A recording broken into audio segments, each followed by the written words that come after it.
Welcome everybody, ladies and gentlemen, to the first ever Thursday night Thrashers Quake Champions Community Cup. I am Copley47. I am going to be streaming and commentating the first ever Thursday night Thrashers with a very impromptu last 15-minute warning, but still, that was actually a 30-minute warning for me. Much obliged for joining me, and RNG God is in the chat. Hello, very much. I even have my chat bot on. I don't know if I should have that on during the matches, or at least if I even should have my sound files on, because I have some sound commands triggered for some messages. But yeah, the first Thursday night Thrashers, and those two songs you just heard were composed by Marky Music. He has given me permission to play his music on stream ever since I started streaming from for Rocket Jump Zone and commentate the tournaments there as well. And that was augmented, and that was the Z Live theme. I can't remember the name of that actually. Damn it. It was Shub, and this one is Stamos. But anyway, about the tournament, the reason I actually just put it to the game for a moment is just because I had to do some stuff on the browser itself. But here we go. The rules are as follow. Group stage sets must be played on a server with the lowest ping difference between players. Final stage sets will alternate server picks. Any unsportsmanlike behavior should be reported to the admin. Yep, there's some basic stuff with the rules. You may actually just read them yourself from this very link over here. I could actually just like set up a bracket command at some point for the bracket itself. I should actually just post it in the chat already. There we go.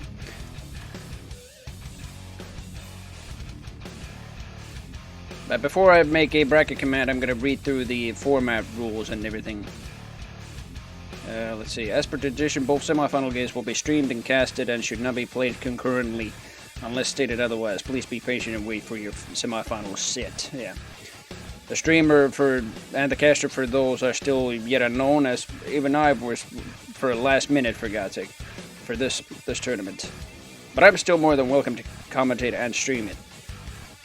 Format: game mode will be time limit duel. The time limit itself will be 10 minutes. Score limit will be pretty much infinite. Well, it is still 100, but it's given the speed of Quake Champions, it's pretty much infinite. So it will not be 20, which is the default. Group stage will be round robin and best of 1 4-player per group. And it reads that it's subject to change, but the tournament's starting in already a minute, I believe. So we'll see. This probably will not change, so I think it is still best of 1. Server must be lowest ping difference between both players. The reported score is the in-game score. Tiebreakers decided by frag difference. Top 2 players on each group will make it over to the final stage, which is also subject to change. And then the final stage, single elimination, either best of 3 or best of 5. Pick and ban format is time limit duel, QPL series, what the hell, stage 2, best of 3, so on. Grand final pick and a ban format is time limit duel, yep, best of 5. The reported score is the number of map wins, and final maps default to best of 1 server rules. That's about it. I do apologize. Let's see, who shall we cast first? There is already 3 groups here. I would be much obliged if there was actually like an even amount of players here. There's actually a 4th group. I did not even see the 4th one. I'll be damned. I refreshed the server. There's actually 3 more players suddenly. But there is the first, or Group A actually contains Rom, Forget, TD, Twitch. I guess he's just called Forget TD. Slave, Riano Keeves, that's Pointy Raccoon, I know that. Scorpion 87, LK7R, Super Paul, and Stone Q are in Group B. Super Paul is actually known as the secret guy, I believe, in Challenge, but he's actually called Super Paul in Quake Champions. Group C has 2 Good For You, and Nacecator, I believe that's Nacecator. Tony T and VDNL 4, that's Group C. And then Group D will be so far at least, Wish 9K and Johnny Cakes. I'm not sure how even these groups will be. I have commentated a few round-robin tournaments in the past in Rocket Jump Zone, and Champ, the admin of Rocket Jump Zone, insisted that the groups must be even. And right now, well, Group D is just still missing 2 players compared to every other group. But I'm not sure how Pointy Raccoon wants that to work with. He's pretty much the admin of the tournament. But he's also participating, which is very interesting. I think I'm just gonna go with Group A, and I'm gonna switch on to the game in a moment on the stream. I just have to find the players. Rom is in the menu. I'm probably gonna tell him that I'm gonna commentate his game.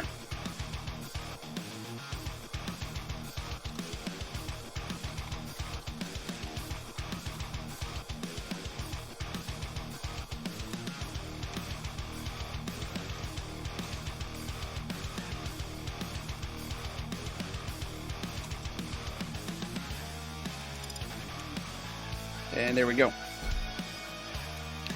Just waiting for Rom to respond. But otherwise, that's pretty much the players. We have, so far, 14 players right here. I believe more may be joining if Pointy Raccoon really wants to get things even. Right now, there is 14. But it seems that Rom, I don't know if he's... Oh, I believe he's still arranging all the groups here, yeah. So Rom is, if I get this right, he's going against Stone Q first, then either one who wins will be going against the next one in the list, which is Tony T, and then again the winner will be going the next one against the next one on the list, which is Forget TD. And the same goes with the other groups. Wish 9K and Johnny Case are just gonna have very, very short series in there, but I'll be damned. Can't be helped if there aren't any more players pretty much joining.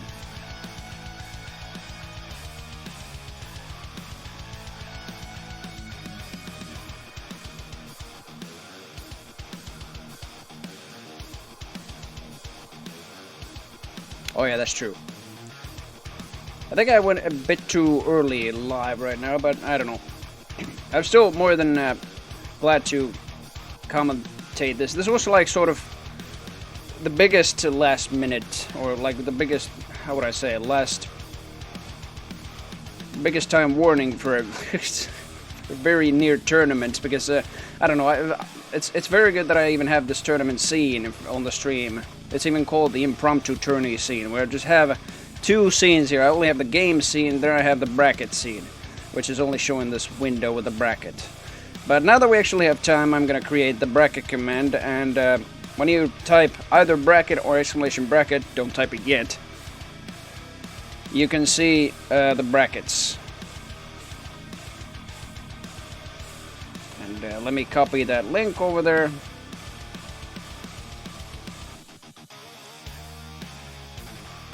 There we go, exclamation bracket.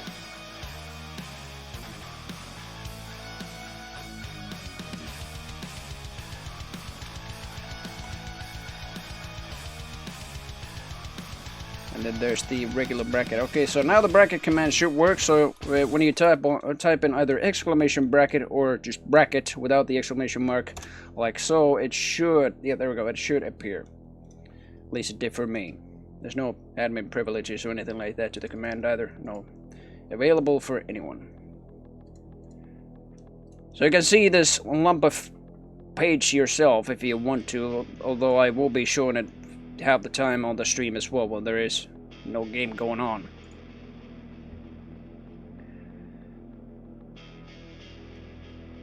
But I'll be damned, this is like a new sort of formatting Quake Champions community tournaments.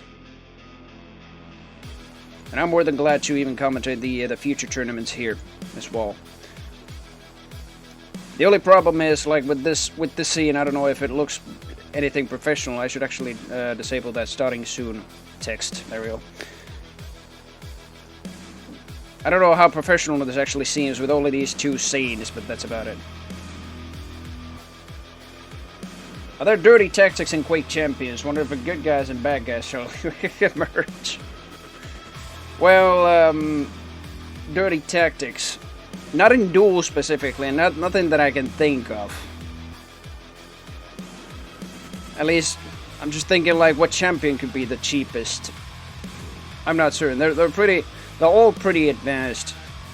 Well, they're not all pretty advanced, but like some of them are very, very advanced and just require a lot to actually just master. But as far as public games go, I can actually think of one very dirty tactic in Quake Champions. Do not play Scale Bearer whilst plus forwarding around the whole map. Do not do that. And use the gauntlet and use the shotgun or the rocket launcher. That is probably the dirtiest tactic you could actually do in public games, at least in deathmatch and team deathmatch. I'm not sure about deathmatch, but team deathmatch, very much. So if you're going around with Scale Bearer with your forward button pressed only and you steer yourself with the mouse only, then that is the cheapest tactic so far that I could actually think of in this game. It's for those people who do not want any challenge whatsoever. They just want to eliminate all challenge instead. It's exactly the opposite of what they want when they play Scale Bearer with that plus forward tactic. I'm sorry. But it's a good question in Morpher, yeah. Thank you so much. And I can actually just show it in game. Well, I'm not gonna show it here, but I can show the passives of Scale Bearer here in game. I could actually I have to switch the stream setting on the stream deck as well. I have my little own keyboard here. It's profile 1. Yes, it is. Okay. So game. There we go. Note to self: unlock Scale Bearer next. No, do not. I mean, you can. Scale Bearer is a good way to start your journey into Quake Champions, but do not, for God's sake, do not stay and play only Scale Bearer. Do not play only Scale Bearer. I actually forgot to open a backpack here as well. Because there are just...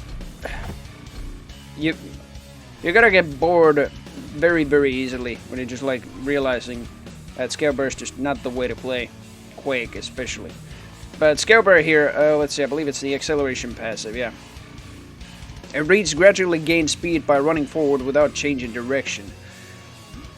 And this means without changing direction with your sidestep keys. You can change your direction by still steering with yourself with the mouse. And when you steer yourself with the mouse, you gain, or actually no, you lose no speed at all. Yeah, you're very much right, side-by-side courses, yeah. As soon as you run into another champion with this heavyweight passive, you're completely halted, and I don't know, you're a very slow champion after that, so just you're in trouble afterwards. Especially, you don't even have to run into another champion just to get halted completely. You're just like, if the enemy just fires continuous fire like a lightning gun or a machine gun at you, you're just gonna go into a complete halt from that alone, and then you're dead already. You're just melted by the LG. Well, unlucky Soul Axe was a lot of fun while free, yeah. Pew corner, but you're very much right, yeah. Just the Soul Axe beat. That is the way to go.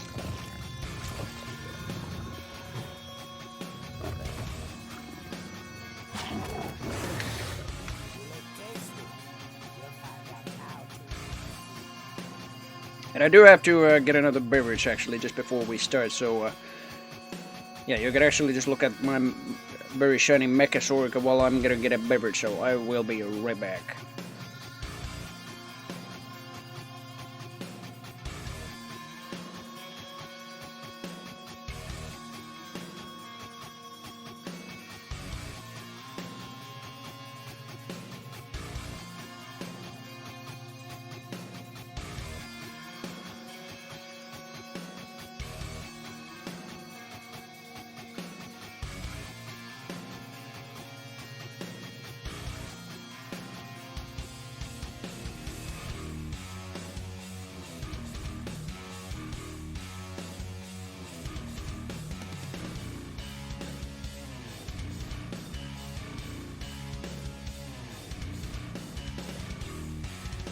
And I am back. Oh yes, indeed. Marky Music made a great Solak theme, yeah. Not only on his YouTube, it is also in SoundCloud. And I'm not playing this from YouTube. I am playing this playlist from SoundCloud. Marky Music gave me permission to play his music during Quake Champions and perhaps even Botacle tourneys that I stream. And yeah, this is just my playlist on SoundCloud of just like some of these tracks are even in Quake Champions Doom Edition. I should say probably most of these even. But there is also the Sorlac theme in the SoundCloud, and it's also included in this list. This particular track playing right now is Phobos by Marky Music.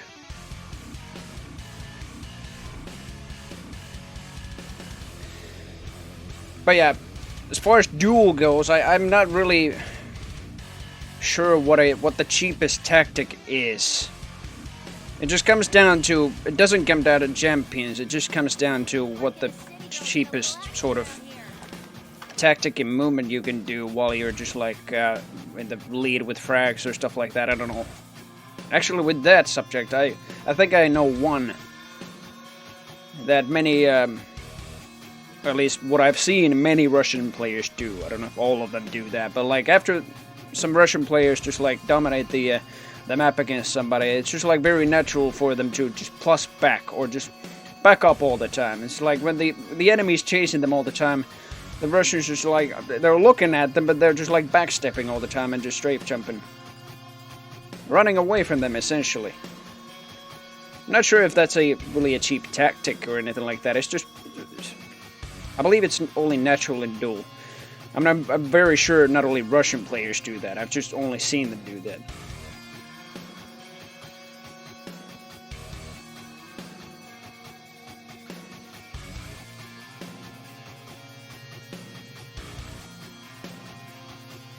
Yeah, I'm surprised as well. I mean, he did compose that great Quake Pro League theme, but that really isn't anything metal or anything like that. It's just, it's what it is. It's sporty, a very sporty theme for esports, but not much anything metal.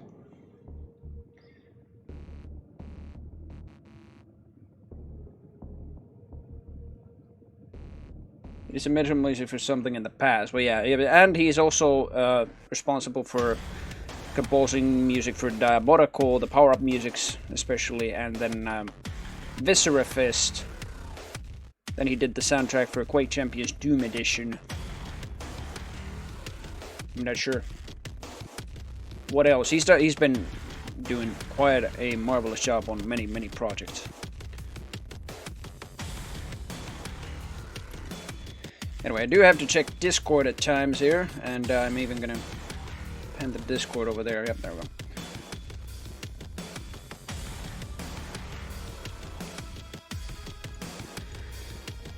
Now, if my clock is right this time, we should be... Oh, I actually have Rom's chat over here. Yeah, there we go.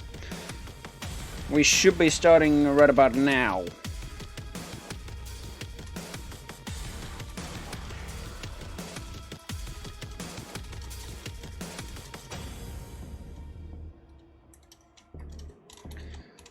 There we go.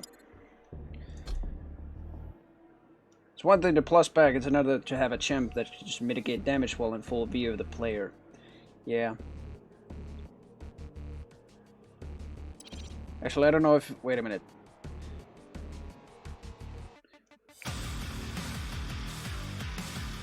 Do you mean like... Oh, in full view of the player. Do you mean like visor? Oh, no, actually, no.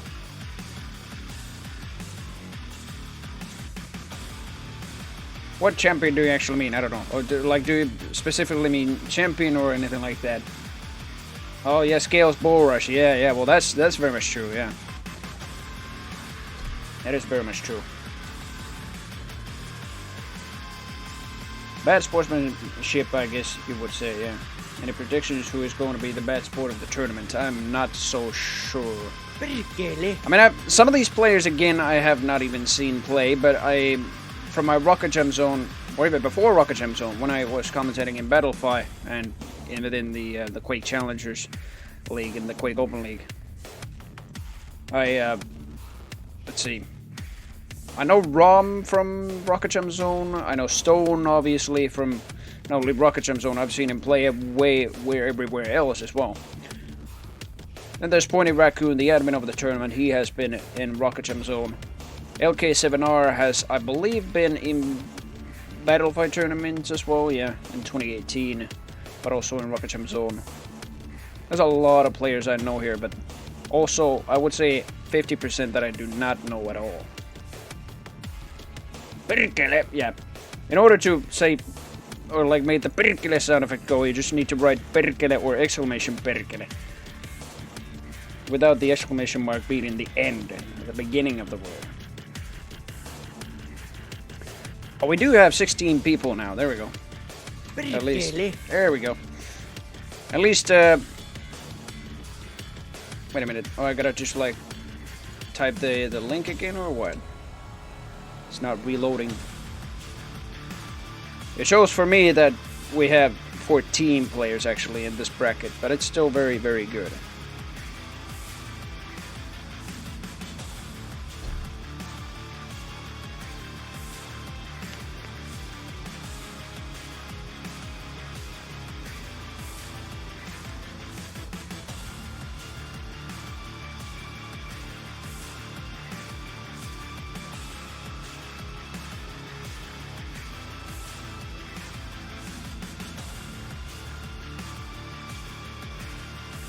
But yeah, this looks like to be a... Oh, there we go. I got an invite from Rom. I was about to switch it to the game scene, but never mind. So Rom invited me, and he's up against Pointy Raccoon first. Oh, I see. So that's how it goes, if I'm right. So the players inside each group are battling from lowest to highest, I believe, or from highest to lowest, whichever you want to look at it. The highest of Group A right now is Rom, and the lowest of Group A right now is Pointy Raccoon, so we're battling, or they are battling against each other first. How's Insanity Deathmatch going on? It's going on pretty well. I'm planning to do an online session, I was about to say season, what the hell, online session of it in the next version already. I just sort of have to make, before I release the entire zip package, which also has Insanity Instagip and Buckshot, as well as the player skinnable edition of Insanity Deathmatch. I'm going to release that package a bit later, but I will be releasing the regular edition of Insanity Deathmatch in 0.97 a bit earlier.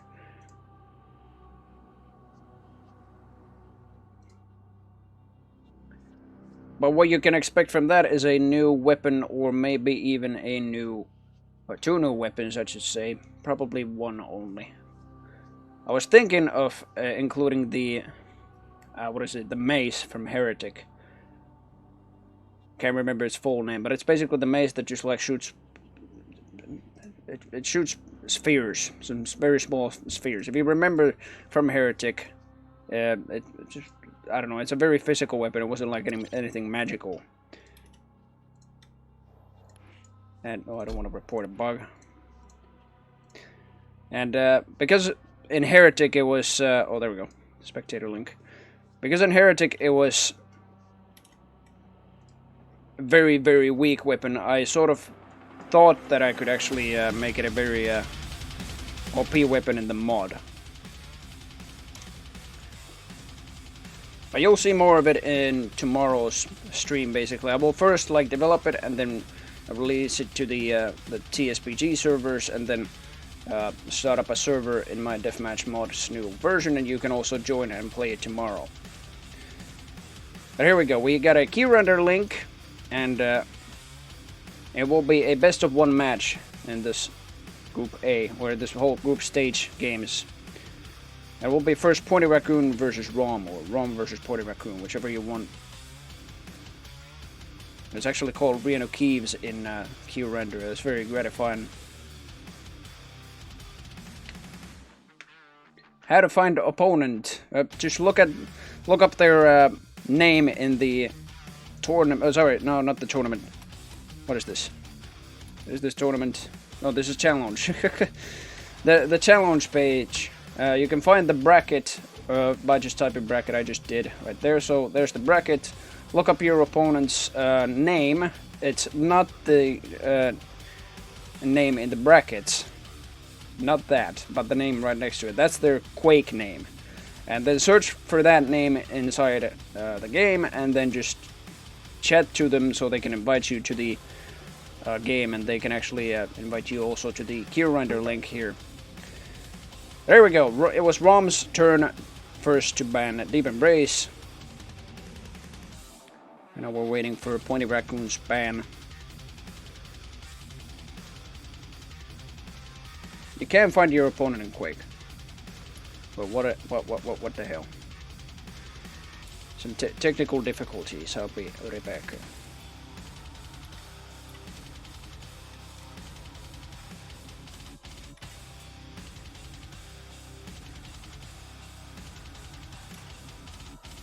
It should be visible there in the challenge. Let's see. Who is your opponent? Your opponent is Solo. What the hell? So you're Enox, and Solo the Warrior is your opponent. Hopefully that is also his name in Quake. Oh no! Oh, I see. So via ROM. Yeah, I think that's the way you type it. All right. Well, glad we sorted that out then. Good. So.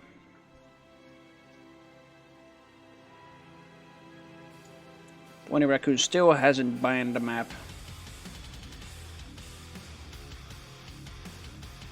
Yeah, you can play immediately. I mean, just as long as you're done picking or like selecting your map through Keyrinder.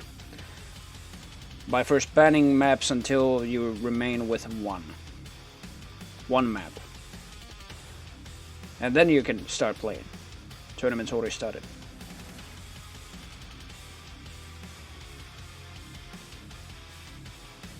Heck yes! I don't know if I should just completely close Streamlabs chat bar because of those sound commands. That's just my own stream's commands, but like I still need the bracket command, so there's that. Sound files. I can disable sound files completely. There we go. Now I do apologize, but I have completely disabled sound files for the time being. For obvious reasons. We're doing a tournament. I know this is a community tournament, and I know I'm using my so-called impromptu tourney scene for the stream, but still, I'm trying to be somewhat professional here. At least during the game, they will just be most annoying, so it's good that I actually turned them off.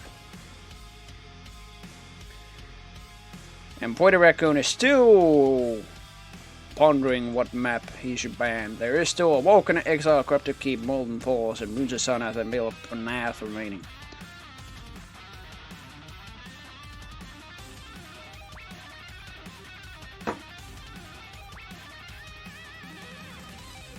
Sorry, Storm Act. Pro Mr. Streamer, yes. I am very, very pro. Sorry, Storm Act, you cannot laugh. I've completely muted every single one of you. I'm scared. I believe Pointy Raccoon, I mean, he is the admin of the tournament, so he's just like taking care of something else. If there's also problems in Discord, for instance, so I can totally understand what is going on here.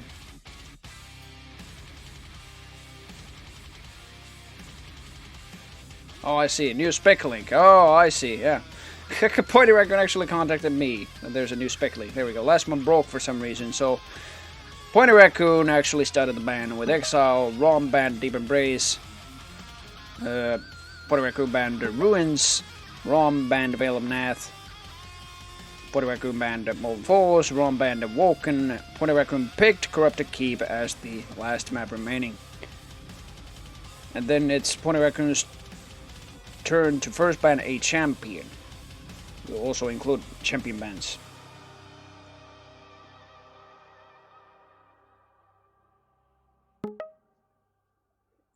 Keyrinder is Dotty Cup. No.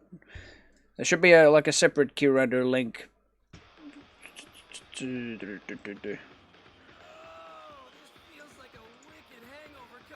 it's quite tricky now because the admin of the tournament is also playing, so I'm just sort of as a secondary admin here. But it's difficult. It was already difficult in Rocket Jump Zone to first of all stream and commentate the tournament, and then also be an admin for it. But right now, I don't know. I wish I sort of had Taka with me, anything like that. Oh yeah, key render is to the link. Yes, it is. Okay, so I got an answer from Pony Raccoon. Yes, key render is to the cup.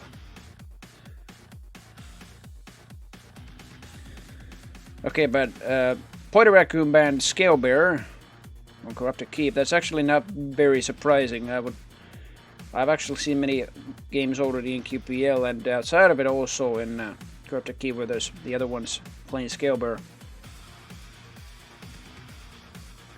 It's Rom's turn to ban a champion.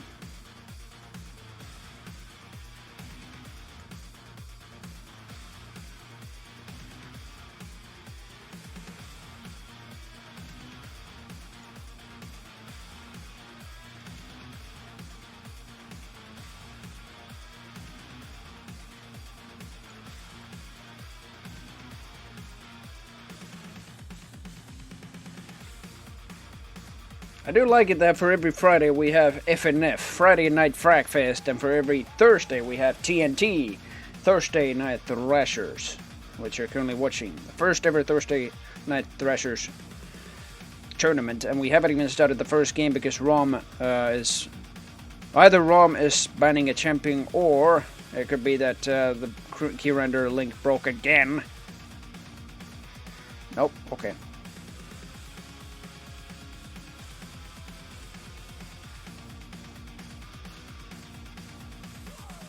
Covenant shouldn't be there, yeah. I mean, I didn't see Covenant.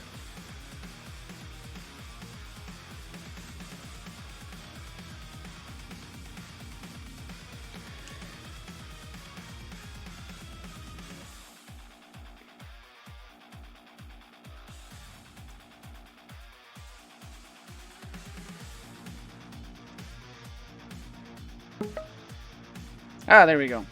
Rom has finally banned Death Knight. And then it is Pony Raccoon's time to pick his champion. After Rom's pick, I think we are good to go. So Pony Raccoon has picked Strog and Peaker, and now it's Rom's turn.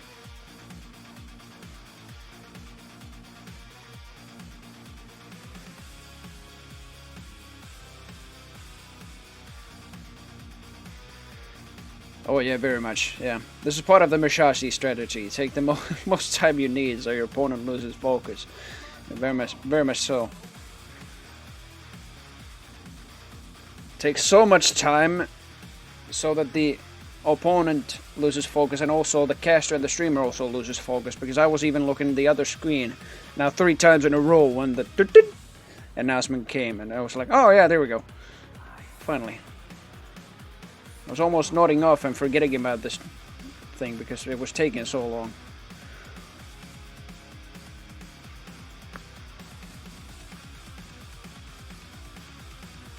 Well, Ramis again with the Musashi strategy, taking his sweet time, picking a champion.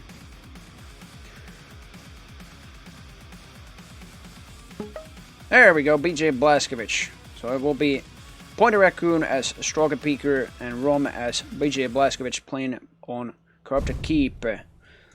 And we don't actually need to copy pasta that, it is a best of 1 game, so we could actually just jump right into it. Yes, thank you. I can't ban anything. Okay, that's why it was just like stuttering a little bit. And why the hell am I playing? Put me in spec. I do apologize if I am slightly impatient, but it is just mainly because I am so excited for this first Thursday Night Thrashers Cup. It's a real pleasure to get this streamed and commentated at the same time. I sort of accommodated myself, just like streaming and commentating tournaments at the same time. I already started that in Battlefy in 2018, and I've done most of the tournaments I've commentated also I have streamed, yeah.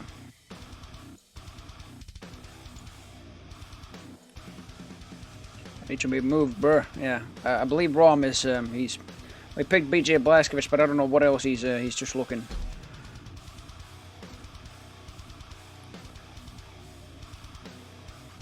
There we go. Okay, ready. Stream ready.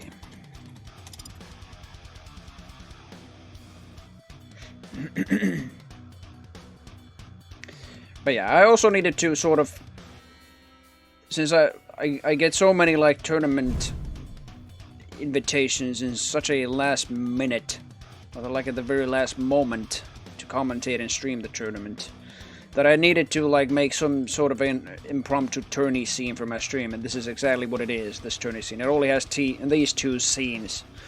This is the window scene and the game scene.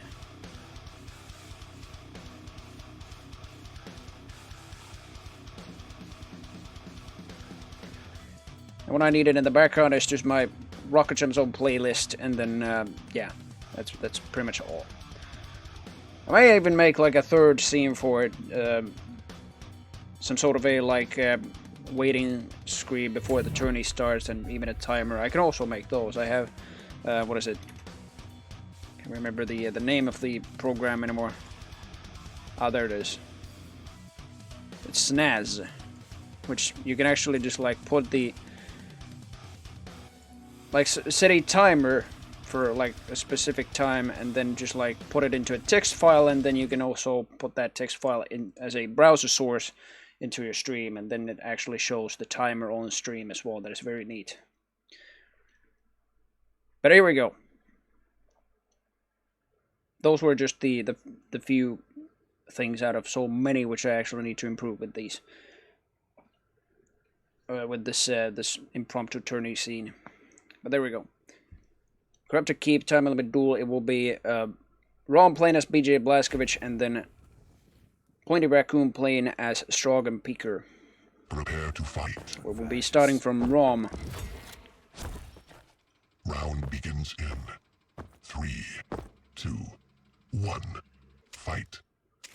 And his BJ Blazkowicz starts right next to Heavy, and he picks up the shotgun. He's a little bit faster on the rocket than Pointy Raccoon himself. Great directed on the Peeker. Pointy Raccoon got some, I believe, got some splash damage from either his own rocket or the Peeker, or even both. It was actually very close. Look at that. Crouch slide by Pointy Raccoon there, yep.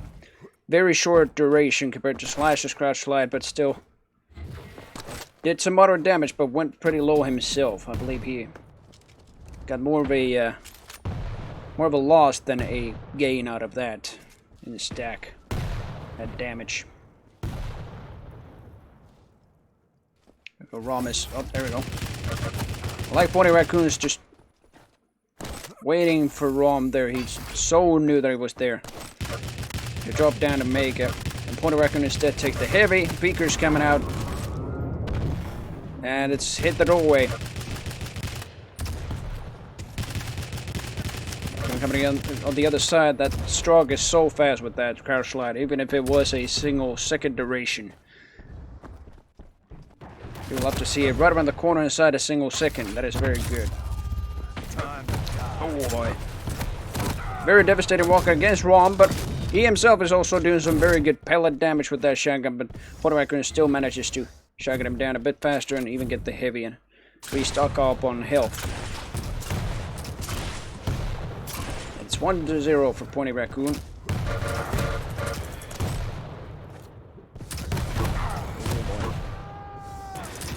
There's the BJ Scream, and just when Mega respawns, it's a little bit too late. And Rom thinks himself, I believe, that I thought himself that he had actually picked up the Mega, but no, he went right past it. It spawned a little bit, probably a millisecond too late. Peeker's coming out again. It's hitting the pellets, I presume, of Rom. Again from the shotgun. Machine guns out by Rom again. Pointy Raccoon's taking slight damage from it. Ooh. Gets flash rocketed into double rocket launchers by Rom. Took the Mega, ready for another push with some fresh health from the Mega health.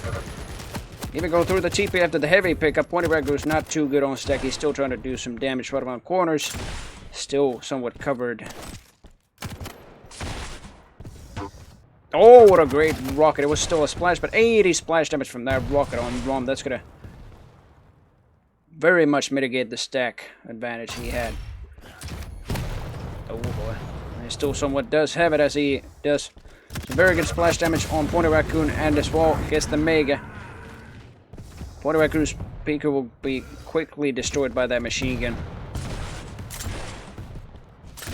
Just trying to bombard some rockets over there heavy, but Rom was still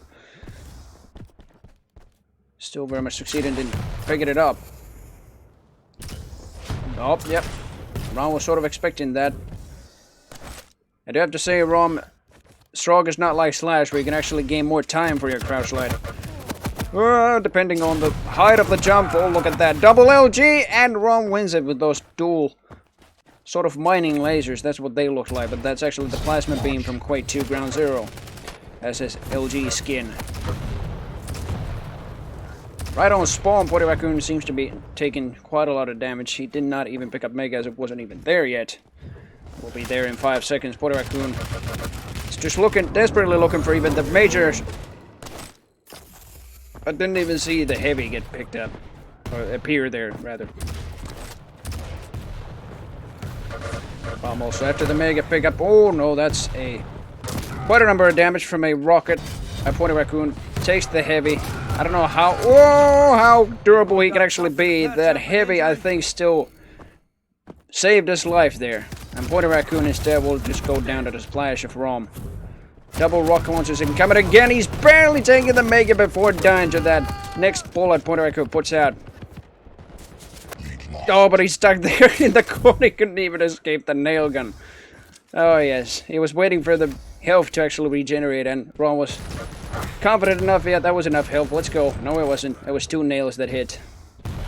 Not only 1. There we go. Pointy Raccoon still failed to apprehend Rom. Completely picking up that heavy. Great splash damage by the Tri-Bolt.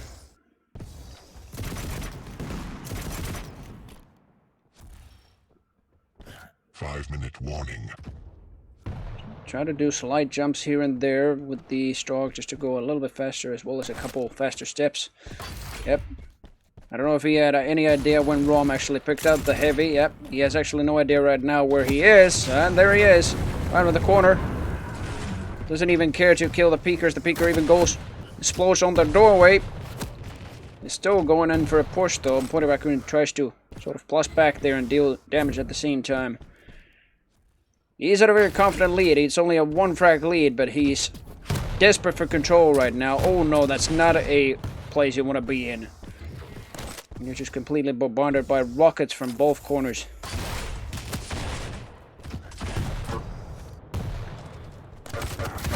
Hello there. Oh, that is quite a number of damage with just the accurate LG by Rom. He didn't even use the dual wield over there. And he's confident enough for another push right on the spawn of Pointy Raccoon there. But he didn't even use the dual wield there either. Very, very wise. He knows what he's doing, but right now he's going for a very aggressive push for the heavy. And surely enough, he succeeds in it. He just doesn't get much benefits from the heavy. And he's actually on 75 health too. But Pointy Raccoon here only relying on spawn stack right now. Did pick up a light armor there. Now he's just completely doing a hell of a lot of splash damage there on Rom. Oh no. Yeah, that is quite a number of damage. And Rom, you do not want to stay there and hop right over those splash damage rockets. So you're taking too much damage from them. Oh, and here comes Pointy Raccoon though. Look at that speed he puts in. I actually realized Rom actually took the lead very comfortably there. But he still, again, has taken the Mega. Pointy, sure enough, does not have much of a clue when they spawn. Oh, no, yep. Instead of the Peeker, Rom decided to go for the very much immobile Pointy Raccoon there. And very much vulnerable Pointy Raccoon as well. Getting his 6th kill there, and that's his 7th. Yep. I can sure tell this is just... His control has been very, very good. Rom has picked up now 12 both heavy and mega healths. While Pony Raccoon only 2 and 3. But even with that little control, Pony Raccoon still has managed to get 4 kills against Rom. And the frag difference is only 3 right now. It's been doing very well, just apprehending the pickups of Rom, even though he has gotten all of them. And Pony Raccoon again is a little bit too early on the Mega. There we go. That's Rom's 8th frag. He's actually got double the frags as Pony Raccoon right now. Rockets are missing. Machine gun is missing. Rom still gets it with little to no contesting. The stack has been completely revoked by the rockets and slightly with the peeker of Pony Raccoon. Oh no, that's... did pick up the Mega, but quickly both the armor and the overhealth has just... they're gone, basically. And so is Rom's most of his health, but Pony Raccoon was also pretty low, I'll be damned. He's doing quite well with the shotgun alone.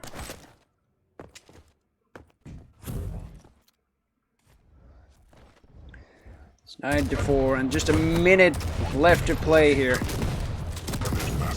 With Pony Raccoon's very fast pushes and like very fast damage as well, I'm still gonna say that this is a game for Rom, as in 45 seconds, I believe Pony Raccoon's not gonna make a 5 kills and just tie up the game into sudden death. It's very much true.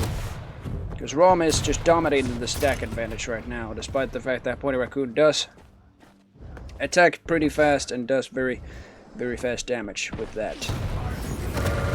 And it's just completely sort of showing off with the ability there. He did attempt to kill him, but yeah. Not much can be helped. It is 10-4.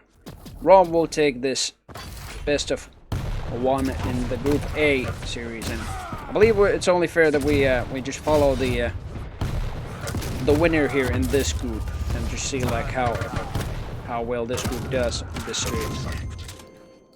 There we go. Rom winning the first one in Group A's games against Pony Raccoon.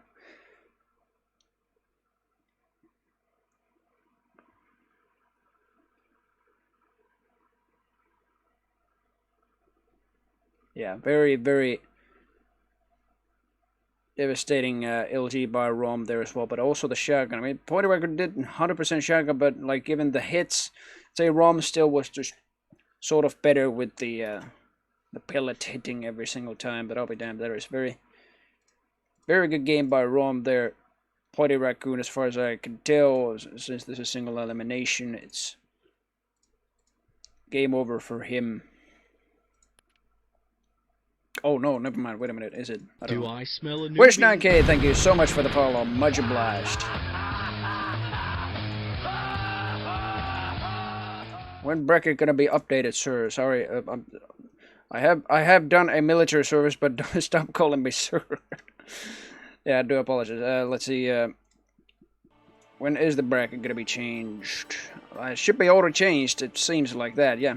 So Rom has, never mind, that was not Pony Raccoon's last game. They were of course going to play like, I don't know how many games, probably each other, and then see how many points each of the players get. Rom has 11 points, and so Pony Raccoon has 4 points, and there's a points difference of 7 between Rom and Pony Raccoon.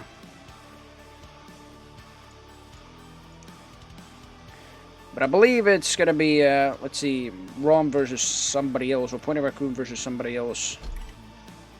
I'm not sure if Stone and Tony T are currently playing, but I just refreshed the bracket. It's showing nothing on Stone and Tony T, so I'm not sure. It's either one going to be next. Ma'am, that's even worse. I've seen the predictive rocket shots. I was listening to In the Key with Anemone, and he was talking about those. Yeah, that's what Quake is all about. Boomer, yes.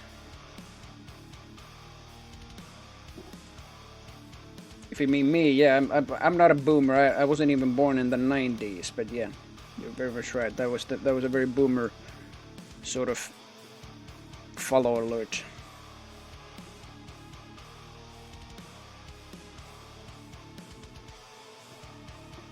Oh yeah, the spectator mode, actually, you can see, I can even toggle the X-ray on and off, but I just like prefer keeping it on. I believe in Diabolical you cannot have it on. I don't feel like there's a really good reason behind that, but yeah, it's got mixed opinions for some reason. I like to keep it on. Yeah, double shotgun sure enough is effective with BJ Blazkowicz, yeah. Anything just double is very, very good. Bracket will be updated once the group stage is done. Unfortunately, there was inevitably a group with only 2 players, yeah. I mean, let's see, Group D. Oh, yeah, I see. And if you can see here, I'm gonna show the bracket right now. Set to advance, what does this mean? My Group D only has 2 players. That's why it's just like they're set to advance.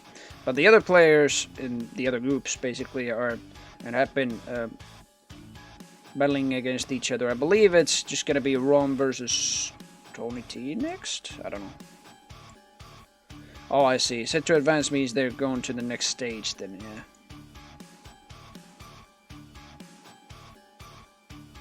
I'm not sure if this is a like that the player has complete. No, he's not. But it's a name. That overlining in the name is still in the name. Okay. So let's see the other groups. Group B, Too Good For You, 1 against LK7R. And then Group C, Slave 1 against Wish 9000, or Wish 9K if you wish to actually get your name pronounced like that. Wish 9K. And it's a point difference of 10 between them. And yeah, between Too Good For You and LK7R was a 4-point difference. It was only like 4... Oh no, sorry, 5-1. There was a 10-0 between Wish 9K and Slave. Damn.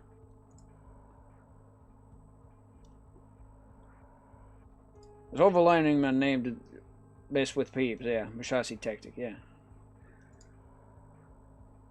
Me too, it's like, yeah. It's gonna confuse everybody. It's gonna confuse the players, it's gonna confuse the admins, it's gonna confuse me as well. It's like, is this player banned because this is overlined or what the hell? I'm not sure. But I believe we have our next contestant. Oh yeah, it's Stone.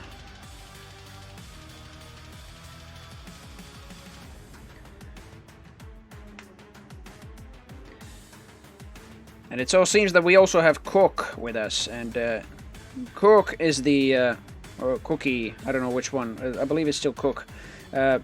He's the Russian caster. Who's also casted Rocket Jump Zone Cups in their native language, and it's Stone versus Rom again, it seems. We will be watching that in a moment. Just have to watch the Q Rider link again. Now you have to specifically pronounce it Keyrinder because there is another application called Grinder already, so that's why you have to pronounce it like Keyrinder. Anyway, looking at the bans and picks here, I believe S is standing for Stone and R is standing for Rom, so Stone and Band Awoken. And this is still best of 1, so we will just be banning maps until 1 remains, and then we ban, well, I should say, they ban a champion, and then they pick a champion.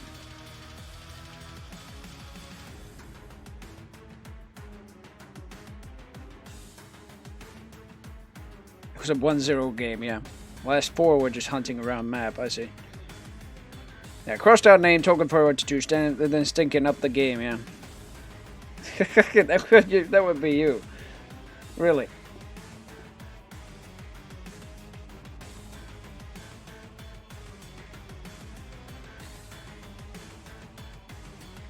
Group is only of 2 players. I basically need to wait till other groups finish. Yeah. Yeah, unfortunately, yeah. It's very much inevitable. That's why let's see, in Rocket Jam Zone, when we did the round-robin group duels, or those tournaments, basically the same format, Champ, the admin of Rocket Jam Zone, specifically wanted an even amount of players for the tournament. And that's why the sign-ups had to be postponed, because we were still missing 1 or 2 players. And when we finally got 16, when it was still a hell of a lot of carnage, but like waiting for a specific amount of players was very challenging. It's like getting somebody to play. Like, please play with us. We can't start the tournament until it's even amount of players. But it's fine. We still got a hell of a lot of fun out of that in the end.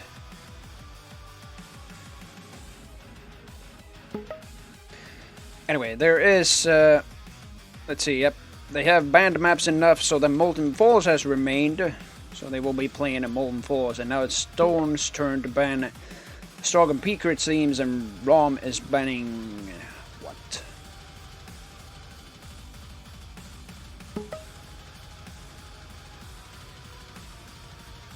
Do you frequent Grinder often? Yeah. No, Q-Rinder. Q, it reads here, Q-Rinder. Do not pronounce this like Grinder, people will just get confused the hell out of you. Anyway, Stone banned Stroggebeaker, Rom has banned Ranger, and Stone has picked Soilak for Molten Falls, and Rom has picked Scalebearer. Man, it's gonna be a heavy champion fragfest right here in Molten Falls.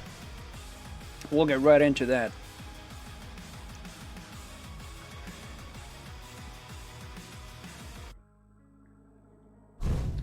Would love to meet a few Strogs. No, it's not a dating site. No, nor a dating application. It's a freaking shorter way and an easier way to ban your freaking maps and so on. Anyway, they're just looking for a specific server to play their games on. My server selections do not matter for some reason. I have EU West and Central selected right now. EU Central is what they're going for. My dreams of Strog love. It's a dating app for Quake duelists.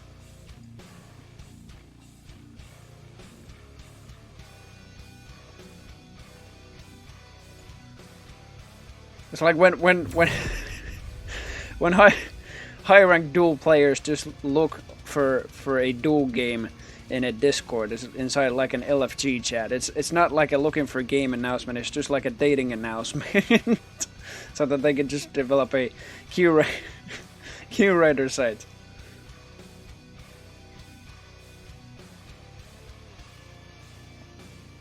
I pronounce it like Crinder. Some people pronounce it Crinder. Yeah, I pronounce it like Q-Rinder. If you mean Q-Rinder, then yes, that's pronounced like Q-Rinder, but like Grinder specifically is just that. I think you mean Q-Rider, yeah, because that doesn't have a G in it, yeah. Anyway, we are gonna go to the next game and the second game. In fact, in Group A, it will be between Stone and Rom, and Stone is playing Solag. Rom is playing Scalebearer. We'll be battling on Molten Falls. Prepare to fight. Here we go, starting from... Round we already started from Rom, so we'll actually start from Stone this time, playing Solag. It will be a heavy champion Boogaloo, basically, on Molten Falls here. He's already started right next to the rocket. Slight delay in Mega before going onwards to some other weapons. Picked up a good roster here. The rocket launcher, shotgun, tri-bolt, machine gun. Now he even got the railgun. We're scanning through pretty much the whole map here.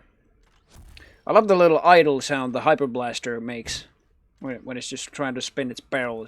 It's twitching. It's so ready for firing right there.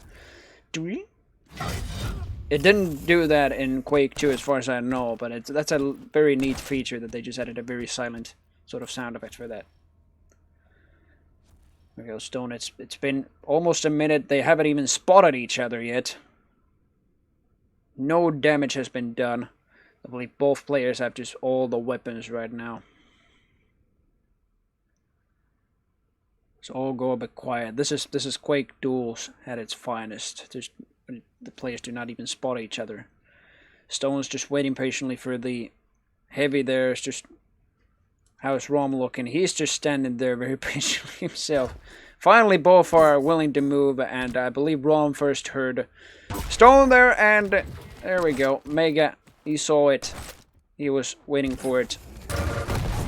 Quickly got the rail there. Oh no, that's a bull rush right there. Thankfully, the bull rush did not hit. It was over just before Rom could actually hit Stone there. That was just very unfortunate for Rom there. Sorry about that. Stone, very low on HP. Rom makes a very, very confident push here with the machine gun. 22 HP remaining on Stone after that fight. Oh, very good rail. It's barely not knocked out of the map, and the Mega will save him for another rail. Stone though taking very risky steps, just even pushing forward against Rom here. Oh no! He did pick up health, and he did pick up the Letterman. That LG cannot be any more accurate. Bull rush coming in. Hits it very perfectly, I should say. That's 100 damage from the bull rush. Stone does get the heavy.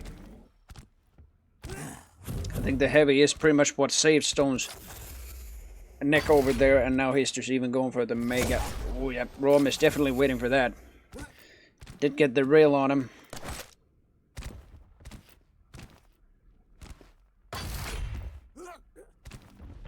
Stone at a 200 stack. Yep, going for the heavy there. Very good approach there on heavy without taking too much damage.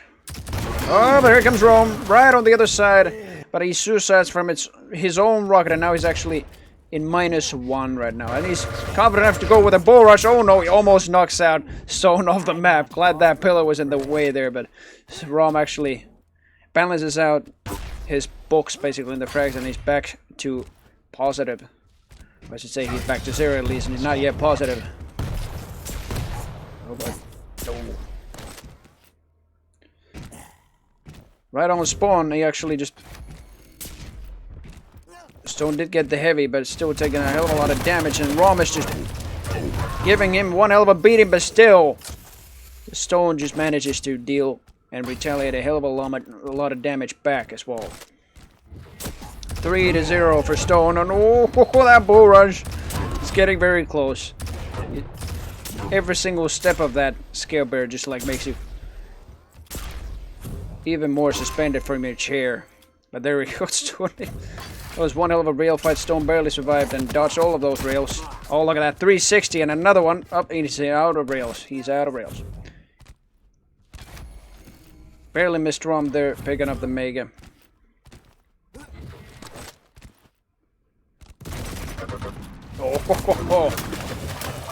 Oh, that's what I call tribal damage right there. That is also a lot of rocket splash into a railgun. Rom is actually railable right there, I believe. Yep, yes. Stone trusts in his hearing, and he actually heard that Rom did not move from that corner an inch. And that splash damage sure enough took care of him, but right after spawn, Rom picks up the Mega, and Stone will sure enough fall. Here comes the boomer shotgun. Mediocre damage from the starting shotgun at least, but yeah, the rail dealt most of it. Now I can actually say that Rom is in the positive again. 5-minute warning. In the plus side with frags. Stopwatch. Stone will pick up the Mega. He's got default full armor, but he's got over health to the max. He's also very much ready to pick up this heavy. There we go. Stopwatch. Oh. That is what I call some damage from the railgun. Oh boy. In comes the bull rush again, and no, you do not want to be cornered there, but the bull rush was barely over before Stone could actually be seen. And Rom is just not happy about that. We can already see that from the chat. And here comes Stone. Yep, very confident picking up that heavy just before Rom comes in and gets a lot of damage on Stone, actually. Given that he did pick up the heavy and even picked up the Mega there. next one is coming up, but Rom will actually take it this time. And I am not even following Rom. There we go. Took Mega. Bull rush into the wilderness of the heavy, but Stone will still prevail. Retaliate from that large pushback from that bull rush. That was very devastating, but still he manages to get another frag from Rom. It's railable again. Rom, I believe he did not actually get the railgun yet, but there we go. He's back in some decent amount of stack. He cannot even be killed from a single direct hit, but two. Oh, may actually kill him. There we go. Rom's LG is started to go pretty accurate, and it's 8-3. He's got 5 frags to catch up inside 3 minutes, and he's trying to do so right here. Now he's actually just cycling backwards into Mega. Oh boy, that's gonna be a devastating rail right there. It's a rail into Stone as well, and that is a very good push. A rail into a bull rush, and then into a finishing rocket. Oh, Stone tries to sort of sneak around the heavy, but actually it's a mutual frag. Both get a frag for each other, and it's a 4 frag difference. Rom tries to sort of go for a very cheeky gauntlet here, but it actually tries to... Yep, there we go. Gives up because of the poison damage from Solak's spit. Oh, what he's trying to do right now, I have no idea, but he's still got 5 frags to catch up, and he's just lost 50 seconds the last time I just said that. I'm just doing that. He did get a mutual frag, but Rom is... I'm very sure he's not happy about that. Given that he's so far trailing compared to Stone here in his frags. 2 more minutes. Even under 2 minutes. Oh, but Stone barely dodging the bull rush. That was so close. Oh boy, just a single sidestep for a single second, and there we go. Stone's actually dodged Rom's bull rush. It's a 6 frag difference now. Oh boy. Yeah, that is devastation from those rockets as well, just before the heavy pickup.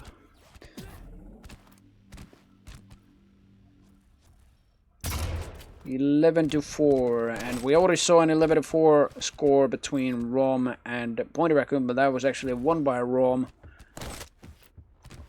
It's now Stone. Oh, ho, ho. Very good damage, but Stone is barely alive. That could have been single more LG hit, and then Rom would have actually gotten that frag. But it's a minute remaining. 8 frags inside a minute against Stone specifically. Even if he was Solag, I think that's not gonna happen. But Rom is still just desperately trying. At least he got 1. Stopwatch. He's still trying to get points here. That's what matter the most here in the groups. And that's why Stone is also still very much in the game. He's just not fooling around anymore. Even if it is the last 20 seconds. Stone is pretty much trying to just sort of plus back. Oh, and he's out of the map. He was trying to... he was trying to airstrafe over to Mega faster, but that did not help. Yep, Rom is actually... yeah, what the hell happened there? What the... Yep, oh. And he's off again. Nope. It's very peculiar Stone actually is doing that, because he just lost 2 points. I don't know why you did that, but very good game nonetheless. Yeah, as you can see, the domination was not on the items, but mainly on just the tactics that both Stone and Rom actually just pulled out there. It was a 12-5 score before Stone just decided, nah, I don't need 2 points, I can win this without just them. And then just suicided twice. But a very good game between Rom and Stone indeed. It was actually, like, with that first minute, just like both standing there, I thought this was going to be a more of a passive game with a less of a score than just between Rom's and Pointy Raccoon's game. But that was a very good game. Oh, Duke Nukem 3D main theme by Marky Music. Grab back. Anyway, up next in the Group A is going to be Tony T versus Rom.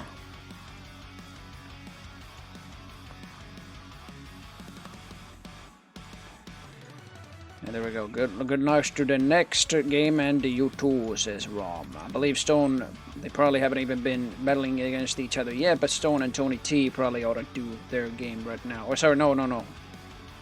Stone and Pointy Raccoon.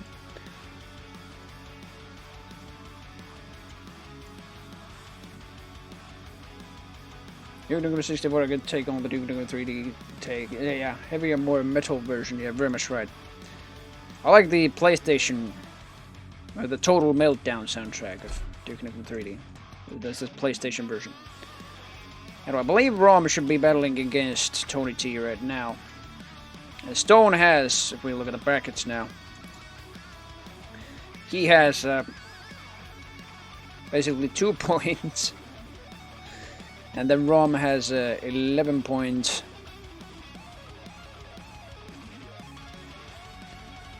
Let's see, how does this even go? Like, what the hell? How does Stone only have 2 points? I believe it was supposed to be 10. No, wait a minute. I have no idea. Oh, I see. That's probably counted by the wins now. Yeah, I think so, at least. Well, he's got 2 wins at least, and Rom has 1 win, 1 loss. And I did not mean to look at his profile. What the hell happened there? Excuse me. Here we go. And then Pointy Raccoon lost 1, and Tony T actually lost 1. So Stone did go against Tony T already, I see. So I guess we're just waiting until all the groups are done, unless there's going to be games that are still left to be commentated. But I doubt there is. I'm not sure. Oh no, actually, wait a minute. And all the players like battling against each other. They are, right? Yeah. So all players should actually play 3 games, yeah. Despite their loss, so they're not completely eliminated immediately.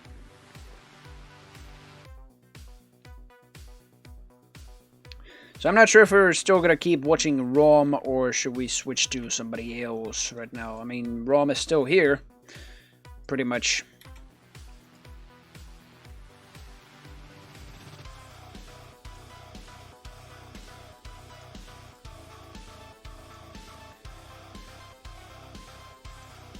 GG man didn't quit. Enjoying seeing you climb the ladder, yeah. I'll be damned.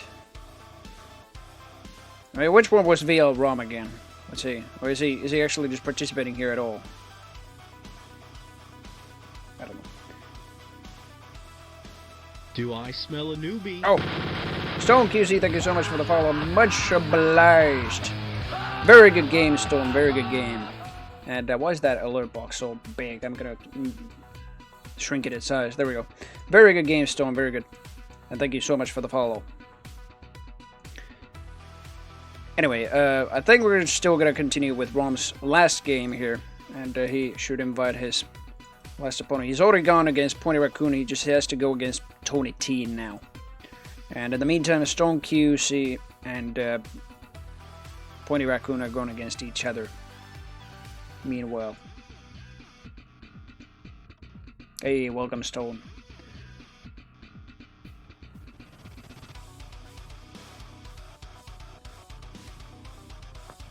So if 2 players tie, then points are a deciding factor. I believe it is, yeah. Yeah, it's just first the wins and then the points, I should say. Oh, no, wait a minute. Now it's 31 points and then, yeah. Yeah, so if 2 players tie on the wins and losses, it should be like the points that just matter the most. Then I don't know what's right after that. It's probably the point difference. Where is it? I have no idea. Sometimes I'm just confused of the tournament myself. This is why I'm a community tournament commentator, not a professional tournament commentator in Quake Pro League. Not up there, no.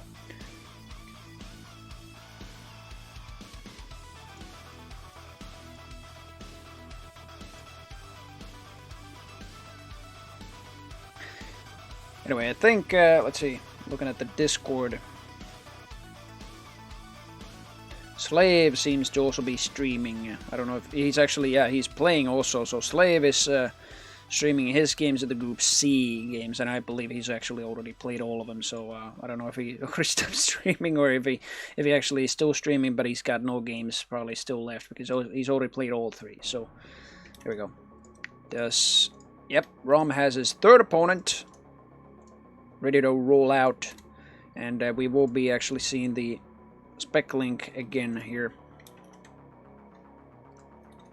There we go. Tony T has already started the ban with Corrupted Keep, and it's Rom's turn to ban a map.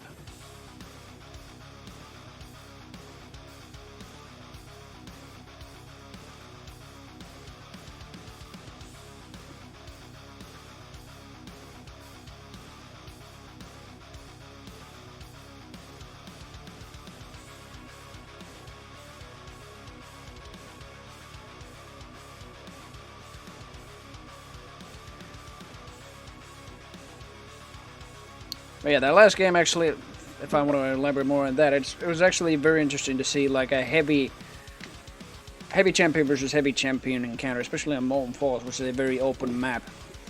And you were both like very good rail targets. I'm still going to say Solak's movement is better than Scalebearer's. I mean, with Scalebearer, if you want to just move with the plus forwarding passive, as I call it, because you only press the forward button and just turn your mouse around to turn yourself. You're still going faster with strafe jumps, so you on straight corridors where there's just nothing, no curves or anything, just strafe jump. But when there's a corner coming, you just should keep your forward button pressed after you land, and then you just turn yourself with the mouse, either left or right, wherever the freaking corner is going. Just to keep your speed, and you won't even lose any speed when you're just plus forwarding, so the plus forwarding passive is actually very good for Scalebearer, but I'm still gonna say that Solak is nevertheless faster because Solak has that air strafing, and she can basically just air strafe. It doesn't matter if it was around corners or on a straight line, she's still gaining speed. And in addition to that, she has a bunny hopping passive, which means that when you're just like even strafe jumping, she gains and accelerates faster than other champions when you're just pressing forward and left and right. Brutally taken by Elo last night and lost 200 points. That's very, very bad. To be honest, I've done 2 placements just recently, but I don't know if I should just like duel at all, because like I haven't dueled for over a year in either Quake or Diabolical. I've just more enjoyed watching and commentating the tournaments, how people play and everything like that. I'm just the one player who just criticizes every single thing in the tournaments. No, I don't know. I really like analyze stuff and everything like that. I'm more of a shoutcaster. So the criticizing is just like very little business there. But anyway, we have Molten Falls again, and let's see, Tony T banned Scalebearer, Rom has banned Slash, and Tony T picked Athena for his champion, and then Rom picked Baiser for his champion. Going into the game as soon as we can.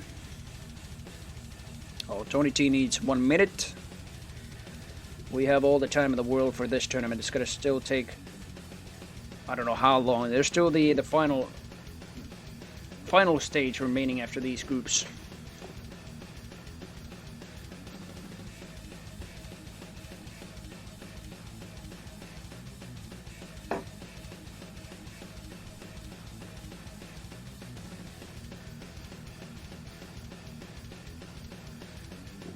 And microphone wire over there in my way. There we go.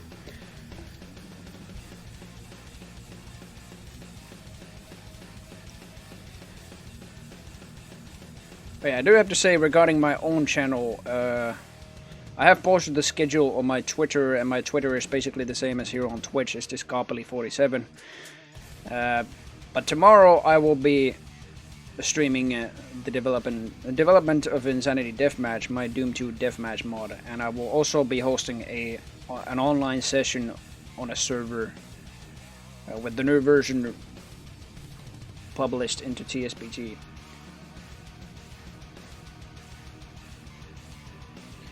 And then on Saturday I will continue my retro FPS playthrough series called The Goals of FPS, and currently I am playing through Marathon, which was a 1994 FPS game on the Mac, developed by Bungie. If you know Bungie, they were also responsible for Halo in the 2000s, but before that they developed games primarily for the Mac system, and they popularized Mac gaming just with the first Marathon in 1994. And it was basically the Mac alternative to Doom. But yeah, I will continue that playthrough on Saturday, and then Sunday I will. There will not be a stream on my channel, but I will be commentating the Egg WP Diabolical EU Duel Tournament once again. It's gonna be very awesome. And that stream will be on most likely Tim Conlan or somewhere else, but you can find the stream link as well as the brackets on eggwp.co on that Sunday's tournament for Diabolical. But here we go. Tony T versus Rom here, and Tony T playing as Athena, Rom playing as Advisor. We're actually going to start with Tony T this time, seeing how he's doing. We've already started from Rom and then Stone, and now it's Tony T's turn. On Molten Falls here.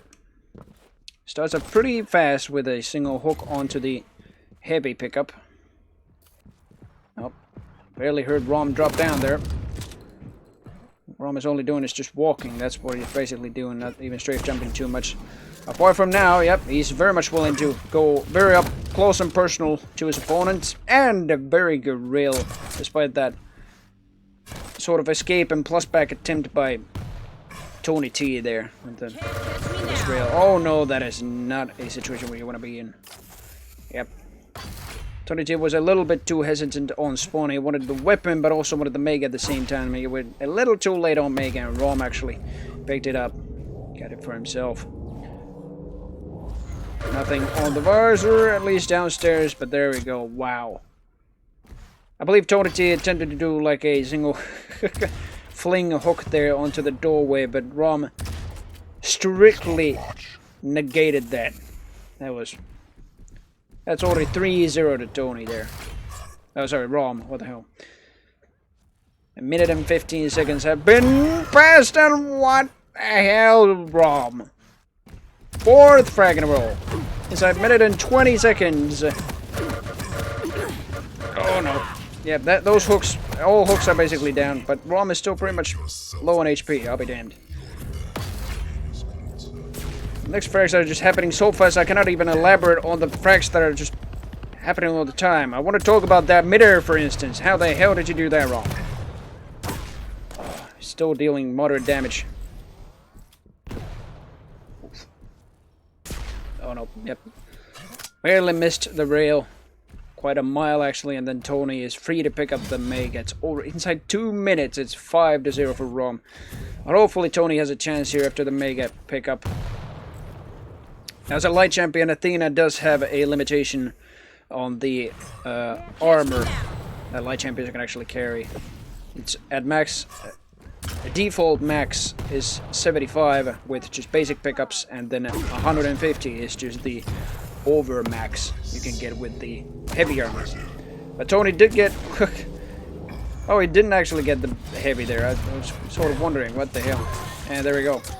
That's the reason he was so low after that reel as well, and now he's completely clattered in jibs all over the arena there.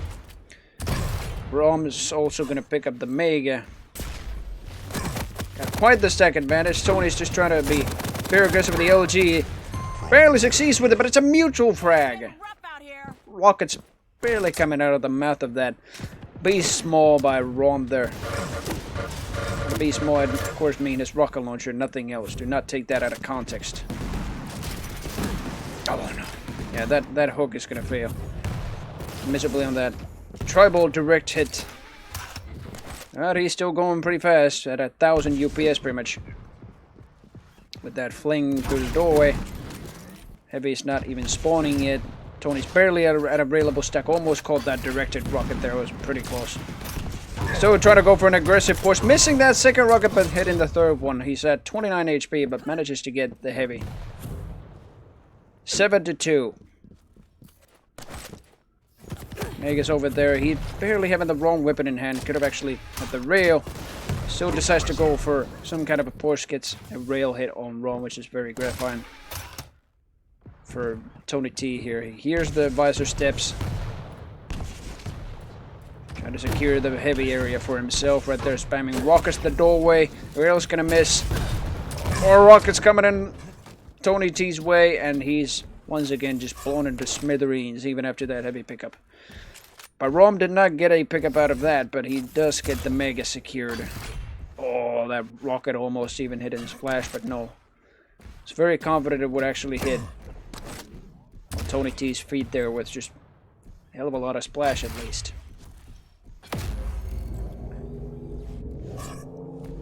Rom's trying to, with the Pierce inside, trying to see where Tony T's just going around. Can't catch me now. Oh boy. Yeah, sometimes those... Oh no, that's in a situation you don't want to be in, Rom.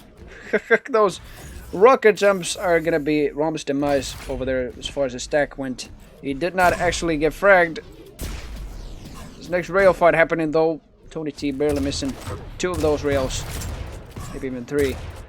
5-minute warning. Here we go. Rom again getting the heavy. So we're going around with a gauntlet. What are you doing, Tony T? No. Stopwatch. Yeah, gauntlet is just not a good weapon to have. Tony's here. Trying to... Oh boy. Very good rail around the corner by Tony on Rom there, but... No. Some very good splash this ball. Decides to go for a little bit of damage on Rom instead of going for the heavy. And that didn't much help. Tony's still even standing still for that rail there, and that made him a pretty easy enough target. 20 damage with the shotgun, not gonna cut Rom a kill there. Tony's very, very low on the stack. He seriously needs some HP. Only 75 stack here. So is Rom though. He did pick up the heavy, but he's only at 35 HP. Tony T's just falling back with that Athena hook. Rom sees it through a wall, and Tony's interesting strategy there, just holding the gauntlet while picking up items. It's working when he's in cover, but like it didn't work, for example, when he just went up the LG stairs. Definitely not, because Rom was just waiting there a millisecond later. Oh, head was visible, but Rom is still... Oh, there we go. Still very patient about his rail shots there. Stopwatch. Yes, the Mega. Tony T has the heavy control for himself. Very good rocket around the corner by Tony.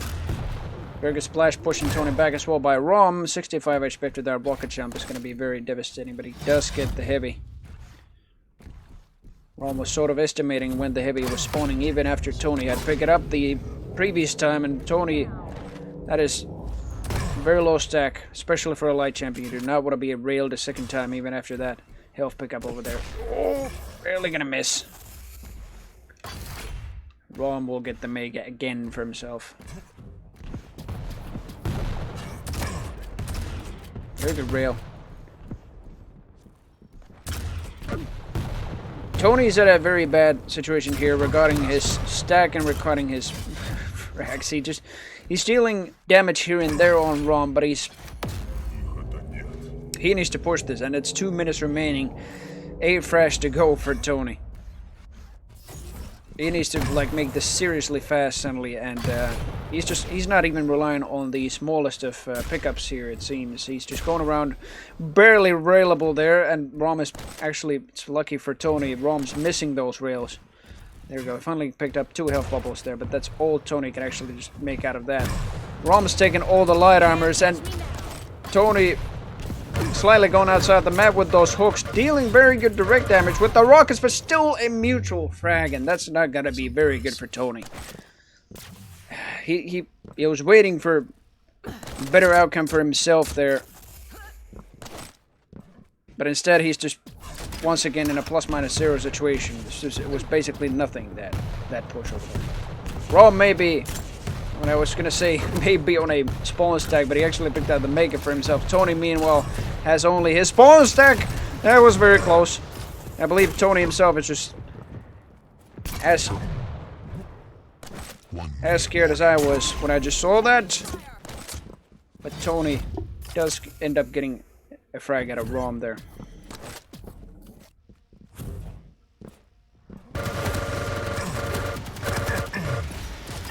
Accurate LG, and Rom is willing to go for a gauntlet, which Tony isn't because he's such on a low HP. Yep, he's actually going to go for a range fight. Yeah, Rom is just, I believe he's so confident he's just trying to go for always a, oh, never mind, not always a gauntlet fight, but he is still in a very good lead, and I'm still going to say that's another win for Rom, his second win.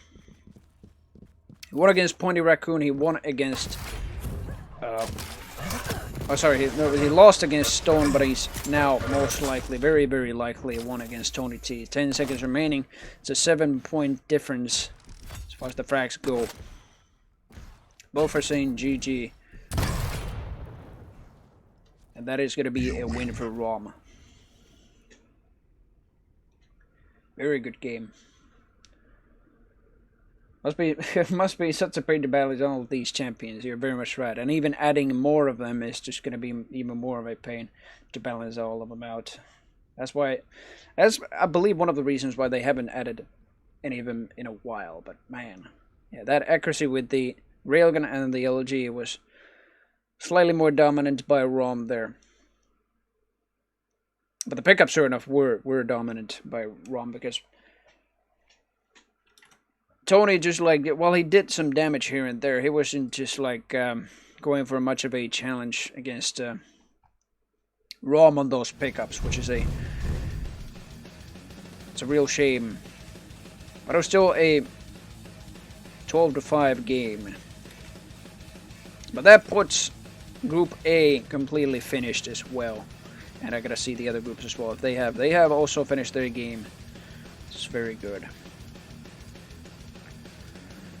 So we look over here in the bracket again. So Stone won all 3 of his games. And then Rom won against Pointy Raccoon, lost against Stone, and won against Tony T. And Tony T lost, presumably against Stone, then won Pointy Raccoon, and then lost against Rom, as we saw right there. And then Pointy Raccoon's all games were losses against Tony T, Rom, and Stone.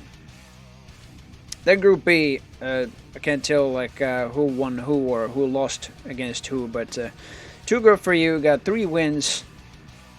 Nacecator, I believe it is he won 2 games. LK7R won 1 game, and Scorpion lost sadly all of his games. Forget TD won all 3 of his games in Group C. Slave won 2 games. Wish 9K won 1 game. I do have to say, like, with the points as well, like, yeah. Let's see, Stone putting 3 wins, and puts him to 44 points. A point difference of plus 29. Too good for you, 10 points. And that point difference of 9. Forget TD got 25 points out of all of his 3 wins. That's very good. And then there's Anox, who won against Solo the Warrior. I believe that's just the map, or I don't know if that was the frag. They were just like basically, you got 1 frag and then they just idled for the rest of the game. I'm not sure. Not to be rude or anything, but yeah, I guess that's what happened. Or that's probably just the game, and he just won the game. But there we go. But there is still only 2 players there, so it wouldn't map.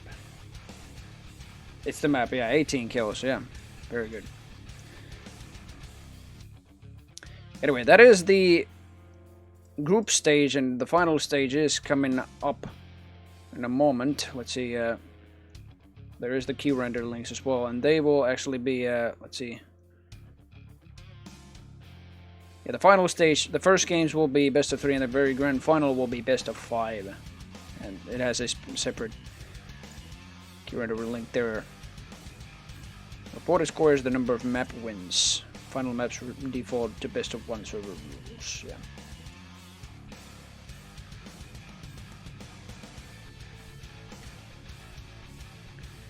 So, just looking at the chat here. Yep. Next stage will be starting shortly. And let's see. Oh, Pointy Raccoon also wants to commentate with me. Let's see if I can actually...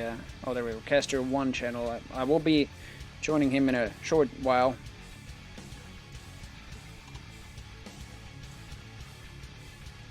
Hello, sir. There we go. Hello. Hello. I lost all my games. Yeah, so heard. Actually gonna put you up a little bit on stream because you might be a little bit too quiet. Oh. Do I need to be? I can turn myself up. Okay, you can do that. Here we are. So I don't. How's about that? There we go. Much better. Sweet. So I'm finally joined with Pointy Raccoon, the admin of these tournaments, and it's very nice of you to like bring us a sort of new format to the community tournaments. I am more than glad to commentate these as well. Well, thank you. I know it was last minute. We kind of No, it's totally fine. Yeah. Slapped this together. It's because tournaments are slowly seem to just kind of be falling off. All we got really is the Stotty and challenges. Really, I mean, there's not there's not a whole lot else. There's also the Frag Fest on the Friday, but it's I think between challenges and the Stotty, that's everything for most people. So getting a sort of midweek game for not necessarily casual players, but less experienced players, I think is fun. So, and the more Quake, the merrier, I say. Very much so, yeah. And I'm also keen to see more new faces and everything like that. I'm just seeing. Yeah, absolutely. Seeing familiar, I'd say around 50% are just familiar faces I've already seen in Battlefly back in 2018, and then in Rocket Jump Zone, where I just commentated most of my career. But right now, it's very gratifying to be here as well. Well, if you do need to invite me though, because what do you want to cast? What do you want to cast? Well, I'm still seem to be in Rom's lobby here. I can actually just. Yeah, we can do that. Absolutely. Pointy Raccoon. There we go. Oh yeah, he's actually the leader. Ooh. Yeah, teething problems. First one, teething problems. There's a couple of no-shows as well, but I think so far it's gone fine. Yeah. I think. Well, I mean, at least stream-wise, it hasn't gone terrible. At least, I mean, with my, I even developed this. I've already talked about it on stream, but I even developed this impromptu tourney scene for the stream, just for these last-minute sort of commentating. What I need to do probably is just like a waiting scene, so that there's also a countdown when the stream when the tournament starts and everything. But everything so far is fine. I currently have a game scene and a bracket scene where you just see the game in the bracket. Do you use OBS? The Streamlabs OBS. Oh, okay. It's just in OBS. I've set up a little. I set up like a Crinder capture, so I put the spec link in that and then switch to that, and it comes up. It's actually quite a nice, sort of nicely formatted. It's really cool. So I just use that. Oh, hello! I got a message. How do I find this? Oh, I think it was Solo the Warrior. Solo the Warrior was just solo, wasn't he? Yeah, solo with caps lock and space is in between each letter, I believe. Yeah, there we go. Okay. I need to get there. I'm not sure if this is a spectator link or anything, but I'll still see. I mean, you could take any link and then just click the spectator at the top right. That's all right. Is this the right one? Aenox banned corrupt to keep ROM banned X. I think it is. Yeah. Cool. Aenox picked Veil of Nath. Ha! ROM, get wrecked. And these are actually, I don't know. I think I've seen ROM play on Veil of Nath or some other map, but I have seen ROM's gameplay in Rocket Jump Zone as far as I remember. It's been quite some time since I've been commentated there, but I've definitely seen ROM play. But Veil of Nath. Yeah, ROM bans it against me every single time. Every time, I swear to God, it's really annoying. Yeah, he does it. It's not. I don't know if he's just bad at it or if I'm good at it, but yeah, he bans it against me every time. It's just it's a difficult map, isn't it? It's like there's the rail. If you like if you enjoy using the rail, if you're good at using the rail, you really need to go out of your way to grab it, and it's kind of, it can be quite easy to play around that. So Yeah. um, I couldn't agree more. I even recently, when I did those 2 placements of my dual rank, 'cause I thought I could actually just get back to dueling myself, but I'm not sure still yet. But I still did that one first placement. It was against a Russian 1400 ELO player. It was Veil of Nath again. I tried to go for the rail quite a number of times and miserably failing at it, and just stopped grabbing the weapon altogether. I still lost that, but it was a very close game afterwards. it's the rail on Veil. Rail on Veil, yeah. The rail on is sort of similar to the one on Exile, where it's like you can, for a long portion of the game, you can kind of just avoid using it because it can be so difficult to get if you're up against a difficult player. On Exile, I like almost never touch the rail, just because you have to go through the bloody tunnel and then down to the bottom, and then you either have to go up the jump pad or risk getting wrung out of the bloody map. So I tend to avoid it personally. Oh, I think Anox is saying there's going to be a different queue render link, and I think this is it. And we have Anox banning Corrupted Keep. I'm actually going to show it on stream as well. There we go. He has banned Corrupted Keep, and Rom is banning a map. That's a shame. Yeah. It looks like Solo might have misunderstood that he was advancing, so has left. Oh no, so he sort of might have forfeited the tournament. Which is a shame. I mean, it makes sense because it was only 2 players. Yeah. And he was in the group on his own, and he lost the map, so he must have thought he lost. Well, that thought he was out, which is an easy mistake to make. But shame we couldn't do anything about that. Otherwise, we could have waited until we had the extra 2 players, or I don't know how long that would have taken. So I thought best to just start. Do I smell a newbie? Group stage would take a while anyway. Lomox, thank you so much for the follow, much obliged, and welcome Eradication, and thank you so much for joining my cast here as well. Glad you are all liking it. So Rom, banned Exile. Yeah, of course. Everyone bans Exile. But Anox this time actually picked Awoken instead of Veil. I don't know. Right. I don't have any stream delay or anything, but Anox might have actually heard my stream, and I think he's playing fair against Rom this time. Now that he actually heard that his Veil is actually one of his most hated maps.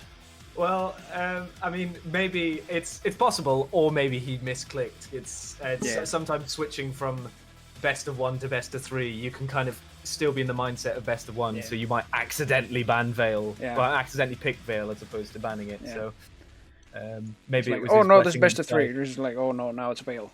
Yeah, exactly. So maybe that was a misclick, or maybe he's just being nice. We have Awoken picked by Anox, Rom picked Moonfalls, and as the decider will be Ruins. Yeah, Anox has banned Ranger. The Ruins, I mean, I guess if you're not... Deep Embrace is a difficult map because it's like, it's very different from the rest of the maps, but I definitely would have banned Ruins against Rom. He can be a bit of a bastard on that map. And Rom picks Eisen. Oh god, Rom picks Eisen on Awoken. Yeah, I rate Rom's Eisen quite a bit. It's very strong Eisen. I think actually it's Eisen I've seen Rom play on Awoken. I cannot remember the tournament, but it was specifically Awoken where Rom just dominated as Eisen. That map specifically. Anox picks Anarchy on Awoken though. Comfort pick maybe? Question mark? I guess. Not sure. Don't see the major benefit of it, but if it works, it works. Anarchy first movement does not have like many. I mean, the map has many corners to like airstrip around and everything like that, but like not many comfortable platforms for Anarchy. Just land every time on every single You definitely would see it on Ruins as opposed to Awoken, so Yeah. or even Molten. So Anox picks Scale Bearer though. I wonder if that's to get it out of Rom's hands. I wonder if he's picked Scale Bearer to get it out of Rom's hands. Rom banning the Death Knight of Molten as well. I've been bullying Rom the Death Knight recently, so he's frightened. He's terrified. And then Rom picks the visor. Again, I rate Rom's visor. He just knows how to use the bloody thing. It's crazy. Like, you know, you give Rom that sight every 30 seconds, bro. Oh, it's difficult. Well, we already saw some scale bearer action with Rom against Stone, who just simply. I think all he pressed from his keyboard is the strafing button every single time Rom was just going past, like, oh, we'll let away, and suddenly Stone is just, yep, no thanks. I'm gonna press A. I don't know how he does it. Like, I cannot get out of the way of Rom's scale there for whatever reason. Yeah, and Stone was so smooth with that. It's like, yeah, screw it. It's gonna stand still for a while, then strafe. I gotta watch the. I definitely have to watch that VOD back to see how he does that, because Jesus, man, Scale just fucks me up, dude. I hate him so much. I absolutely hate Scale, but you know. Anox banning Sorlag. Yeah, on Ruins makes sense. Like Sorlag is that's a bit of home turf, I'd say, for Sorlag. Oh, my phone is. And Ron picks Galena. It's a crazy pick, crazy goddamn pick on Ruins, because there's just such a neat line from heavy to shotgun to bottom light armor that just is filled with time shards, filled with all the gear you need. So that's super strong. And Anox picks Nyx.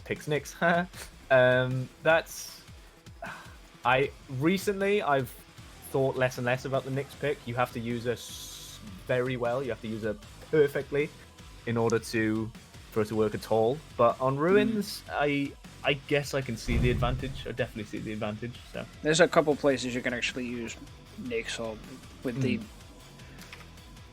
the wall jump. Ruins is basically the new blood run for Nyx, I'd say.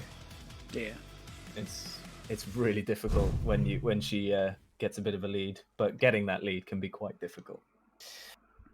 But here we are. Awoken will be played first, and Ron will be playing Eisen, and Anox will be playing Anarchy. This is going to be quite something. Yes, Ron needs to change the bloody map, mate. Come on. Damn it. I bet he's gone for this. Oh, he's got. Yeah. We already had Immorpher in the chat who said something. What was the strategy called again? I have to search for it because I'll be damned.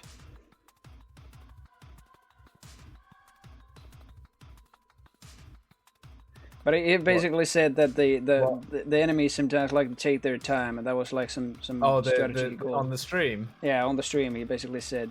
Is this it? No, I want. The Musashi. Yeah, that's what it was. Yeah, that is the tactic that some players use just to somehow get into, irritate the other player as well as the streamer. I mean, well, I don't know. I've been sort of impatient with Rama's picks here and everything like that sometimes. I mean, a couple of them were because of the key render technical problems. I didn't even realize that it was broken at one point. But actually, I don't know. I think we figured that the Crinder link breaks if you have like a hashtag in it, because there was a hashtag. I accidentally typed in a bloody hashtag at the end of my name, and that came up in the link, and I think that busted the link completely. So I see. I think that's why it broke. So because I couldn't ban anything. I went to my link and just didn't let me ban. So we're just waiting on Rom to piss now, it seems. He is the weakest bladder of any Quake player I've ever met. Every single game. It'll be 1 minute, or maybe he needs to get a beverage. Maybe. Boomer juice. Boomer juice. So I've got my. If anything, I've just realised this. This was not planned. I'm going to pretend it was. I got my special, extra special ring out horn. So if that happens, if there's a ring out, we can get a. Oh, I'll be damned. I usually have my sort of one-liner for each bring out is like, and he's out of a map. But you have your horn. That's way better. That is way better. It was not planned. It was just there on my desk. Why do I have a bike horn? Maybe I can just say the line after the horn, like, and he's out of the map. Yeah, it's good, isn't it? I've been annoying people in work with it. just going up behind them and just. Good music, sounds well chosen to Quake. Yeah, this is Marky Music. He's given me permission to play his music on stream, and I sort of compiled a playlist on his SoundCloud tracks. And these are basically just Quake or Doom themed. Some of these are actually in the Quake Champions Doom Edition Doom mod. You can actually play that in the Zenjonum source port. Is a very good Doom mod.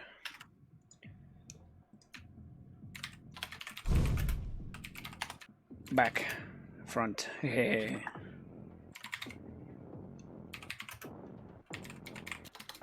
Good sound effects too. Yeah, if we mean the horn, yeah, that is not from my stream. That is Pointy Raccoon's ring out horn. But that I do have my own sound effects. They're sadly currently off because of the tournament. But I'll be damned. The sound files are just ranging from everything. They're just mostly about classic FPS. I do want this game. That's something I would like to see in this game. More like sort of announcer packs, things like that. Yeah. Like you get like the old. I was also like wishing that the freaking every time you kill somebody, the kill sound. I wish there were more of those as well. Yeah, that'd be cool. I do appreciate that they added the Quake Live. The Quake Live ding. Yeah, good. I really enjoy that. I'm just always using that myself. It's just feels good, yeah. Yeah. But I would like to see. Maybe even I'd like to see a ring out.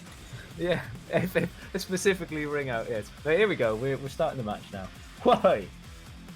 I've got a black screen for some reason. I don't know. Oh dear.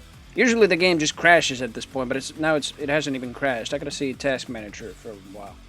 I was sort of expecting it to, well, not expecting it to crash all the time, but like crash at some point. Yeah, it's now responding. I believe it's just still. There we go. It's still in match found. Yeah, it's yeah. What did we? Did you go into a game? Still working. Okay. Well, I'm restarting my game. I just completely shut it down. We can restart the thing. Don't worry. Technical issues. It's okay. It's fine. There's nothing professional. I'm a community tournament caster, not a Quake Pro League caster. Hey, even the QPL has issues. Well, actually, yeah. Now that you mention it, they do. It's super full of fucking issues. So many.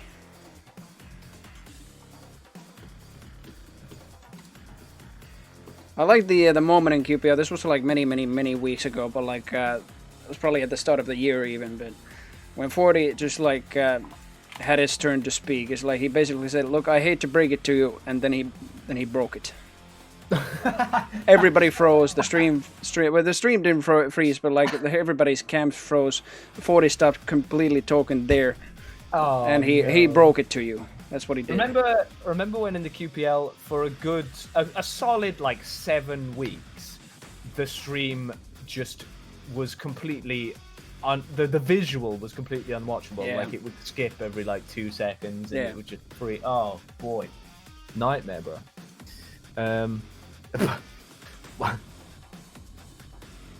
Hold on. Oh, fucking hell. And as far as like even the professional casters even go, I mean, Flea even brought an umbrella there in the that was live scene from Tempest. That was good, wasn't it? So you back in game? I should be. Okay, yep, there we go. I'm back. There we go. Slash gave us a very good critting. I can't invite you. I think Rom has to invite you. Yeah, Rom invited me. There we go. Oh, there we go. And Sweet. Cook is also streaming our game in a Russian. The Russian server. Yes. You have to say Russian whenever you say that. Always, I even see like caps lock in some public games chat. I also always have to pronounce that in some Russian accent. I have no idea why. I always have to. It's because they only ever type in caps lock. No. Crazy. Oh, you shouldn't take the piss. We shouldn't take the piss. This tournament has a Russian audience now. So. Yeah. So apologies to every single one Russian. I do just like. But your country is wild. I'm gonna say I find it even peculiar that you write your smileys with only the mouth visible. You don't write the eyes. Yeah, it's very I always interesting. have wondered about that. Yeah. I don't know if it's like maybe they just don't have that in their language. Perhaps I don't know. Yeah, the colon. Yeah, that is very interesting. I should turn down. I'm gonna turn down my game a little bit. Oh god, it's loud. Round begins. At least it isn't loud on my stream. There we go. 2. I am starting from Rom, who's got that golden gauntlet. Starting with Eisen. I think I'll start with Anox then. Yeah. Rom just casually picked up the rail and the heavy and now goes for rocket. Has no idea where Anox is actually, but finally with that tribal, he's got some kind of an idea. Anox smoothly going up a level there without even being seen by Rom's rail. Pretty standard start, I'd say. A couple of engagements. Rom is typically one to try and engage a little bit directly off the first rotation.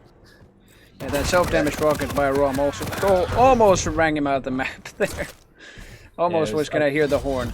But there we go, finally the first frag. I'm gonna get the horn ready just in case. Just in case. It will already be on Pony Raccoon's hand there. Yeah, it was a bit of a... I think Rom was expecting Anox to go to heavy, or at least for Rom to actually hit the rail, but because otherwise that jump down just didn't let it work. Thank God that turret was... Turret barely missed all of those shots there, that previous turret that is. Anox was at 60 HP. Very good rail hits by Anox, and he's gonna get the Mega. I was lucky there from Rom. He could have gotten his toesies shot. But that's alright. Anox getting rid of the turret, keeping on top of the turret. That's going to be key for the rest of this map. Making sure that when he sees the turret, he clocks it, keeps it in the back of his head when he's doing any push, engaging onto any items. And a bad miss from Rom. It's going to mean that Anox is going to push for this Mega. Rom is now hurting, especially after that rail. That stack is quickly mitigated from that Mega, and that little armor is not going to help too much. 2-0 already to Anox. Anox playing this perfectly in a moment, and nearly got to use the horn. God damn it! Again, the Awoken's ring outs are just so close every single time. It's so close. Some of them are bullshit as well. Yeah. But, now Anox. Oh no. Oh boy, Anox just so far consistently in the perfect position to keep a hold of the items, and even if Rom, what a rail, lovely rail, and even if another Rom one on engage, god damn, these rails, could he get one more? It would have been better to switch to shotgun probably, but he should be getting this kill now. Wait, oh no! Oh, the turret! Oh, Timmy! Timmy MVP. And the turret, and it's still going. Turret is still going pretty much. I don't know if it's Anox is not even railable because of that Mega, but yeah, there we go. Pushes into the Mega and gets the very good LG skill. That turret right there that exit is just insane. That's an insane place to put a turret. It just, no longer can you just off spawn kind of. Oh wait, hold on, we might be getting a kill here. Can he connect the rocket? Question is, which one? Though both are actually very low on HP. There we go. Rom did get sure. the... Oh no, 1 HP! Oh, Jesus. Rom did get the heavy.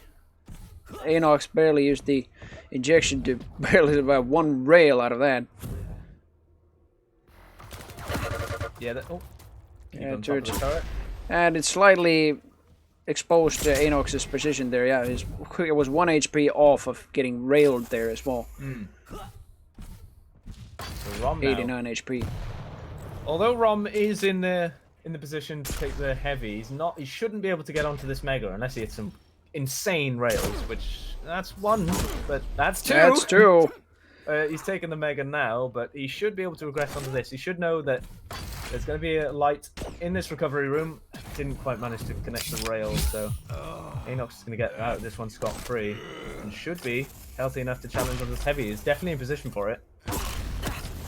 Good opening rail. Good opening LG. Is he going to be able to get out this alive? Oh, no, he won't.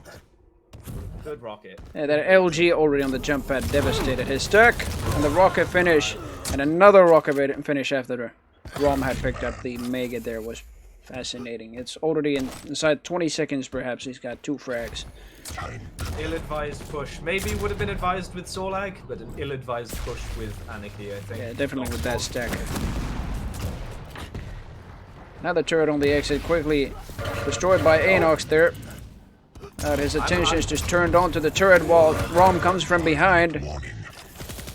Yeah, that stack is not going to help too much. That was a very good rail on the jump pad. Enox was only struggling with a single nail gun. Okay. I thought Enox might have been pushing once again. Oh, he's going to try and go for the light, but Rom knows that he wants it. He hasn't got any armor. Gets a good rail, and now Enox doesn't have any lights to fall back on. He's going to be in a lot of trouble. If we can pull this last rail. No, he can't quite get it. It would have been visible, but only by a single pixel, maybe, or a couple. Yeah. Rom's prediction with those rails, not enough for that, not for a single pixel, even if it was for a couple frames there.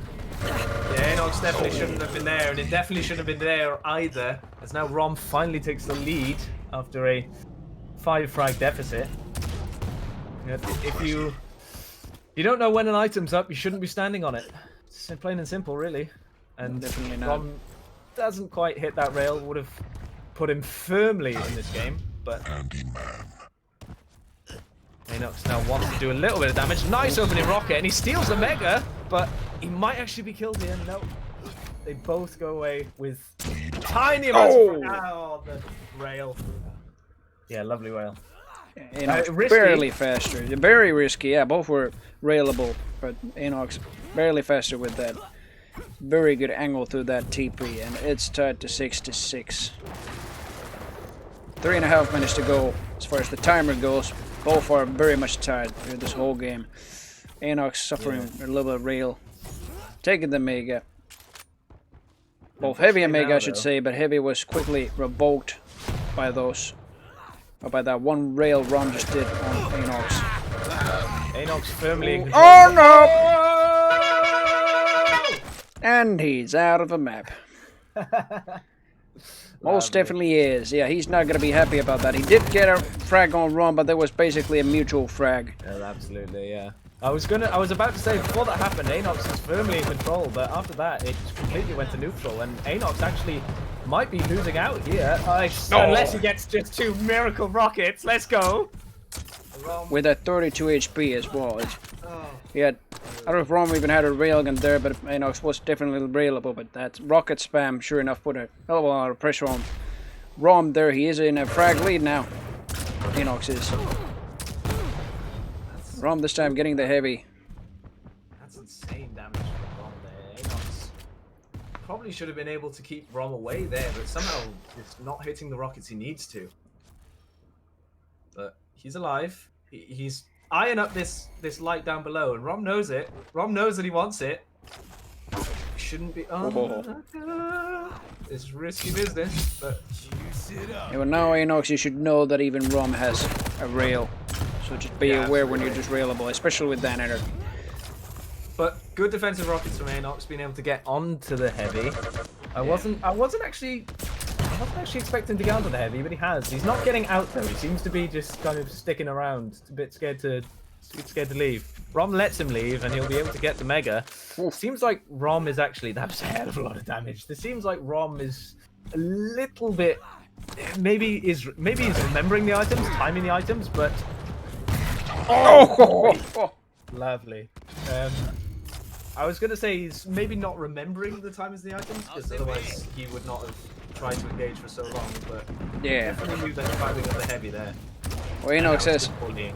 it definitely has trouble with that too, because oh, there we go. Rom actually was pretty much in time. Enoch is still trying to find out when the Mega actually spawns, and he's still trying to visit there. Nope, it's not there. Rom's most likely picked it up. There we go. It's a rail hit. Anox is just giving him too many rail angles at the moment. He should have known that Rom was. He should have heard the rail, like the hum. So he should have known that the angle and the Omega was open.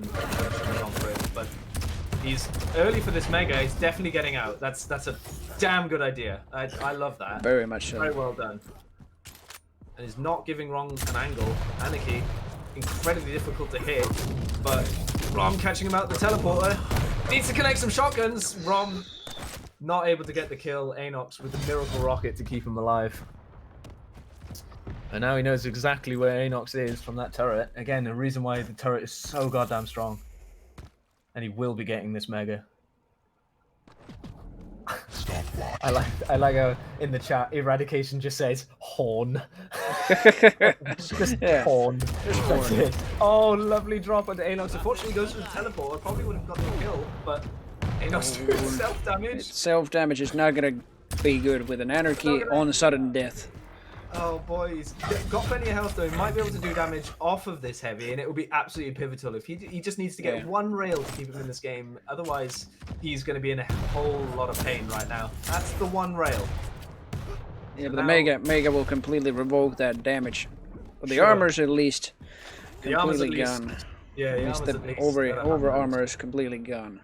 Yeah, and so long as you keep your defensive rockets steady, you'll be able to get a light armor. Rom, I don't know if he's going to... brutal rockets. And again, that's just going to keep Anox off the item. That one rocket, it's so squishy in this game. So Mega... Patented go up the bloody jump pad with no rhyme or reason, Rom. No! Shotgun. No! The two massive damage shotgun blasts to win the bloody game. If you would have continued straight and not go right Anox after you had the teleporter. Yeah. You probably would have survived. 50-50, isn't it? If you're going to Very much so. fly forward. Yeah, lovely shotgun blast there from Rom. Almost 2 full damage shotgun blasts. So strong. It did sort of dominate the weapons a bit. I mean, Anox had very much higher rocket percentage, but yeah, higher LG and higher rail. Good defensive rockets, really. I mean, some of the rockets were just super good, and some of the rails as well were exactly what they needed to be. Nothing flashy, just exactly what they needed to be to keep them off. But unfortunately, not quite clutching out the final of the game there. Rom, by the end of it, just had full control, knew when every item was, and just choked Anox completely out the map. But right now we will be going to our next map, which will be Molten. This time picked by Rom, I believe, yeah. Yeah. Now, that was also Anox's map, and he just barely lost that, yeah. Just barely, I do agree, it just, needed to be more on the a couple of many times you could see that Anox was either too early for an item or sort of sticking on an item, hoping it will spawn. And with a player like Rom, who has already knows some of the item timings, he might forget him occasionally, but you have to assume he hasn't forgotten them. Otherwise, you're just gonna start losing matches, really.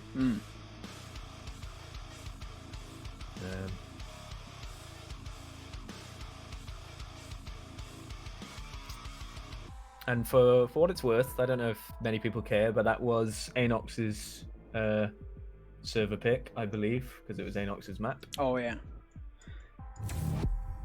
And Rom decides to go for EU Central this time. I believe we were on EU East. Yeah. Whether or not it makes a huge difference, or if any people really care that much.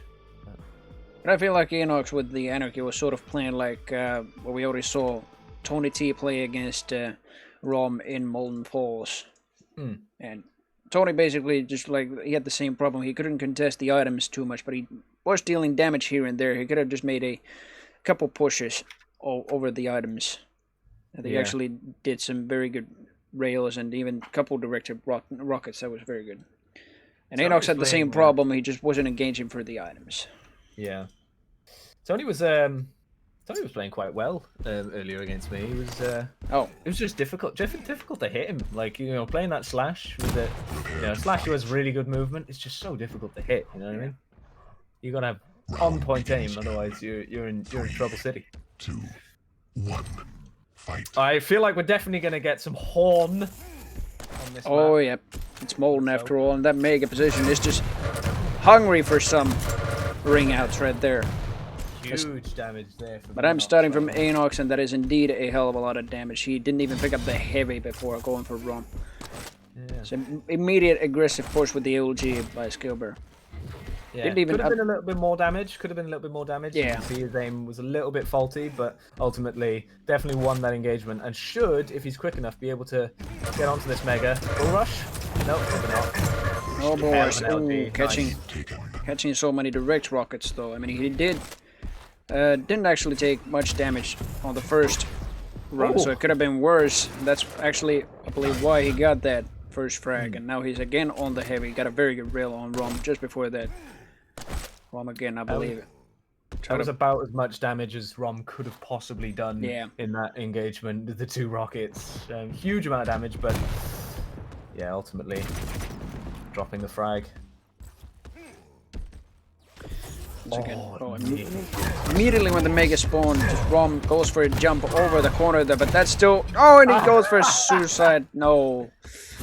-1. Does that count for the horns? Is that a horn? No. I'll give it a little. There just we go. a little one. I mean, I only quote the ring outs usually, like, and he's out of the map, but I never quote the suicides. The Rom is actually -1 now. Anox. Yeah, that's. I got another frag there as well. Anox might be overplaying this mega a little bit. He's not going to be able to get. Unfortunately, he's not going to be able to get both items now. He's going to let Rom get the heavy. I fear he's overplayed the mega just slightly and missing the rail after that. He's not even going to get. Oh no! Okay. He's out of the map. Rom is out of the map, not by himself this time, so it's not -2, it's still going to be -1 for Rom. Anox getting a very good ring out of that.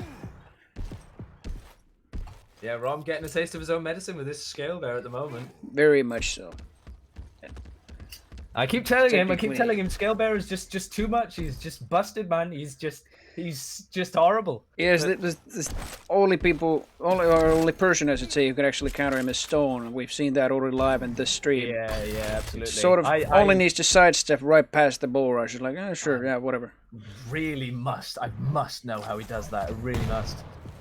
And one thing to note about Rom is that when he takes jump pads, he always takes them at the other side of the jump pad, so he has the ledge to clip onto, which means that he will always jump into a teleporter, which one gives away his position, and two, it means that if you just rocket the ledge as soon as you hit the jump pad, that is big damage. I mean, that's even more damage you could possibly do with an LG.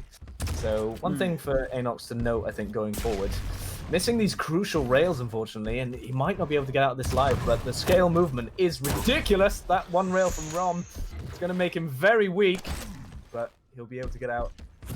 Will he be alive for long, though? Rom pops the piercing sight. Knows exactly where he is, and Anox realizes that he's made the wrong move. Needs to get out of there. And that bull rush, just for the insurance. Fuck, I'm starting to sound like 40 now. God. Oh, no. Just for the I just realized that myself. Oh, no. It's fine, man. It's fine. But Anox... It's exactly what it is for. It is. Anox is looking very confident despite the fact that he hasn't much relied on the major pickups. He's just plus backing his entire game with Rom only being out -1. And Anox just basically 4 frags above him. That'd be a hell of a win to just win with Rom still on -1. Yeah, against the scale bear too. That's going to be very Absolutely. something else. But this is the problem with Scale. This is just if he has his bull rush, it's it's you essentially just like Nyx. And with Nyx, you have to kill her twice because she essentially has 2 health pools. She has the health pools you have before the Ghost Walk and the one after, and it's the same with Scale Bearer. You have the health before the bull rush, and he gets away with the bull rush just like this. Yep. And you have to kill him again. Essentially, it's so goddamn difficult to chase a Scale Bearer, at especially this many a frag lead. But not a good drop down. Rom gonna get the rail. Should have realized he was railable. Yeah, that was gyps flying all over the place because of Pearson's side as well. He knew where he was going there. Yeah. Oh boy, and another rail right after the Mega. Good indicator for if you want to know if he's using the visor. If you get absolutely exploded by visor, then he's been using the piercing side. Anox. Oh, that's one hell of a jump. Sadly, oh, no! Sadly it wasn't. It barely was not a Goomba stomp, but Anox is still 5 HP after that fight. Oh, that is. I would be tilting out right now. I would be tilting so bad because that should have been Rom's frag, absolutely. But unfortunately, just yeah, not Rom though. He pushes forward. He knows that Anox was actually still even at least I don't know that much HP, and at most maybe out 100. But Anox wasn't even comfortable picking up those health bubbles. I don't know why. Now it's just all after Rom here, who already has overstack, so he doesn't even get to pick them up. After he takes this Mega, what he needs to do is he needs to make sure he's not heard. He needs to make Anox wonder exactly where the hell he is. Because otherwise, he's just going to outmove you. He's got better movement than you. Okay, well, I spoke too soon. You can just rocket jump into him and win the video game. Yeah. And followed up with another frag. And Anox, the lead is slowly closing. Maybe a little bit above the confidence. Maybe a little bit. He was a bit too aggressive. He actually this time wants some of the major pickups to rely on because absolutely. The smaller pickups ain't gonna give much of a stack even for a scale bear. I mean the light armors. There's only 3 light armors on this map, or 2. Yeah, 2. 2. So even like with heavy champions, you're not gonna max out on light armor only. This is the problem with plus backing constantly, even with Scale Bearer, is alright, you've got a heavy champion, once you die you spawn with super heavy stack, but you know, if you just constantly plus back, you leave the map completely open. It lets the other player set up as much as they want, and now Rom has taken the close the gap. And Anox using that heavy stack to try and okay, that sidestep. Okay, boy. Where he sure is. There we go. That was basically the same as Stone did it with the Soul Hack, though this time it was with a visor. BQ3 movement, and Rom is gonna pick up the Mega. Yeah, I mean, I don't think Anox had any intention of, leaving the map open. I don't think he wanted that to happen, but he saw that it did happen and went, oh, do you know what? I'm gonna turn into plus back. Yeah. My advice generally is to kind of, as best you can, take the map back, because otherwise this will happen, and now you are completely shut out of the map. Yes. And apart from that rail is somewhere, but Anox has to now use a tied game to bring the control back, as opposed to a 4 frag lead where he can take the control back. As he no longer has that padding, and huge damage from Rom there. Anox will be getting the heavy. Somehow Anox comes out better in that engagement. Okay. Oh. Huge damage. Rocket. Oh boy. Anox, I saw that Anox barely had his rocket launcher out, but he could not fire it because Rom's rockets were already hit his carrot there. I'll be damned. That rail. If Anox hit that rail, oh boy, that would have been a disaster for Rom. Worked so hard to get a frag and then just get railed off spawn. Nightmare. But now Anox is in a hell of a lot of control right now. But he is one frag down, so Rom now can plus back if he so desires. And he so much has to because he's at a 1 frag difference in such a low stack that he much prefers. Oh, what is he doing? Yeah, I'm not sure about that. Oh, no. Definitely not sure about that. Is he going to be able to get away with this? I think he's... Oh, Anox. I'm going to switch over to Anox at the moment. He's got to make this comeback. He's got 10 seconds. Going to go through the telly. Misses the rail. Rom going around the corner. He's just got to go. He's got to push for it. 1 rail. Got to get the second. Shotgun. Oh, no! Dude, come on. Was as close as you could have gotten for a tying up before the timer could have actually gone. I'll be damned. That was close. That is sad horn worthy. Sad. That is just that is so brutal. That was in his hands and he just That was choked the shotgun, unfortunately. very much so. But look at Rom's rail accuracy, 70%. 70%! Come on, Rom! What the hell, man? And he certainly enough dominated the pickups. But yeah, Anox, if he just like could have kept on with the plus backing game sort of in the beginning, it might have been one hell of a game. Just like Rom at -1 and suddenly Anox just won 4 to -1. It would have been something else. Yeah, that's super unfortunate. It's very close. Super unfortunate for Anox, but the unfortunate truth is he did plus back way too early. He should have used that frag lead to get back control, and he needed to not choke the shotgun at the end, which is shame that happened, but it is what it is. Very much so. That hurts so bad. And I would quit. I would not be playing this game anymore. If that happened in one of my games, in one of my ranked games, I'd QQ, but it's gone. I don't care. I'm out. Oh boy. And Anox is actually asking if this is single elimination. It is. Yeah. Sadly, it's not like it was a matter of seconds in the matter of accuracy with the shotgun as well. But sadly, Anox is barely out. Not playing the third map this time. Rom won 2-0 on that best of 3 series. And they're wondering if they're gonna play the third map for sport. I mean, I'm down. I dig it. You know, I think we got a bit of time. But the thing is, if we are going to, let's see if there's any games.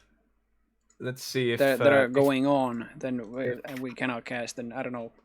We can't play that. If Slave is in his game, if Slave is in his match.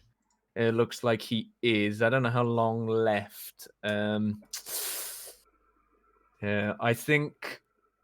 I mean, they can play if they want, but I think we're gonna have to. I think we're gonna have to move off and end up in Stone's game.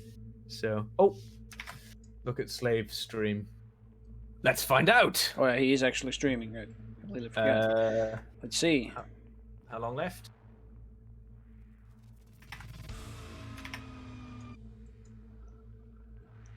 Where is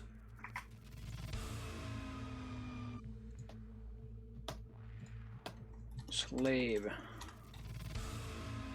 What is his stream name actually? I can actually just search the Discord here. It's fine. Din Slave, I think. Professional stream, everybody. Very much so. Din Slave, let's see. Din Slave. Nearly 7 minutes in. There's no time to cast it, I'm afraid. Oh, okay. But these two can continue if they so desire, and I'm sure they'll have a lot of fun. And Anox can relax because he's already out. Well, he's basically out, yeah. As brutal as it sounds. I mean, yes, Rom, blame me. I decided not to pick double elimination purely because with a kind of just a double elimination bracket, there's a lot of time spent people just kind of not playing. I think in group stage and then single elim, you can kind of just the games just kind of roll on. So that's why I picked it. It may change in the future. We'll have to see. Well, there it is. But yeah, we're going to probably cast another game. They can play their game. I will leave this party and invite you. It's very, very good that they're still playing it in good spirit, the third map. Yes, good sportsman. And a good game. I Very really much enjoyed so. that. That was very fun. But a couple of little mistakes from both players, honestly. But ultimately, Rom, as soon as, all Rom needs is time. He might fall down early game, make a few too many bold pushes, but ultimately he knows how to take control of the map, sort of the mid game, and that's where a lot of players fall down, and that's where Rom is mainly the strongest, that mid 6-7 minute game. And in the meantime, I'm going to show the bracket, how everybody else has actually been doing. What we just watched was a devastating last map on Rom, winning 2-0 against Enox, but they're still playing their third map in basically Spirit, and then Too Good For You and Slave are still battling against each other, probably on their second or third map. And then Forget TD won against Nacecater 2-1 in maps, and now he's going against Stone in the semifinals, who won against Solo Warrior. Solo the Warrior, I should say, or Solo in game. Ooh. It was 1-0, it seems. I don't know. It was probably 2-0 in maps, but yeah, you just won the whole series. Then that's probably what it means. Oh no, yeah, actually, yeah, Solo forfeit, right? Yeah.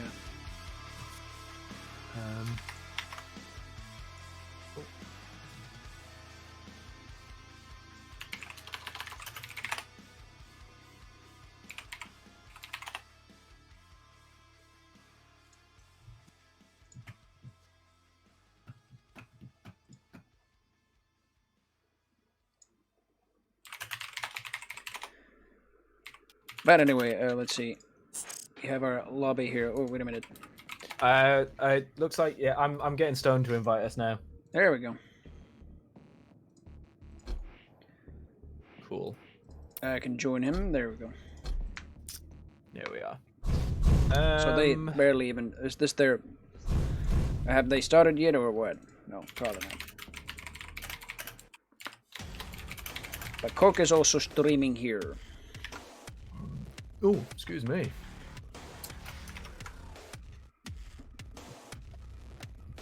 Okay, they did. Wait.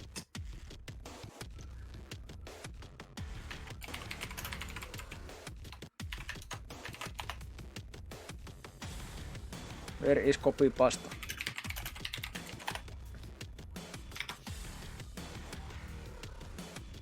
Looks like we've got There we go. a Twitch clip here from Owned on Liquid. Oh, Owned on Liquid. Alright, what's it? Crazy Rom. I think it's just the freaking last freaking few seconds of the match. I'm not sure. I didn't check it. It is a 1 minute clip, and I think, yeah, it's just the last minute of the game. Oh, it's so brutal, dude. It is painful to watch. Anyway, they actually haven't done their picks and bans yet. They're still picking the maps. And it seems that, let's see. Of course, this beginning with Forget TD, banned Molten Falls, Stone banned Ruins, Forget TD banned, picked Veil, Stone picked Exile. It's the first two maps. And then Forget TD, actually I should say the last remaining map from those two bans is Awoken. And then Forget TD is banning Champion. Very interested to see how, Exile, we'll get so many horns. Exile, I'd be interested to see how Stone plays the Exile, because I just don't know how it works. I don't get it. I can't. There's just no way I can make it work, really. It's just so hard. It's so difficult to play, and it's so just dumb. Like, a lot of platforming to be done. Oh, God, I hate it. So it'd be interesting to see how he plays it, and how a true master plays it. How do you forget D? Forget TD. I'm just gonna call him Forget. Yeah, me too. Forget. Forget bans Eisen, which I think is a very solid ban on Veil. Super strong pick on Veil. Either you want to defend the Rail Room, or you want to defend the Mega, or even the Heavy. Actually, it's just so goddamn strong to use. Stone picking the Death Knight, which again I think is a massive pick on Veil. Death Knight is insane. on that map. So many places you can kind of just spread that fire and just carpet an entire area, and just it's so difficult to deal with. Solag to counter the acid, I guess. Also I would guess so, but very decent movement on the map as well. Absolutely. And similar idea with the acid to kind of deny. Yeah. Stone banning the Strog. I mean, I guess Strog has quite sort of nice movement paths with the crouch sliding. Decent, and also neat way to kind of keep people off you when you're on the platforms and shit like that. Forget bans picks the Doom on Exile. Again, I think that's a super strong pick. I think that's probably the best pick. Better than Deep Embrace, I'd even say. It's amazing pick on Exile. And Stone playing the Anarchy. If anyone is playing Anarchy, they're probably super good with it, because Jesus Christ. Well, I already saw the air strafing by Stone with Solag, so I'm just guessing it will be pretty much the same, and the same sort of carnage with it as well with Anarchy. The stack difference is very, very devastating, but I'll be damned. I'm still eager to see the same sort of fast and frantic action from another air strafing champion by Stone. And then on Awoken, Forget banned Nyx and Stone picked Ranger. Forget banned, has picked Galena. Ranger on Awoken is just very good with that cubby hole if you just want to use your Dire Orb through that to get to Mega faster. Or just in general use it on, after you've picked up the heavy, you just use it on the rail platform just to get a railgun, and then just jump on to Mega. It may take a little bit of time if you already don't have a railgun, but still very good. I'm interested in the Nyx ban. I think there must be some kind of a respect ban, I suppose. Maybe seeing Stone play it and just got scared of it, because Nyx, again, really difficult to play unless you're playing it absolutely perfectly. You know, it's if you're not playing it perfectly, they're just it's so difficult to play as her. But when she's being used, I mean, we've seen Kilson using her to immense effect. So that's just got to be a respect ban, and also she's decently strong and Awoken, I'd say.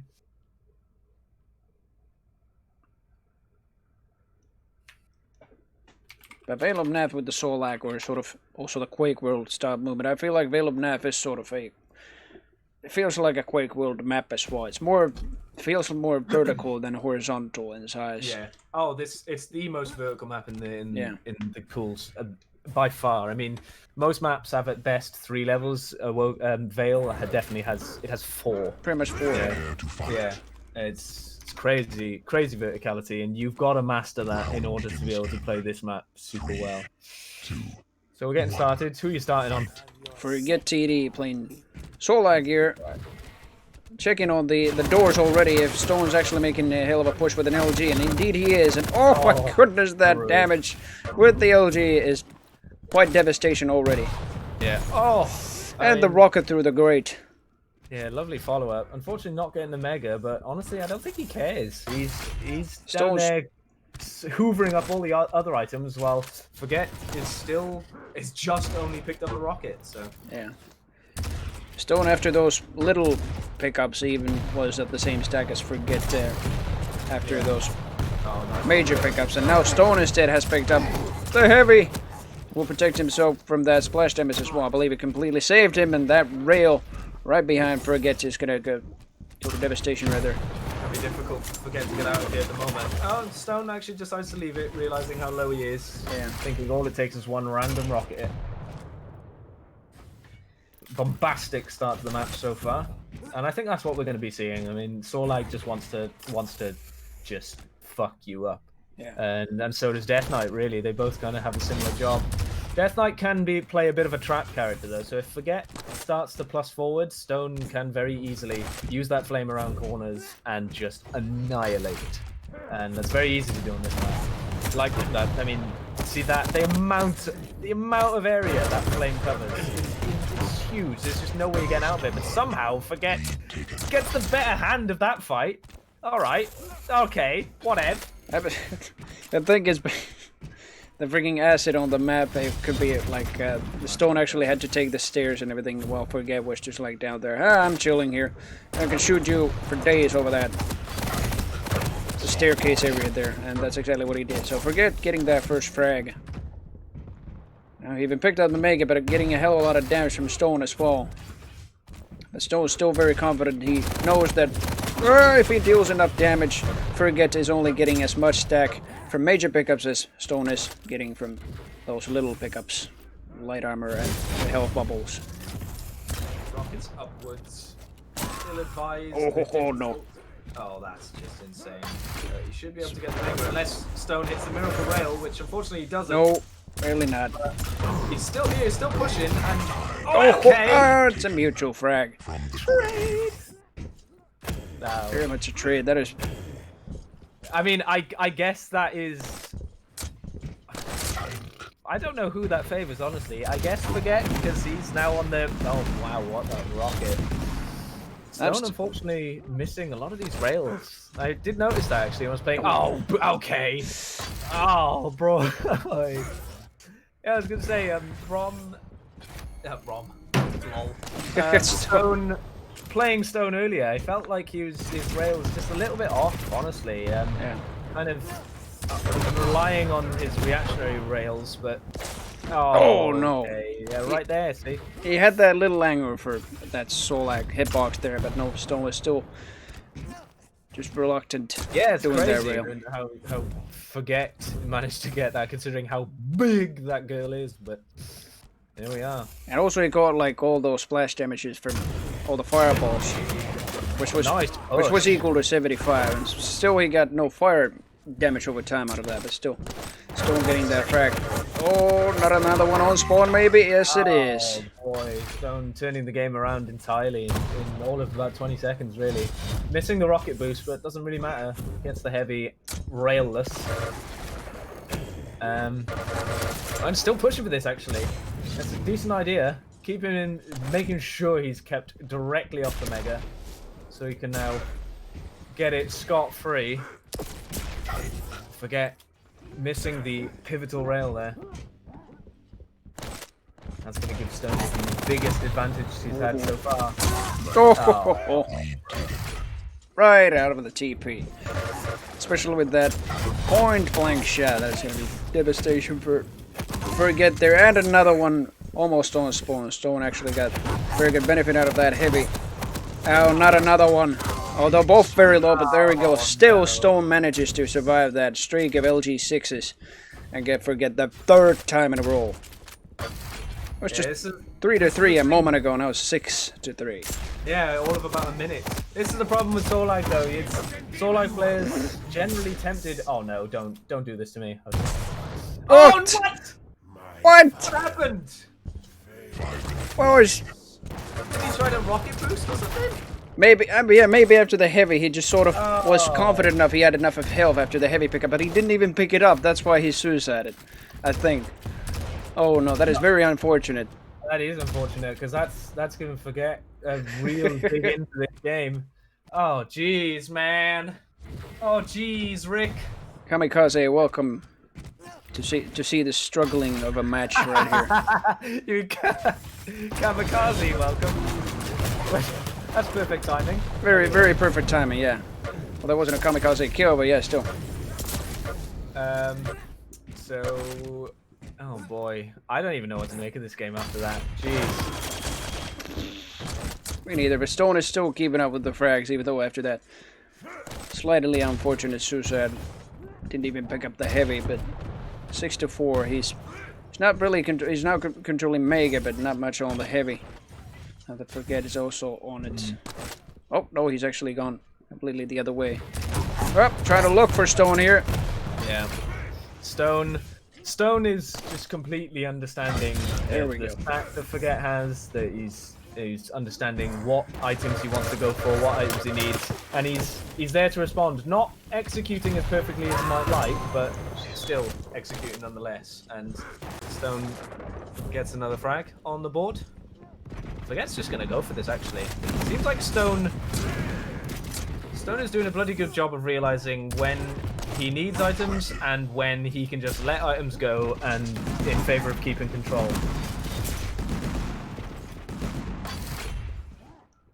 Yeah, now he does get the heavy finally a stone. Oh, This time on a such a low HP.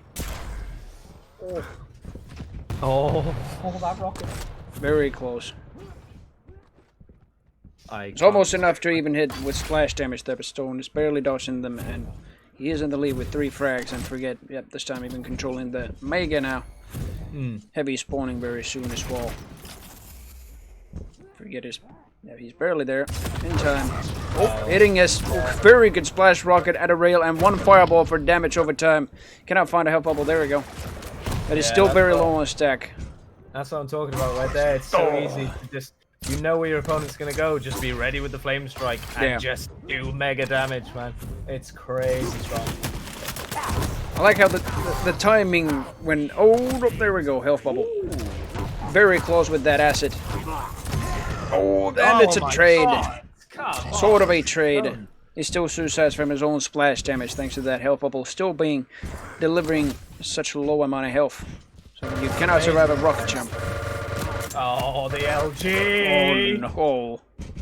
Yeah, that's devastating. He cannot move anywhere there. Stone even realized that. Oh, yeah, there's no other way there. Yeah. I could actually kill him. I could run away and get this light.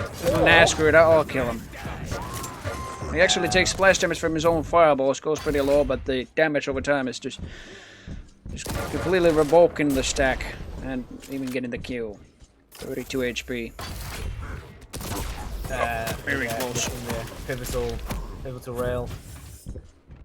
Very, very close rail, but there you go. This is, I believe this is Stone Games, remember, so there's 1.5 minutes to go. Yeah, 1 minute 20, I should say. It's Stone's defense has just been huge.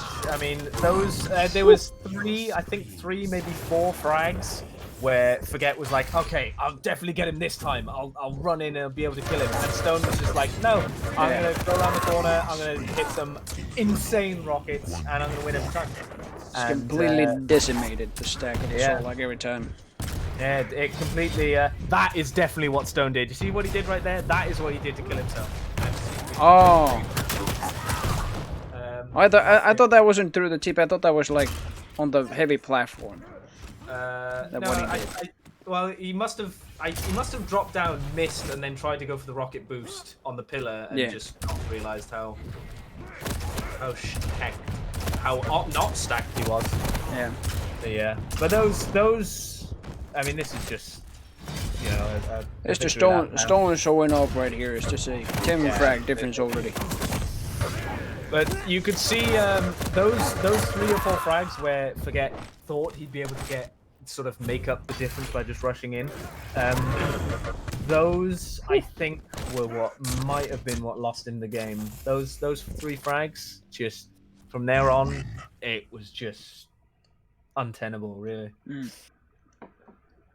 Great game from Stone there. And a decent game from Forget as well. I don't want to take away from him. The start of the game was fantastic. It just got away from him by the end. Yeah, even though his rail wasn't the best, 17%, but still, LG and Rocket still kept hitting the Stone. But yeah, he basically just dominated the rest of the game there. Yeah, Stone, early game kind of missing those rails, but eventually, I don't know, maybe switched to a sort of a different style of railing, but his rail came through by the end. And Forget, unfortunately, I think he just needed to hit.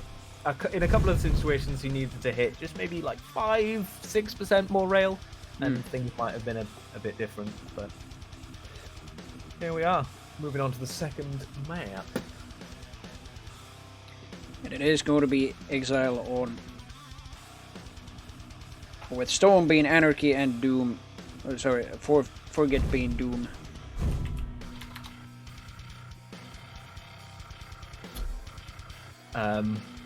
Depending on how well Stone plays this, I expect Forget to go into this with a huge advantage. I feel like Doom on this map is very, very good. Although Anarchy is you know, the kind of movement paths you can take, they certainly do favor Anarchy a little bit, but some of the double jumps you can make and the jumps that you can make safe with Doom are just that you can't count them out. And I saw a QPL match on Exile. I think Bengur was Anarchy, but I can't remember like who he was up against. But he played Anarchy quite well. Yeah, we had some very good moments with him as well. It's that injection as well can save your life. He's definitely a good pick, not taking that away. Oh! Round begins. Yeah, sadly that's not in the match, so I don't know if you can actually play the horn on that. So yeah, fight. Does it count if it's not technically a ring out? I mean, you may have pushed him out of the map. If there's suicide, does it count? Well, I still say Andy's out of a map, despite the fact that if it is a ring out or not. Okay. So it's the out of the map horn. Yeah. Fair enough. Out of the map horn. I forget was just, I don't know where he was looking. He was just looking at a wall there with a machine gun, but now he's finally found his opponent, and he's finally found his sad there as well. Yeah, bad this spot just, oh no! He's gonna be dying here. Yeah, that was a 1/4 fight there, and it was in favor of Stone. Oh no, what the hell happened? Ah, my game crashed. Oh no. Not again! No, dude. It's fine. We did the same in, what is it, Rocket Jump, where Taka was still in game, and he could just actually see what was going on. So it was just like doing this radio cast. Well, I guess I'm going to be casting on my own then. Yeah. It's just think of it as radio. Just think of it as radio. It's fine. Yeah, it's fine. I'm just going to put the music a little bit. It's coming up on the lead. Oh, we got a punch frag from Forget here. Sick. Not with the radio quality, sadly, no. Forget on 6 HP, not able to... okay, Stone just refrags with the shotgun. Runs in with the Anarchy, refrags with the shotgun. And, oh, and it looks like we're just getting a bit of a brawl here, it seems. That Forget and Stone just want to fight each other. And Stone at the moment is coming out on top. Taking control of the map. He's going to be able to get the heavy this time. And if he's quick about it, he'll be able to get onto Mega 2. Forget trying to do damage. Stone unfortunately missed the rocket jump. That means he's not actually going to be able to get the Mega. Forget will, but Forget is in a poor position. Stone actually going to get the frag, dude. Come on. For God's sake, it seems I don't know if I can actually reconnect to the match either. I'm in the lobby, the custom lobby, but I don't know if I can connect to it. Damn it. Nightmare. Damn it, son. I don't know. A lot of people have said that I just sound like the TF2 engineer, and I don't know. Most cases when I just have to, most cases when I just have to curse a lot, I just tend to go, damn it, damn it, damn it, damn it, damn it, damn it. That is amazing. You do. I can't help it. You could actually get paid for that. That's great. Yeah, but I've been thinking of just like doing some voice acting. I did one for a Quake machinima, the Seal of Nahara.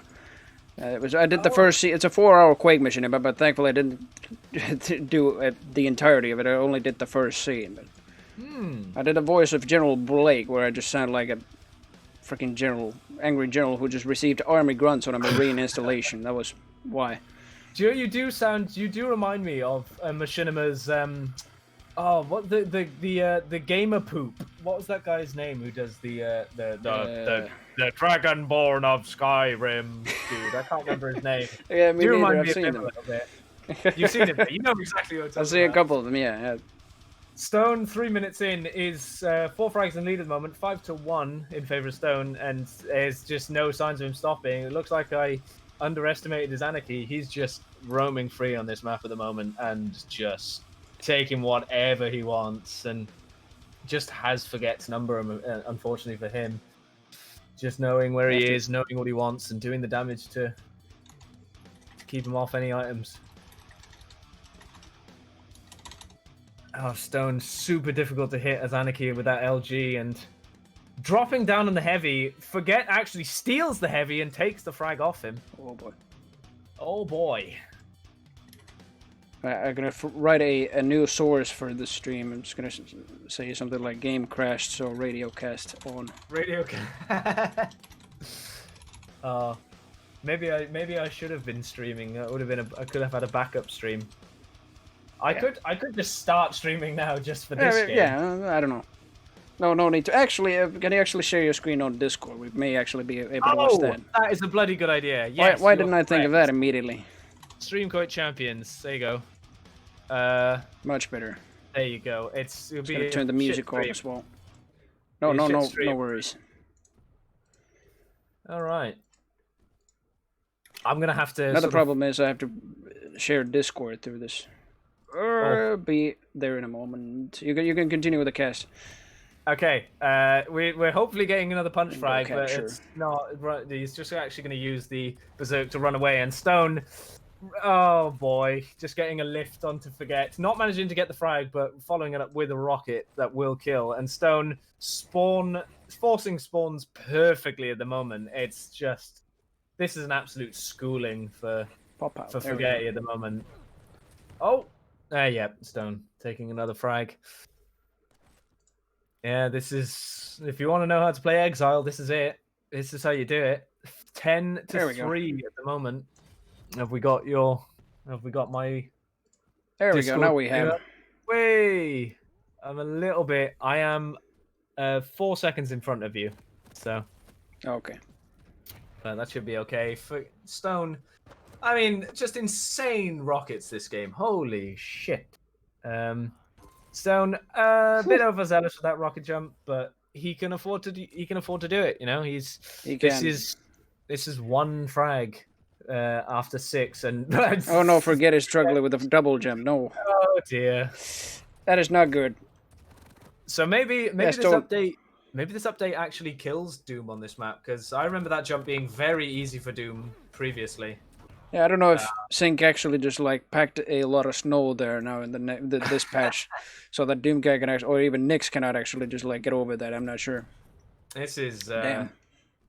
Yeah, this is a strange map, man. Really, just strange map. Super difficult, just super slippery. It just feels weird. It just feels really bad, and it's so difficult to play. This map is. I don't want to call it. There is still time. #Zoot. Bring back Zoot. Yeah. But I fear this map is already donezo at the moment. I've just realized that I've been following Forget this entire time. No problem. I just follow Stone. I don't know what happened to Forget's mouse there, but like it's sort of like it was on point on Stone with the LG accuracy. Like he was firing with the LG on Stone, but suddenly it just went 90 degrees to the left and down. It's like dunk. I'm not even. Probably just knocked his mouse over or something. Yeah. Pushed his phone off the desk. I love that shotgun. That shotgun is so good. The Quake 3 shotgun. Oh yeah. Yes, dude. Super good fun. Oh. Taking a little bit of damage, and he's completely failing the nail jumps. Oh. Yep. Oh, and he's out of the map. Off the map. Wasn't as exciting as getting rocketed off the map, but still. No, but still, he failed to nail jump there. Oh, and he's out of the map. All by himself again a second time. I think we need a. I think I'm gonna need a horn emote in chat. Question is, what is for the laser for though? That's a very good question. I don't know, but I mean, if Rainbow Six Siege is to be believed, a laser sight gives you more accuracy, a tighter spread. It's like I'm still baffled that it's like even in Quake 3 the laser sight is there. Why? Just what? That shotgun for God's sake. Hold it and just press the button. I think if you're gonna add a laser sight, you're gonna add 8 more. If that's actually no, sorry, 17 more. That's a double-barreled shotgun, so it's 18 pellets in total. So you're gonna add 17 more lasers to indicate the hits of the pellets. Are there 18 pellets on this shotgun? I don't even know. Actually. I'm not sure, but it consumes. I've been thinking about the logic of this game. It consumes 1 shell, but it's double-barreled, so it should consume 2 shells as well. I don't know. You are so right. Oh wow, the LG. This is just. There's still time. There's still time. Guys. There's a minute time here. We believe. I forget TD suddenly just does direct rockets all day, then he can actually win this tournament. 13 frags inside a minute. Yeah, very good. 12 more frags. It was there in Quake 3 Arena, so they added it here as well. I mean, yeah, that's true. They want to be true to the source material. Yeah, but I'm still wondering, even in Quake 3's case, like, where the hell? Yeah, true. Very true. It's a really good though. It was the very late 90s. You just had to be badass with your multiplayer game, especially if you were competing against another very, very big title, the 3D title at the time. Yeah. Unreal Tournament. Oh no! Boy. And he's out of a map.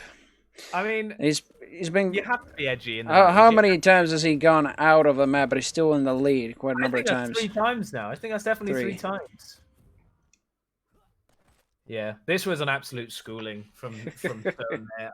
Unreal. Just not much more to say, really. It's just he forced spawns incredibly well. He controlled items perfectly. He knew the tempo of Doom, of Forget. That was perfectly played as far as I'm concerned. The rail, 23% rail, but he didn't fire that many rails. His items, his weapon usage was the rocket and LG. That's just what he wanted to use. That's what he needed to use. And yeah, good game all round. Not knocking Forget though. The first map, he definitely played super well, but don't blame him for not being good on this map. This map is difficult to play. Very difficult. I can stop streaming Discord now, can't I? Yeah. Fantastic. All right. So that puts, let's see, Stone 2-0. Stone in the finale. Yep. I don't even need to refresh the bracket since this is not tournament. This is challenge. I don't need to refresh the page every time to see the new bracket. Stone is in the grand final. I'm actually going to see the bracket on stream as well. He's in the grand finals. He's going to be against either Slave or Rom. I don't know like what their state of their best of 3 matchup is, but either one will go against Stone in the grand finals. Spasibo. I don't know what that means. Spasibo. That is thank you. Oh. That's basically the only Russian I know. And I know the letters well enough, and yeah. Okay, well that was a good. Oh, actually, he didn't even write it in freaking Russian letters, but that's still thank you. Spasibo. Spasibo. Can master a pretty good Russian accent in English as well, so I can speak a Russian accent, but I do not know the language. No, it's so addictive to do that accent. I do it in work all the time. Yeah. There's 2 accents I do in work. I do the Russian and I also do the Borat is nice. You're very nice. That's the one we do in work. And we don't even realize we're doing it. We just start doing it. Yeah. Rom is probably pissing again. Oh, is he? Wait a minute. We're trying to get him into the party. I suppose we leave. Oh, did they already finish their game as well? Right? What? Slave versus Rom. No, they should be waiting for us to cast them. Oh, I see. Fantastic. So they didn't even start their game. I see. No. I left. Okay, I shall leave then, and I shall invite Rum. Invite Slave. Yeah, I think Slave just invited me. Oh, okay. I'll revoke Rom's. Fuck off, Rom. I'll join you in Slave. Yeah, I like the idea of casting both semi-finals and then the grand finals. It just I think it's it's fun. It's nice. It's community. That's what we're here for.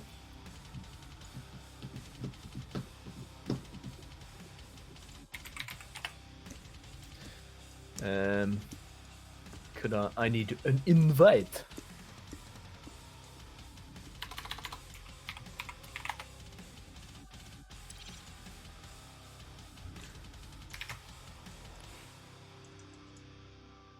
But he needs to leave the other party. Oh god damn it. Gosh darn it. I would invite Pointy, but he needs to leave the other party. Slave says. What? Why? Oh, for God's... Oh, you're probably in a custom lobby, that's why. Or yeah. I thought I left. My bad. There we go.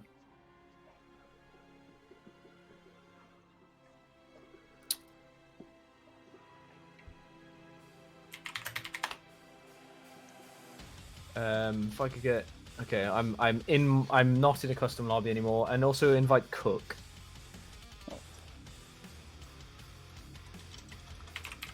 Slave was just asking. Anyone else? Yeah, invite Cook. What timing?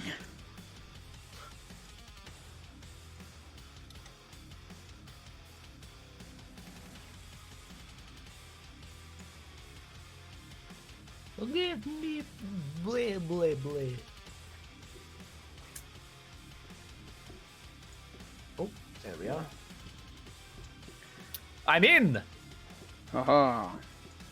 Still waiting on Rom to accept. Okay, Yeah, well, he's probably still pissing. Yeah.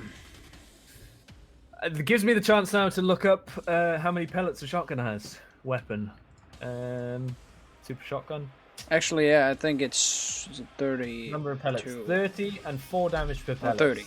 Yeah. 30 pellets. That's 120 in total in damage. That's 15 per barrel. Yeah. That's what you should have 30 lasers on that freaking thing instead of just one. What the hell? It's indicated with the pellets go. I tell you what, fucking 120 damage on a shotgun is just mad, bro. It's insane. And I can't tell why diabolical players say that just 100 damage from a point-blank shotgun shot is too low. It would actually be perfect, but I'll be damned. 120. Yeah, I think 100 damage is nice. I think maybe 108. 108 maybe. Damage or something would be like the perfect spot, but 120 is just massive. But I guess it helps kind of deal with heavies, especially clutch. No. I mean, if Slave is playing clutch, Rom, use shotgun. I've been jumping into clutch a little bit, and boy, oh boy, it is fun. Yeah. So fun. My alert box is not showing, but thank you so much for the follow. Forget TD. Good games.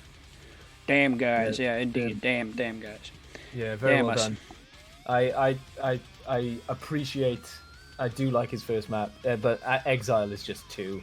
It's too difficult, man. I don't blame you for getting absolutely annihilated. Stone must be practicing that map because.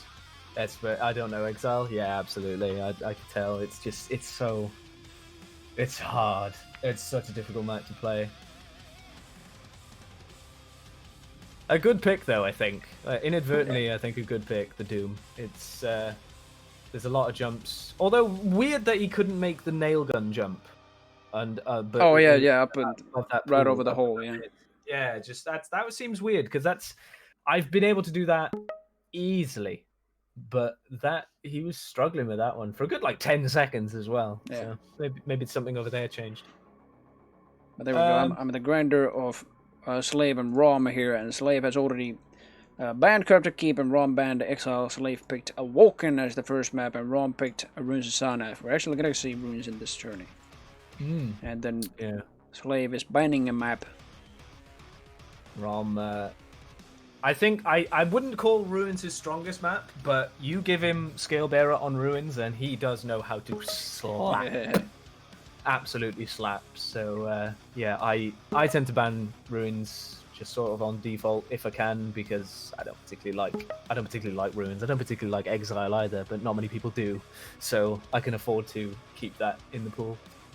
And we're finally having Molten Falls as the tiebreaker, which again I think Rom's decent at, very good at. In fact, I think Ruins and Molten tend to be his better maps, I would say. Slave has banned Scale Bearer. Oh, banned Scale Bearer. Yep, I was about to say.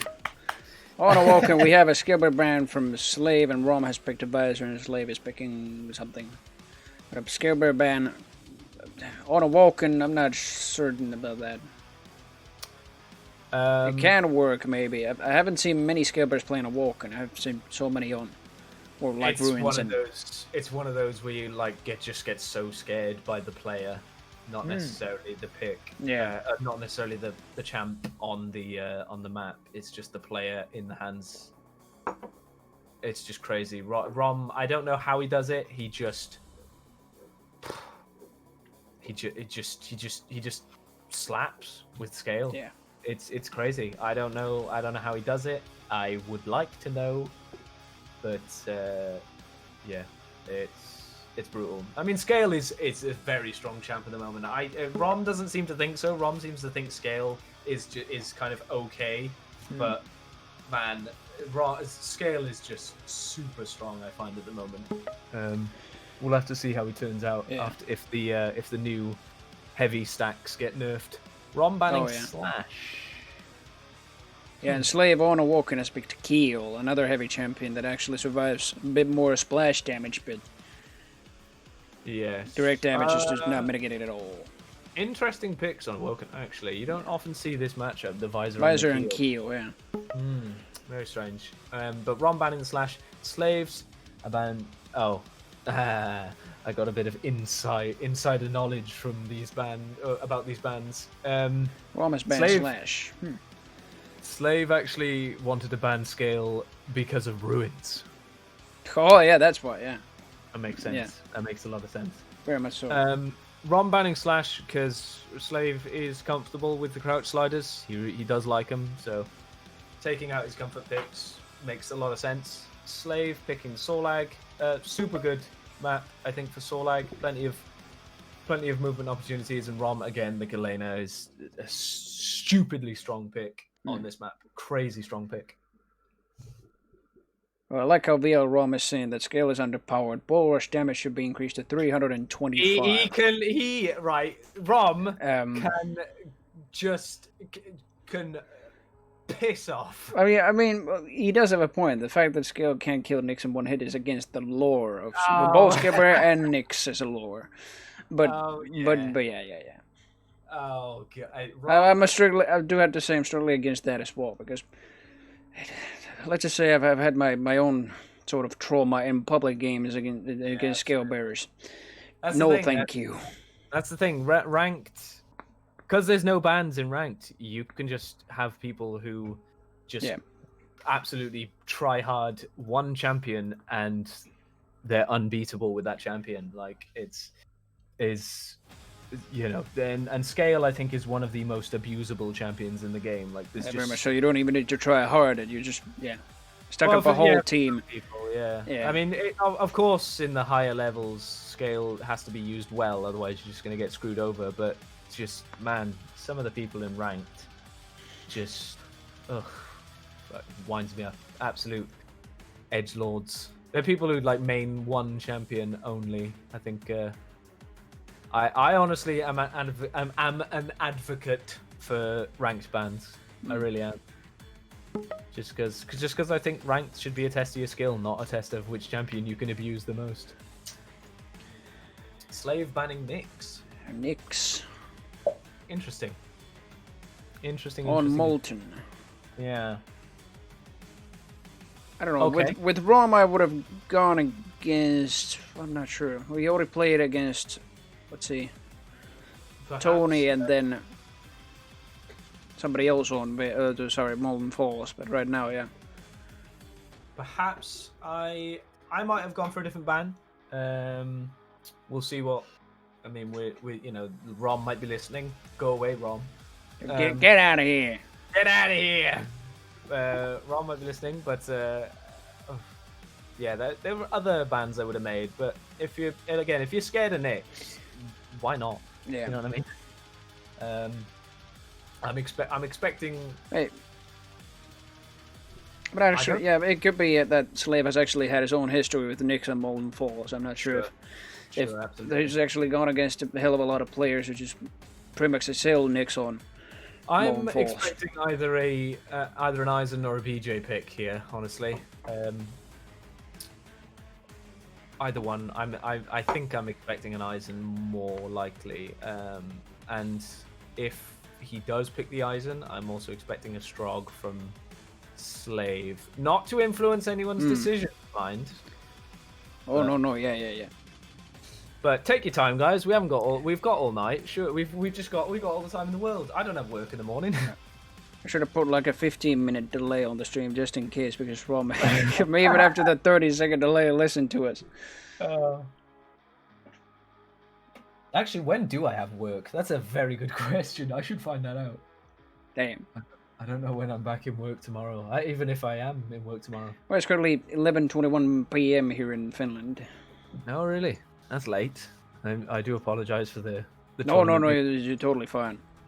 It's I have it's start- basically nothing regarding studies, or at least no schedule to Fantastic. wake up at least. the tournament started at 6:30 in the UK, so it's now 9:20 over here. And I tell you what, a bit of a rant, bit of a tangent here, but why doesn't the whole world just stick to the same time? Yeah, well, why not? That'd be great. That'd be awesome. It would be like, oh, what time does it get dark over there? Oh, like 3:30 p.m. That'd be awesome. I have to know a bunch of time zones, and I have to figure out like where your time zone is and what time do you mean and what time does it mean for me. Bullshit. Just make everything the same time, and then just it'll get some countries it'll get dark at like 12:30 in the afternoon. Yeah. Easy. That'd be awesome. I do have work tomorrow, if anyone's wondering. 12. It's not It's 12 in the afternoon until 5, so not bad, not bad. And there we go. Rom as the BJ pick. Oh yes, okay. But I'm more of a even though I haven't even been to the US, and I'm just like I've been in Finland my freaking whole life basically. It's just still like in heart sort of American. I feel like because I'm even following the freaking American Times sometimes, even during the week, only during weekends. You're a bit of a night owl as well. Yeah. Mate. My sleep schedule. Already have the action. I already have the time zone. I'm barely just like the location away from just being an American. Absolutely. I haven't even been to the US. I would like to go to the US. I'd like to go to Finland, actually. I'd like to go to Finland, Sweden, and the UK. The US. I already am in the UK. Yeah. Sweden was great. I was in DreamHack Winter 2019 on their 25th anniversary, and Jönköping in Sweden. It's a fantastic city. It was a fantastic event. I was actually glad to meet some of my even like far away foreign friends from the US as well. That was fascinating. Yeah. What is Finland like though? I'm more interested in the Scandinavian region. Well, basically, I don't know. What can I tell about Finland? We have more lakes than here than I think people even, and we have more saunas here than cars. I read it somewhere actually. I think we barely have more saunas than we have cars. This was a few years. It's 2 years ago, perhaps. Cold up there. I think. Is it? I live in the southern part of Finland, and it's basically we get hot summers, we get cold winters here. It's a very even all 4 seasons. Right? Okay. But if you go to Lapland, I mean, they get a bit of a shorter summer there, but they are also warm there as well. See, it's not so much upper north. I was looking into at one point in my life before this fucking the C word turned up. Yeah. I was looking at actually moving over to Sweden, and a couple of things. Actually, a couple of people said, "Yeah, Sweden is mostly dark and always cold." So I was just like, "Well, I don't particularly like the cold, although I basically live in the dark anyway." So I'm still gonna say like during the winters here, even I live in the southern part of Finland, they are still the longest season. Yeah. During the whole year. And the darkest, definitely, yeah. There's at least a summer there. That's cool. Because I bloody love the summer. I kind of hate winter. I mean, we do get shit winters over here, but still, I hate the winter. We're about to start! Finally. Took them long enough. Gonna get a preemptive horn. Haven't even been rung out on map anymore. Wait, hold on. I've got a cornucopia of sounds. Hold on. There we go. Oh, that's fantastic. All kinds of things. I'm loving that. I can play. I think if you have enough skill with predicting rocket hits, you can just barely play that before a rocket hits. So every time a rocket just. Yeah, exactly. And it just stops on the explosion. Hold on, I can do it now. Hold on, I can do it. It'll be like this. Perfect. Oh my god. I need to get good at that. This is my thing. Alright. Very much. Here we go. I'm starting from slave. I shall do the same. I'll follow killer. Playing kill and already start up on the Meg. Up! He is not expecting Rom to come out of that inside the first 5 seconds. Yeah. Nailgun's still dealing typical some game. damage on him. Typical game where if Rom is in a game, then there's going to be a fight in the first 15 seconds. That's just how it works. So he does have the bit of a higher armor as well, but he hasn't even used a single grenade, I believe. Probably one. From behind comes Rom, though, through the TP at a hell of a lot of splash damage. Quite good pineapple there on Rom. Second one does not hit. He falls back for the heavy. Falls back for the mega. Oh! That's what I call a direct hit. That is devastation. I mean, rockets and grenades at the moment saving Slave's life. A perfect rocket and a perfect grenade to just keep Rom at bay. But I have to wonder if Slave's volume is low or something, because he definitely should have heard Rom deciding, hey, I'm going to go down here and then through the teleporter. But he was just caught out. So yeah, Rom is waiting for the angle. Oh, misses it, but Slave dropping down for the heavy. He's definitely ill-advised, but somehow getting away with it. Rom, he mustn't have known how low he was. Rom definitely could have stayed that out. And he should have, yeah, he should have continued with the LG. I think Slave would have been just dead meat right there, even if he picked up the heavy, but he does get him eventually. Rom, though, after that light armor pickup, and I believe the Mega even, he is at 45 stack, which is not good at all. That splash rocket is super close. Although, you do always have to wonder, you do always have to worry that even if you get a kill on a heavy, you might be far enough away from it. Oh, bloody hell, come on. Insane, dude. But yeah, you might be far enough away from an item that really all a heavy needs to do is just run towards that item, and they'll get the frag and the item. So maybe a smart move to keep Slave alive in some instances, which hopefully will be addressed. I think. Oh god damn! Just huge amounts of damage being exchanged at the moment. But Rom coming out better in that engagement. Slave had already taken all the items in that room before Rom did all the damage he did. Ooh, voice break. He's definitely trying to contest on the stack. Slave, I mean, and yeah, Heavy hasn't even spawned. Mega has already spawned. Rom is going to take that again. Slave does get a rail on him, but he gets a rail on himself as well. He's at barely below 75 HP after that health bubble. You're definitely not going to be feeling comfortable after just catching even that LG damage on such a low HP. You want to run, and you do not want to run there. Oh, the direct damage for the rocket as well. Slave is still pretty much saved. Pineapples everywhere, but he's still down. Rom goes for the chase.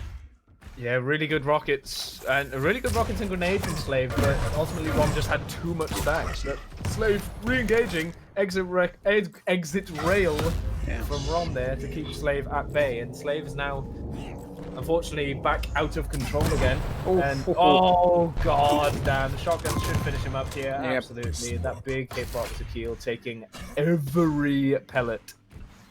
All 30 pellets that do 4 damage each. Now Rom knows exactly where he is, but Slave not giving him an inch at the moment. Gonna trap him here. Oh, Rom gets himself. I think he barely had an idea where he was. Like, is he still? Oh, he still is there. Yeah, he knew. He definitely knew. He just had to commit to that rocket, and he would have done so much entry damage. Very good rail through the cubby hole, almost catching that direct rocket, but the splash is dealing pretty much equal damage, and the rail finish. God. 8 HP on Slave. 8 HP though. He still can't contest this Mega. He's gonna have to leave as soon as possible, but he's closed the distance a little bit. Unfortunately, though, just kind of hanging around a bit too long. He took really roundabout routes to get to very little HP, really. Rom playing these items perfectly at the moment. He understands exactly when they're up, he understands the split, and understands how long it takes to get between both items, and does damage. Although a bit too overzealous here, he should know how stacked Slave is at the moment. And now has actually overplayed this Mega. Just as I was singing his praises about items, he overplays the Mega and the Heavy. Now Slave has a bit of an in, but Slave has to make up a 4 frag difference now, and against Rom with a visor is going to be hard.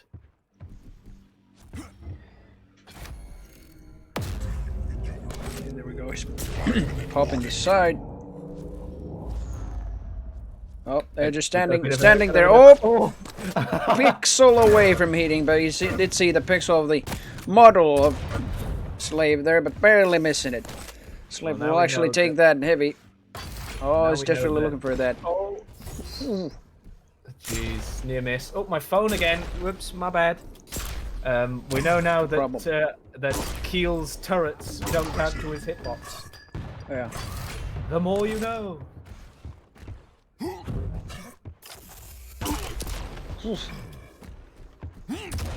Yeah, he's definitely not gonna feel comfortable pushing this with just 50 stack. Falls back for some smaller pieces of health and armor, and what? That shotgun's not gonna cut it, so the gauntlet comes out, and the shotgun will finally find its target. We're playing the cheeky game this time. Oh, the disrespect. Yeah, Rom. Unfortunately, Slaves. He seems a little bit frightened. Honestly, he's playing a little bit timid. He's just worried, and I can't blame him because the control that Rom has at the moment is brutal. It really is. Even when he's giving up an item or when he loses out on an item, he's still managing to keep control of the map.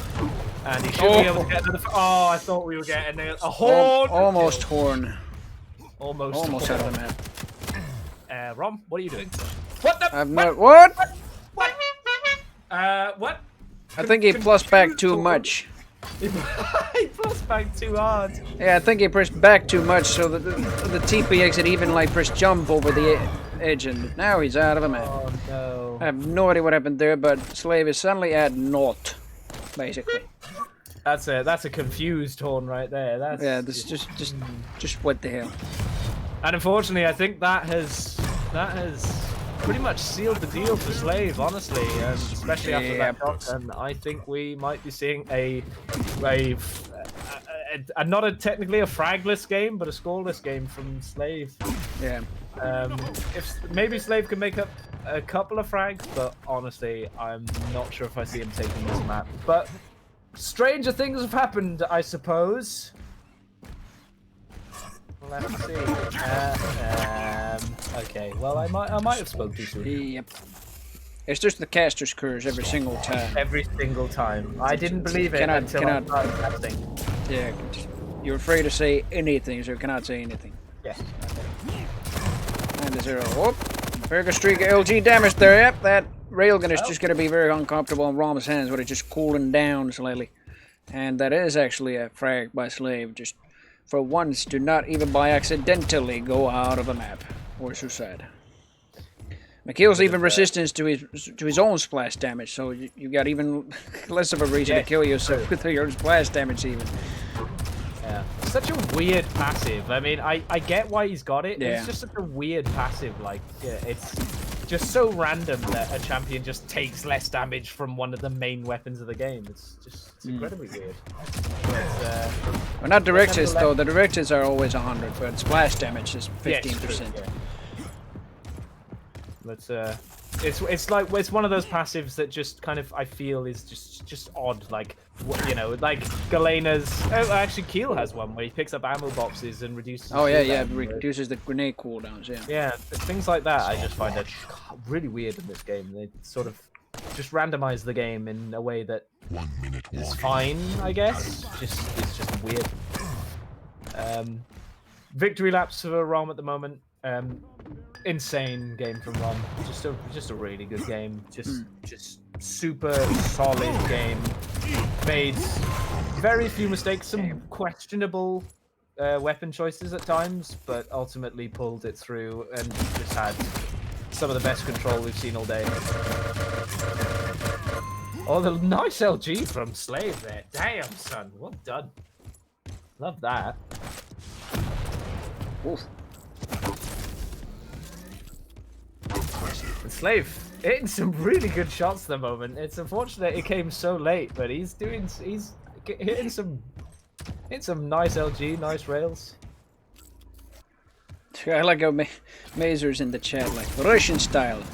Yeah, very much. Rocket smile, typical Rush. A Russian style. What was that? What was that Russian word again? What? Rockets and smile. No, the Russian word that Oh, you said earlier. Spasibo. That's what it is. the Thank one. you. Yeah, that's I'll be very damned. good. That is a map won by Roma. We will be continuing on to the second map, which is Ruins of Sarnath. Not hitting anything, Slave says. I mean, 40% rail, 36% LG is nothing to sniff at. You know, don't put yourself down too much, Slave. Especially by the end there, he was hitting quite a bit. I think he was just. I felt like he was just playing a bit timid. Like there was a couple of moments where he could have done a little bit more, but instead was like, "Shit, I'm railable. I don't know what to do. He's got a visor and a rail," and then just unfortunately giving items away. But you know, definitely when he knew he wasn't going to win, when he knew the game was over, suddenly he started hitting some really good shots. So I think that's advice to take into future games. Central, please. Get that damn EU Central is down the damn server right now. I don't know. Engineer. Yeah, usually I have some. Damn it. Usually I have some freaking cursing spasses in Finnish and something like. I nearly spat my energy drink all over my keyboard. Jesus Christ. Oh. Like I usually have those freaking cursing spasses in Finnish. It's like every single time. I just. What does that sound like? Perkele, vittu saatana, ei jumalauta. Vittu mitä paskaa, ei helvet. Oh boy. With so many curse words too, it's just making it brilliant. It's probably if there's a single very bad moment, the worst moment in your life, you could just have to say every single curse word in one sentence. That's when you know a Finn is tilted when they're when they're swearing in. Is that what you call them, Finns? Yeah, Finns. Yeah. Yeah, I love it. I wish I could curse in Finnish. It's a cool language. They're Swedish and it's cool, man. We don't even have to like list every single curse word. We could just like list the same curse word on after each other. It's like perkele, and it works.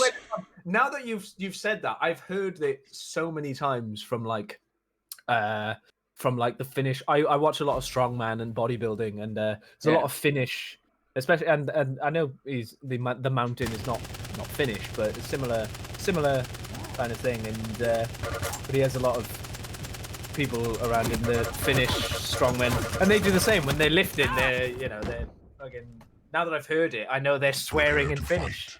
Yeah. While lifting their 200. Every single time. Every single time. I just say my one wish for this map. I want to get a horn kill on this map. I'm dying for it. I want to see a ring out on this map. It's rare, but I want to see it. Well, we do have to see him. I'm starting from Slave, though. He's very much delaying the Mega. Just slightly listening to where Rom is going, and I think he barely heard that he was going LG. Might have actually heard the pickup of the LG as well. So I think Rom might have heard the Mega pickup. I think he probably did.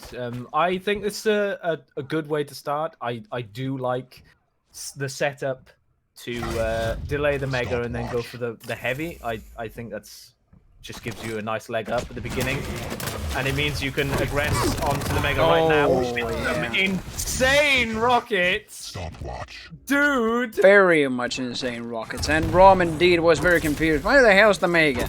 And bro. Slave indeed, there was a very good delay on the Mega, just on time as well. Oh no! Unfortunately, Rom responding with a great rail and a follow-up rail. I don't know if that was one of your sound effects, but your microphone sort of went like.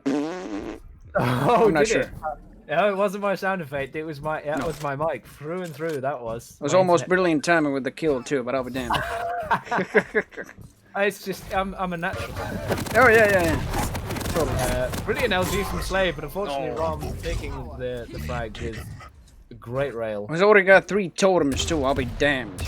Oh yeah. This is what I was saying. That rotation from the heavy. Oh, again Slave with a beautiful LG. Come on, dude. Jesus, Slave.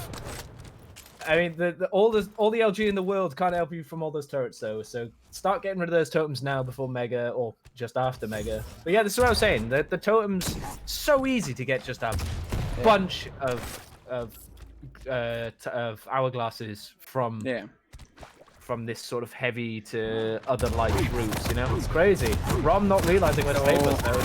Slave getting a huge amount of damage, but the LG response is just too good. Slave mistiming the item, unfortunately. And Rom getting the spawn frag. The spawn rail, rather. It's a very, very good hit. Oh boy. Damage already been doing for both sides, and Slave still getting the Mega. Rom super low. Slave actually decided to... Oh, he's camping around the corner. Nope, do not go there. That is super unfortunate from Rom. And Rom is frustrated a bit on that frag, but he still ended up getting the spawn frag out of Slave. Oh, no. Let Slave get the Slave. Wow, that actually wow, that worked out really well. I'm sure it wasn't intentional, but he denied the rail. Rom wanted the rail. He denied the rail, so Rom waited for the rail and wasn't in time for the heavy. Yeah, so that was a perfect play if it was intentional. It must have been like a pretty good spawn. I don't know if Rom was actually just like aware of the spawn at the same time. Probably a lot of things went through his head there. Because of the rail spawn, the heavy spawn, and the enemy spawn. So Slave actually got that. Much better map from Slave at the moment. A little bit bombastic, a little bit wild, but the nails. Yeah, a little bit wild. Some of the fights just a bit messy, but yeah, Slave actually in this game and taking the lead. Oh, the totem health barely saved Rom. Absolutely, and that should give. Oh no! Oh dear. Oh, Rom, he's got to push this. The heavy. Oh, please don't say he's mistimed the heavy. Oh no, Slave. You could have totally gotten the kill here. This is the perfect opportunity to get the kill. It was so far away too. I believe it didn't even hear the Galena just screaming in pain. Ah! Yeah. But every time it just went low on HP. I mean, that was probably 2 times when he did. Yeah. That should definitely. Totem just saved his ass. Yeah, and now Rom's just like, you know, a moment ago he had 1 HP, and now he's fully stacked and probably gonna overstacked. And that's the trouble with Galena. You let her survive some of these engagements, and she will turn things around. Yeah. Just like that. Oh, that's a damn shame. Slave, if you watch this back, you are going to be kicking yourself. Good rails from Slave, though. Really absolutely ruining the Mega that Rom just picked up. But now Slave has an opportunity to do a little bit of recon, find some of those totems, and then get back to heavy. Like a Dark Shadow Rage, one of my moderators in the chat, immediately tried a sound file, but realized it didn't work. Ha! Well done. Haha! Yay! I juked you, Shadow. By the way, I do have to shout out Dark Shadow Rage. He's probably, as far as the Nyx medals go, he's probably the best Nyx player out there in public games at least. He's got, especially in Inside Outs, because he's got, how many do you have now? 1950 something Inside Outs. Oh boy. Oh no. Second place isn't even in 1,000 Inside Outs, but he's barely reaching 2,000. Well, 1957 Inside Outs. Oh god damn, dude, I hate that. I hate it. Dark Shadow Rage, you are that's amazing. That's crazy, bro. That's insane. Yeah, that is fantastic. Well, while we were talking about that, Slave just got some clutch kills there. Yeah. Slave. A combination of Rom not quite closing out the frag exactly when he needed to, and Slave knowing the timing of the Mega. Okay. Slave hanging around a bit too long for the light armor, and that has given Rom a big opportunity here. He'll be able to jump right onto the heavy because he is just stacked out the eyeballs. Slave going back to his timid game. He needs to make sure he doesn't let this run away from him, because the control run away from him rather. Because I mean, you know, for the first half of this game, he was playing really well. So it would be a shame to see him drop it due to being too timid. Oh no. Uh-oh. Shotgun. Switch to LG. I was about to say that Rocket already boosted Slave even further than what the jump pad even gives you for the jump boost, and Yep, he was essentially just stuck there with it in the air. Yeah. I'll be damned. And Rom But at least he barely he loses one totem, but I believe he's gonna get it back quite soon with those time shards. Again, VODs are sub only, guys. Your VODs are Oh sub no, only. no, they shouldn't be. No, they shouldn't be. According to Forget TD, they are sub only. But it should be probably available immediately. I'm not sure. What the hell? Okay. That's weird. I gotta check into that. Can you see any VOD in there, in my channel? If so, then I don't know what somebody has done to my channel. Oh no! Goddamn commies coming over and changing my channel. Oh, just old ones. Damn mortal mod every single time changing privileges.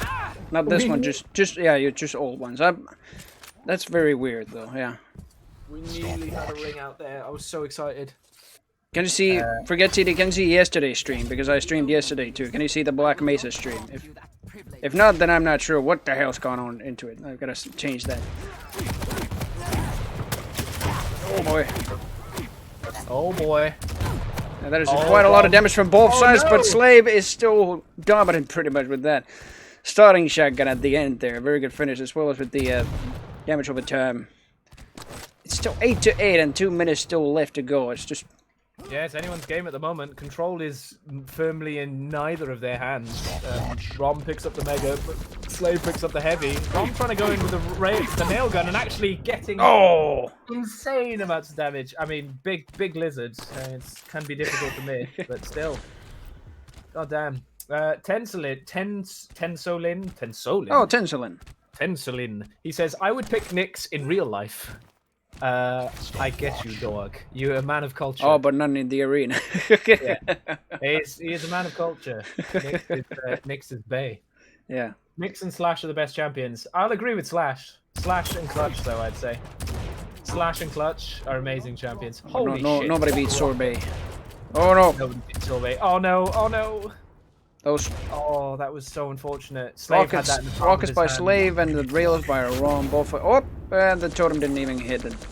Yeah. That's That's an unfortunate little bug with the totems that if you get close to them, but there's a wall between you, or like essentially there's barely even an inch amount of wall there. Yeah, still just doesn't hurt you. I have no idea how that works. But Rom doesn't even realize for a moment that Slave's coming up the jump pad and gets mediocre amount of damage on him. But oh, he's also getting damaged himself quite a lot, especially after that finishing headshot carrot, pretty much. Yeah, amazing. Nyx as a second wife would be cool.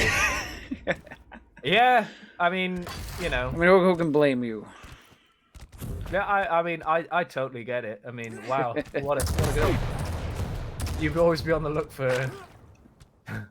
There's some. I feel like there's a joke in there somewhere, but I can't get it. And it looks like we've. Oh, it looks barely like sudden death. Oh no, that is so close.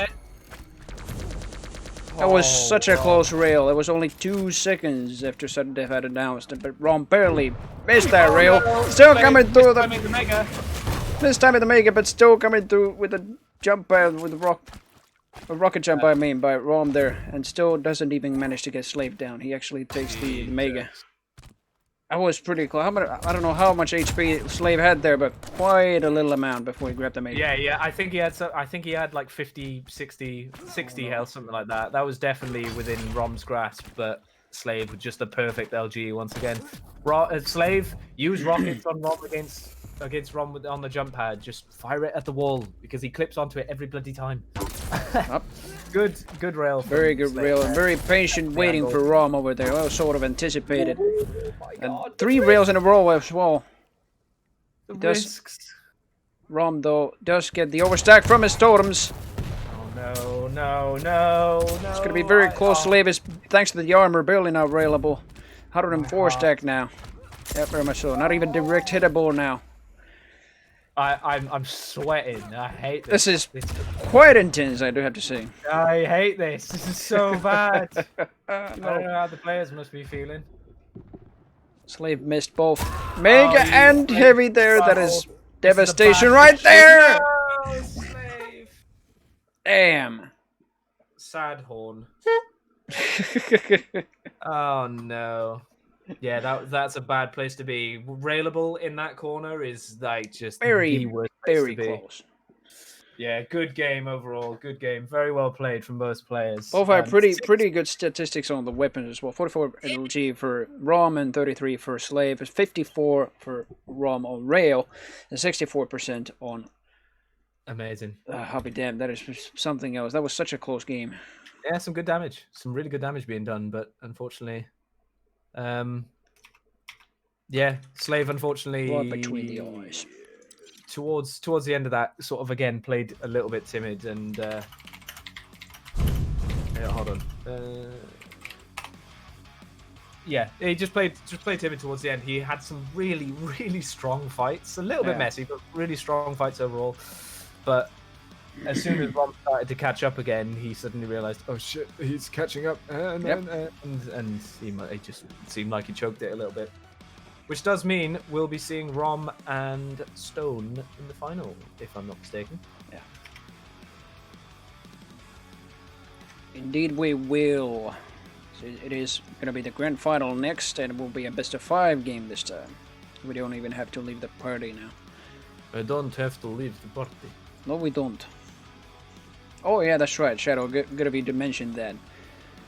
Shadow sort of has a Quake daughter in the game as well, in the form of a bot called Raging Shadow. It's what? Yeah, Sinclair specifically created that bot to commemorate Dark Shadow Rage's very good feat of. Back then, I believe you had like close to 1,000, maybe even over 1,000 inside outs, didn't you, Shadow? I can't remember exactly, but that was well over a year, probably even almost 2 years ago, maybe. Damn, that's great. That's awesome. It just had like 1,500 back then, yeah, okay. But if you see a bot, the bot's very special actually. If you see the bot Raging Shadow, just be aware, because that is Shadow's daughter, and even though it's a bot, it's pretty much as good as Shadow just inside outing people. She's just made, Sink said it himself, I think, that she's just made to be aggressive with the ability. And she actually has inside outed a couple of Shadow's friends. Which is very, very good to hear. We're just setting up, just talking to the players. The grand final will actually be a best of 5. I'm going to try out a best of 5 grand final. I am now the party leader.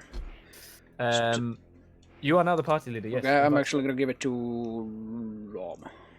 Oh, okay. Okay, fine. I'm sorry. He's the grand finalist, so he must actually just go invite his opponent. The grand final will be a best of 5. I thought, what better way for a grand final to go than a big ass match where and I like best of 5s as well. It really takes the players out of their comfort zone, because a lot of the best of 3s happen when people scrim. They do best of 3s. When they do tournaments, they tend to do best of 3s. But you suddenly have a best of 5. Suddenly you're like, oh shit, I can't play my strongest champions exactly where I want to anymore. Yeah. Like, I have to really think about what I pick and when I pick them. So, I mean, that is a situation you do not want to be in. Wait a minute. Yeah. Oh crap! I didn't. I'm a spectator. There we go. By the way, a little quick tip: you can take any link and just click the top right, but also you can take the spectator link. You can take off the 2 brackets, the forward dashes. You can take everything up to the last 2 forward dashes, and that's also the spec link. Oh. Just so you know. You do that for a second. I am desperate. I'm busting for a piss, so I'll be right back. No problem, man. Well, indeed, we have already seen that Rom has banned Exile, Stone has banned Corrupted Keep. Rom's pick is just going to be pending for a moment. Oh yeah, that's very much true. So immediately on the first day she was released, one of Shadow's friends actually just like came into to Shadow's stream at the same time when he was actually streaming, and just immediately reported, hey, there was this one freaking bot called Raging Shadow. Do you have anything to do with it? He just inside out at me. It's very, very good. But not a lot of Quake Champions players actually just like get themselves sort of, how would I say, immortalized or plinth into the game. That is just, Shadow, I really congratulate you for that. If I already haven't. Anyway, Rom has picked Runes of Sanav. We already are going through the picks quite fast. Rom has picked Runes of Sanav as the first map. Stone has picked Deep Embrace as the second one. Rom picked Molten Falls for the third one, and then it's the two deciders. It's Stone picking Awoken and Rom picking Veil of Nath. Despite the fact that, well, we already have seen that he hates it so much, but yep, here he is. Picking Veil of Nath. Anyway, on Runes of Sanav, Stone picks Nyx and Rom picks Scalebearer. That's going to be interesting again. And on Deep Embrace, which is a map, I should say, map of the out of a map moments, or just Pointy Raccoon's horn moments, because that is Sinker just deliberately just put like 3 holes in the middle of the map just to sort of get a hell of a lot of ring outs on the players. There we go. Deep Embrace, and Stone has banned Strog and Peaker for the entirety of the series. Yeah, speaking of the horn. I was just about to say that Deep Embrace is the map of the horn. But I just said it, I mean. Map of the horn. But I'd say both, probably, because, I don't know. The both just feature, like, some crazy endless pits in the middle of the map. Yeah, why does Sync, here's a message directly to, why do you do this to us? Pits in the middle of maps. Dude, come on. Still very good to see. Okay, and we do want to hear that horn, so yeah, it's actually very good that we do get Deep Embrace. But here we go. Rom picked Doomslayer on Deep Embrace. What is going on here? Sorry, the 2 strongest picks on Deep Embrace right now? Jesus, dude, come on. Oh, yeah. And Stowe actually picked Kill on it, yeah. Damn, dude. Yeah, those are definitely the absolute strongest picks. I'd even say Keel is probably better than Doom. It's... A lot of people say that Doom is absolutely goddamn OP on Deep Embrace, but I reckon Keel is the more OP one, honestly. Yeah. Especially with the knockback of the grenade, so you can actually just push your opponent out of the map. Or even yourself, if you will. But, yeah, or yourself, yeah. I've done that. Oh, dude, I've done that so many times where I've just gone, oh, yeah, rocket grenade into this person, and just whoosh right off the bloody map myself. It's a nightmare. But on Molten Falls, which will be our first decider, it will be Stone picking Alina and Ron picking Bowser, and on Awoken, the second decider. Let's see, Stone banned Slash and Rome picked Eisen. Still pending. Oh, there we go. Solag for Stone on Awoken. Oh, sorry, Molten Falls was the third map. Awoken was the first decider. Veil of Nath is the last decider. So it'll be interesting. Yeah, it was actually Rom's pick, Veil of Nath. He just like specifically wanted Veil to be played last. Absolutely, yeah, of course you do. We definitely see why he picked it last. Hoping he doesn't get to that last map. This is... I definitely think Athena's a good ban, I'd say. But against Stone, though, Stone likes to play clutch on this map, and it is easy to hit a clutch, that's for sure. But there are ways to really dominate with clutch on some maps, and this map you definitely can if you know how to do it. But I can see why you banned Athena first, because clutch is a lot more counterable with simply just something like LG, especially BJ Blazkowicz. Actually, if you're wondering how the hell to counter clutch, bloody pick BJ and just use the dual wield whenever the shield comes up, because that just mitigates that damage mitigation that clutch has no longer exists with the dual LGs. It's crazy. I'll actually be right back as well. Rom actually has to probably take another leak, and so do I. I'll be right back. Of course he does. Absolutely. I will entertain your chat. No problemo. So. No problem. This guy walks into a bar. Oh, bloody hell. No, good God, no. So how's everyone doing today? fun times. Enjoying the first TNT. I'm loving it. This is so fun. I'm never happy about dropping a tournament immediately, but damn, this is fun. Getting to see all the matches today, and they've been some really good matches. Fuck yeah, dude. Super sick.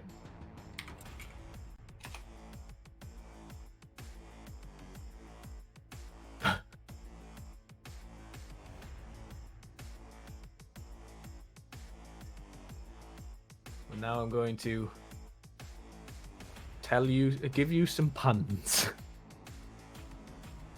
What kind of concert only costs 45 cents? A 50-cent concert featuring Nickelback. Ah, god damn. I hate my life.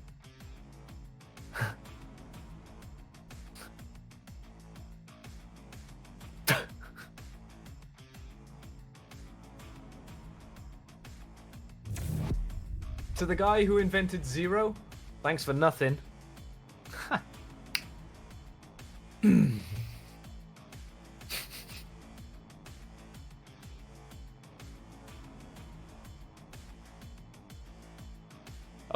A wife says to her husband, "Moose are falling out the sky," and the husband says, "It's reindeer."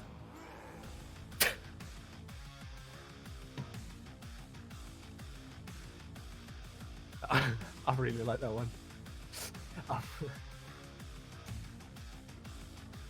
And I am back. One more before we start. Geology rocks, but geography is where it's at. Oh, good God. Yes! Okay. Sweet. Well, thank you, for God's sake. Entertainment, my chat. Yeah, that was Puerto Raccoon had his magnificently stupid jokes. Yeah, they were bad. I enjoyed them. I really liked them. They were magnificent in the sense that they were magnificently stupid. 3, 2, But that's what puns do. fight. Yeah, we're starting from Rom here. He's got that scale bird just going already in plus forward mode, getting that mega, and then nail gun and the rocket as well. Just before engaging in a fight with Stone. Stone in the meantime just got the armor, just getting out of the ghost walk. Yeah, understanding that it doesn't really matter if Rom tries to chase Nyx. He doesn't have a rail, so he can't exactly punish out of the ghost walk. He does now, and he's gonna have to take that in consideration. But that's to see. Nice rocket, keep him off the mega. And I think Rom's realized that he was trying to push. He fell down. I wonder if he was actually trying to go for the push. No, they're just both waiting there. Oh, there we go. Finally, both made a move at the same time. Stone actually took the jump pad up, but wasn't gonna go for a push after Rom. He's going pretty fast with just that plus forward. Yeah, Stone so far in complete control of this map. Kind of dictating the pace here, just waiting for the perfect opportunity to get a frag, and does some good damage. Actually, Ghost Walks in, aggressive Ghost Walk. I was about to say, I think Rom picking up that railgun, that was probably not intentional. That's what actually exposed him. Oh, yes. Yeah. And that's why Stone got a very good rocket and a couple rails on him as well. Oh, and there we go. He got another angle before Stone could actually just run behind corner. Surprised Rom didn't use the bull rush there. He could have, and it would have. I think it would have kept him alive. I think. Yeah, because if it's perpendicular movement with that plus forwarding, it just makes him more vulnerable. Yeah, and this is the scare at the moment, is that Stone is kind of, if he doesn't want to be found, and because there's so many oh hello, there's so many hourglasses just knocking about down here and in the LG room and underneath near shotgun. It's just, if Stone doesn't want to be killed, if Stone doesn't want to fight, he can just like not fight. Like, especially here, he's gonna take the light, and he's just gonna get out. And and Rom actually wastes his bull rush because of it. Oh god damn! Oh no! Yeah, well, Rom doesn't actually get any damage, which is actually pretty good. He's also wasted Stone's Ghost Walk here with that bull rush, even if he didn't hit it. Yeah. Insane rockets from Stone right there. Crazy. So he's trying to catch Rom around corners, but he's just going pretty fast. And another bull rush and another Ghost Walk. Yeah, again, it's sort of like the oh no. Rom. Yeah, Rom is definitely gonna be feeling bad about that. It's not a Rom game without him going up the teleporter and just getting LG'd. That's just what he does. I think Rom just sort of wanted to write Perkele over in the chat because I feel like that's what was going in his mind. Perkele. Oh, I spammed the keyboard myself. There we go. You corrected. Oh no! Oh, he actually hit the Boros, but it's a trade. What the hell, dude? Rockets both ways, and more like a collision course. Bro, that is a tilter. That's crazy. Yeah, that is not going to be in Rom's favor, even though he is on a higher stack. But Rom, sorry, Stone, with those rockets, is going to deal quite a lot of damage. The heavy is still going to go to Rom. He's going to take somewhat less damage from that rocket. Stone. Oh. What I would expect of most players is to kind of use the Nyx as a sort of direct counter to Scale Bearer, much like you'd use the Ranger's Orb as a direct counter to Scale Bearer. You see the Bull Rush, you orb right past him, whereas Stone's actually just keeping the same game plan, really, and just keeping that kind of, using the Ghost Walk when he doesn't want to be, doesn't want to be killed, but using it also really aggressively. I'm like really properly faking out Rom that right there, and now he's just gone. Where is he? And he's completely out. Not in the off the map, but like he's still on the map. Yeah, I mean, he's just Rom had no bamboozled. idea. Yeah, Completely Rom had bamboozled. no idea that he had even used it. So by the time he'd realized, Stone was long gone. Yeah, super smart usage of the Ghost Walk, and trying to go for a rail, but if he misses, it's no big deal. He's gonna get out, and he's got the Ghost Walk back, and he's just gonna try again. Hell of a rocket. This is going to keep him off the Mega, these rockets. Oh, good rail, though, from Rom. But Stone, again, realizing, hey, do you know what? I don't want to take another rail. I'm going to get right out. I don't know exactly where the Mega is, so I'm just going to leave. Yeah, he's playing this really well. Bull Rush. We have a Bull Rush coming out. That's so much mobility in a Bull Rush. Jesus, dude. How? I don't... When I use a Bull Rush, I feel like I just can't turn my mouse. I can't do it. Maybe it's the fact they have mouse excel, but I just can't turn my mouse that fast. Or it could be either that, or maybe they just have different DPI settings for Bull Rush. I don't know. Maybe, they just have it. Like I have the separate button that just switches the DPI settings. Like they put it true, yeah. 1000 DPI higher, then there's suddenly just going around all around the map. Yeah, but you see, this is crazy. Rom has had every item for the past, I think, 2.5 minutes now. If we actually look at the stats, yeah, he's actually very dominant on the stack side, but yeah, hasn't made quite a good push with it. And Stone is just always going with the with the Ghost Walk. This might be one though, and it is. Lovely rail right there. Finally, he counteracted the Ghost Walk with a Bull Rush. I was about to say stoppage, but like he halted his Bull Rush, and then he just sort of that way counteracted the Ghost Walk, and now he's going for another one. Stone is going to deal quite a lot of damage with that shotgun. Rom, his hard work finally pays off. Excuse me one moment, I'm getting a phone call, apparently. Damn. No problem, I'll carry on. Stopwatch. Stoney's at 25 HP. Rom is still pretty much stacked on the and dominant on the major pickup size, but and there we go. There's the Bull Rush, and Ghost Walk was actually used, and finally Rom could make a there we go, a Bull Rush and a complete collision to Stone, but Stone still ties it up. That is that's devastation there. That's all I can say about that. Another thing is that I don't know. It's nice to see a Nyx and Scale matchup. This is almost exactly like in the lore. If you read either Nyx's or Scale's lore. Oh, right. What have I missed? Not much. It's killed by a stone, actually. Nothing else, I believe. Okay. Rom was playing damn well despite the stack difference, yeah. Ooh. Yeah. But that's the kind of there we go.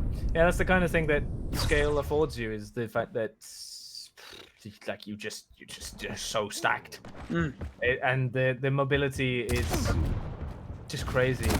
I mean, you know, saw lag is one thing, but scale, so long as you have good aim, you can move with scale, because you press forward and you aim at the wall, or aim where you want to go. A little cheeky mid-air attempt there, even though Stone did have the rail. Oh no, Ghost Walk's not up yet, but wall jump sure enough helps to dodge that. And Rom actually decides to fall back for the Mega. With that ball rush! 6 HP after that rail. That is devastation. Oh, and a rail, and is this going to be... No, it's not going to be an inside out. The absolute bollocks on this guy. The stones, very much so. Jesus, man. What? There is no... I would have ghost walked when I even heard the scale bearer, let alone waited to use the ghost walk, railed him before the ghost walk, and then run in to do some LG behind him. God damn it, dude. That is some cojones. And yeah, Stone keeping himself in this game. Still doing very good rails, and Rom is, despite the dominance on the control right now, he's tied with Stone. Stone is actually super comfortable, just like deciding with the minor pickups instead. It's like, he can just deal quite a lot of damage. Contest every single pickup Rom does. And Rom has, Jesus Christ. Rom has more heavies and Rom has more megas than Stone has megas and heavies combined. Yeah. Jesus, dude. And somehow Stone has managed to keep this a tied game. That's just... That is just some exceptional movement. I mean, that is what that is. Oh. You know, being able to... Oh, Jesus. Oh, boy. Stone was confused as well. Hey, where the hell did that come from? They actually just... Still carried on. It's like, screw it. I'm just gonna take this Mega and just carry on. Oh no! Oh, what a way to lose, man. Oh boy. That is sudden death. Oh god. That ended very, very, very fast. That hurts, man. Oh my god. Rom. It was actually pretty close to dying Stone there as well. That was just damn.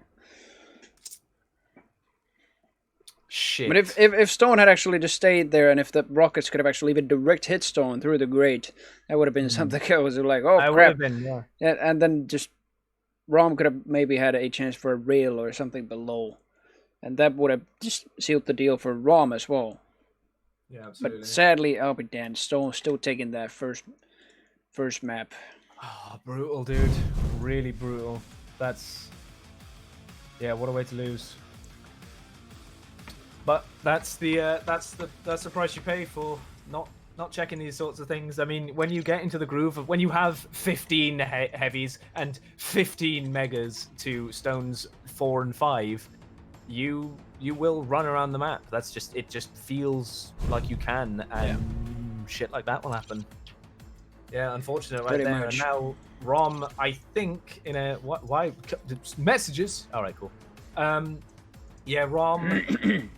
I think going at this with a disadvantage, honestly. I think Keel is just the super strongest pick on this map. And Doom is very good, but Keel is just crazy. I mean, the damage output in such a small map is nothing to sniff at. And it so seems that we're staying on EU Central as well on the second map of this best of 5 grand final in the first Thursday night Thrashers. I think that's his prerogative. I think he wants to just keep the service consistent, because I guess switching to and from, if there's a big enough ping difference, you kind of start feeling like rockets might feel a little bit different or occasionally. So keeping consistency in the matchup, I completely understand. Oh, Chris is in the chat. Sorry, Chris, I've disabled sound commands for this tournament. I have specifically a perkele sound command, then I have a sound command that just plays perkele backwards, and that's it. That's ele grip. Round begins in. Why did you turn them off? Fight. I don't know. It's just, would be annoying to like most of the viewers if I just like kept them on, because they can actually be spammed quite a lot.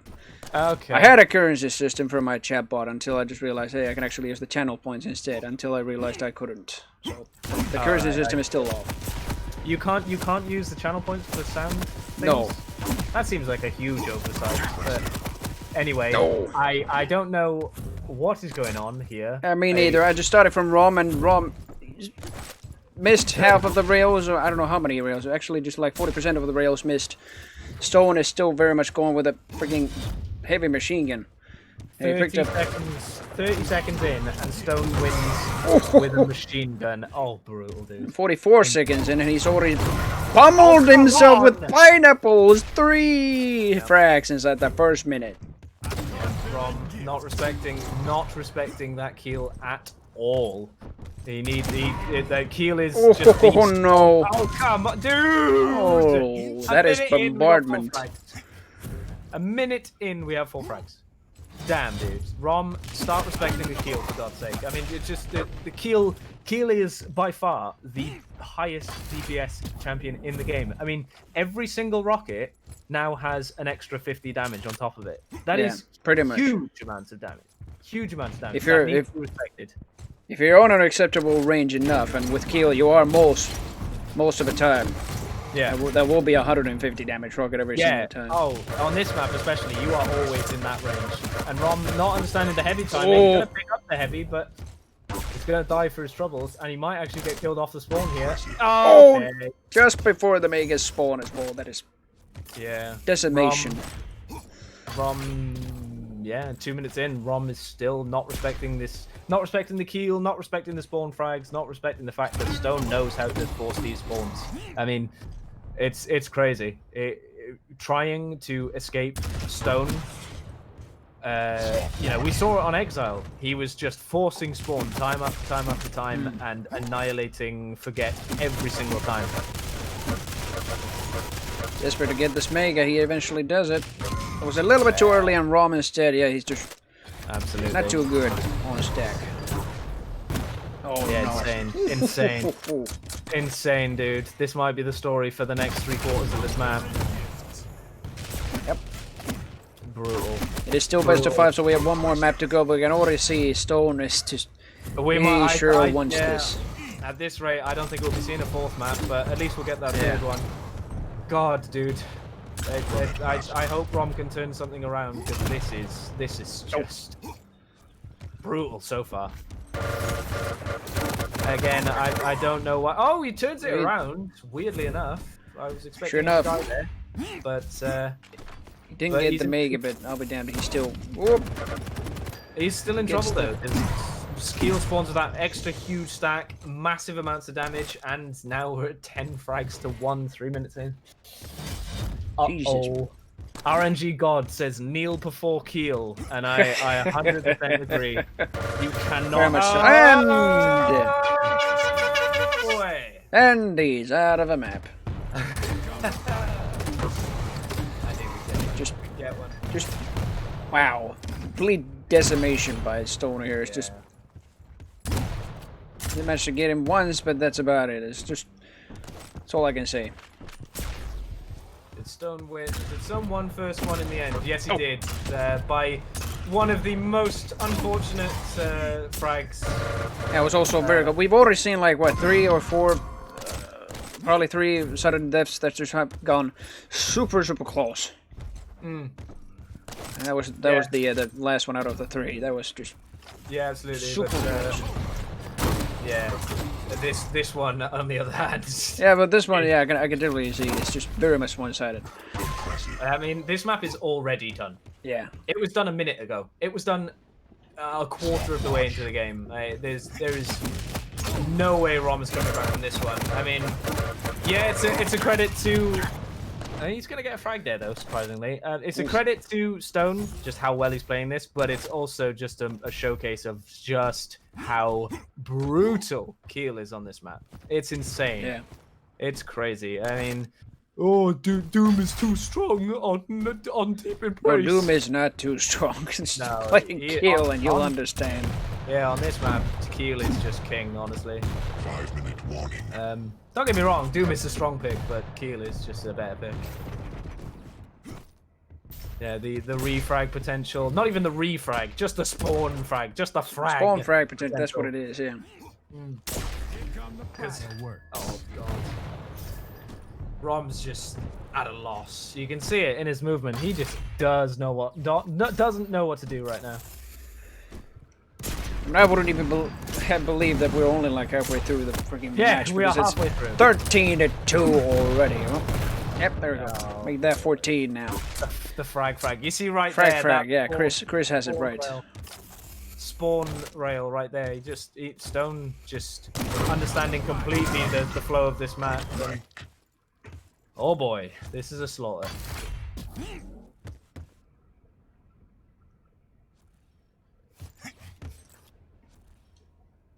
Yeah, Well, this Stone time he going for just the- decides to go for a little bit passive. It's like, yeah, where is he? Just scouting around. Rom is just trying to get somewhat of a stack there. I believe he just picked up. Oh, actually, yeah, that was Stone picking up the armor, of course. But a couple light armors, I think Rom picked up. Yeah, he's. Oh boy. Oh boy. Oh.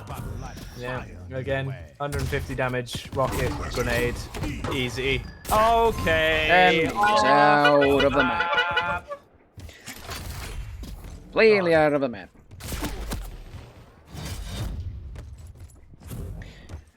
At least I was sort of expecting Deep Embrace to be like this. At least we're seeing a couple ring outs as well. Yeah. Very good.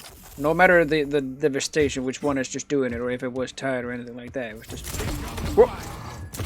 Ring out still happen enough. This has got to feel so bad. If you're Rom, you're just like, I had nothing. I had nothing to do. I couldn't. I had no in. I barely. I mean, how many items has he taken? Rom's taken 2 heavies. Stone has taken 11. I guess so 12 pretty make- much even, but yeah. make that 12.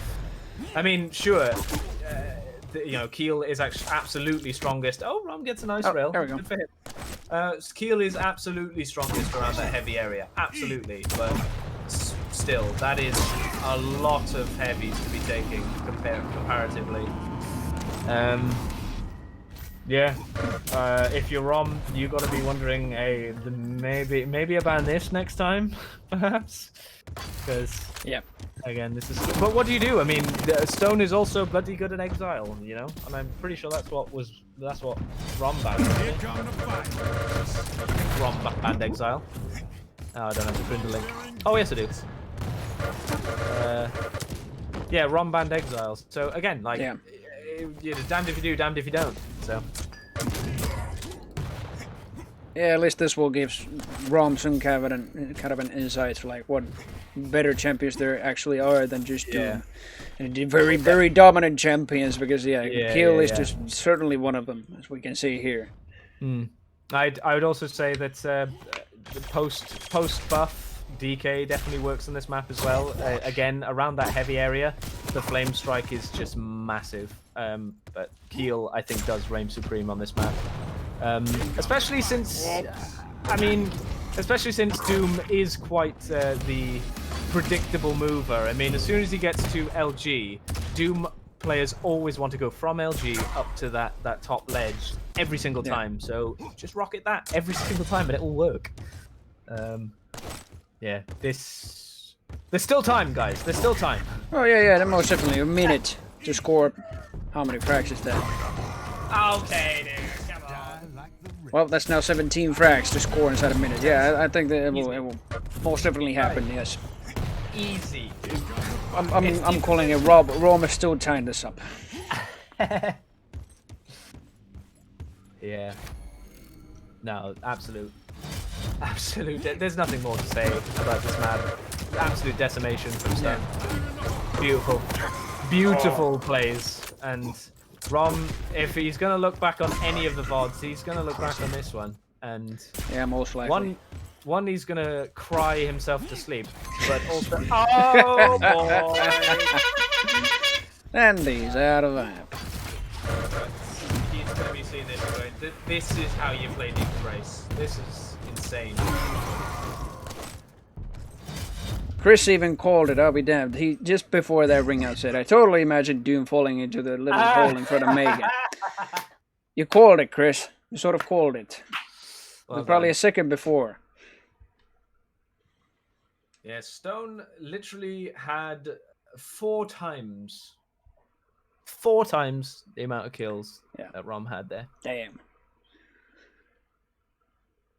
And the weapons were not too bad either. 52% and 42% LG. That is just so magnificent. If Rom wants to take this game, if Rom wants to take this match back, he has to, he has to play Veil. Yeah. He has to play Veil. Are you aware that your stream says Black Mesa still? What? Why? What the hell? I thought I changed it to Quake Champions. Oh boy. It says Quake Champions. Does it? It does. It says on mine. It says on mine Black Mesa. The hell? It lies. Oh well. It's fine. You lie! You lie! If it says Quake Champions, then... It says Quake who am I Champions to to argue? everybody else as well, yeah, see? Okay, who am I to fucking argue then? What the hell? That's fine. If other people say it's Quake Champions, then... Probably have to refresh for that. Your buddy needs to refresh. Refresh. Actually, I No, forgot I do not want to be proven wrong. No. Totally fine. I actually completely forgot to put your name on the title after you just joined me, so I'll be damned. Excuse me, dude. I do apologize. I'm so new How to this dare freaking impromptu tourney scene, updating every single time, the title and everything.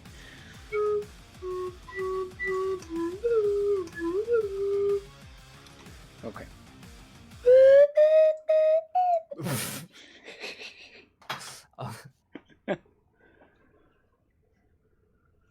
Well, we do have a third map remaining for Stone, at least, if he is willing to win this one. But yeah, I don't know. It's Rom's, yeah, if he's willing. Rom's last chance to actually win a map and continue the tournament. And he's playing Buzzer, and Stone is playing Galena, and he's got out of a map there on warm-up. Let's see. Yes. Wish says, we know it's Pointy Raccoon. Excuse me, what's that supposed to mean? Is that... You know it's Pointy Raccoon. Yeah, well, I don't know. I haven't much heard of your voice. Everybody else just has. Apparently so. Oh. Rom already picking up both Mega and Heavy. Yeah. And Stone is just still decimating both stacks. It's just the LG, and it even gets a little damage himself. Only little, though, with the splash damage of Rom. Yeah. Stone, though, Real. opting instead to grab all the hourglass he can and get 2 totems in 20 seconds. 23. Jesus, Pallavino. But yeah, that's definitely what he's trying to do. Stone is absolutely trying to set up his totems around Heavy because all of the hourglasses are there. I mean, this is the map for Galena. It's insane. Totem initiated. Very much true. That would be the third turn, but Rom actually stepped on one, put him slightly low. And railable for Stone's rail there, and he's again getting the Mega. Really a bit too early on the appearance of Rom there on the jump pad. He actually just decided to go immediately for Heavy, picking up the time shards.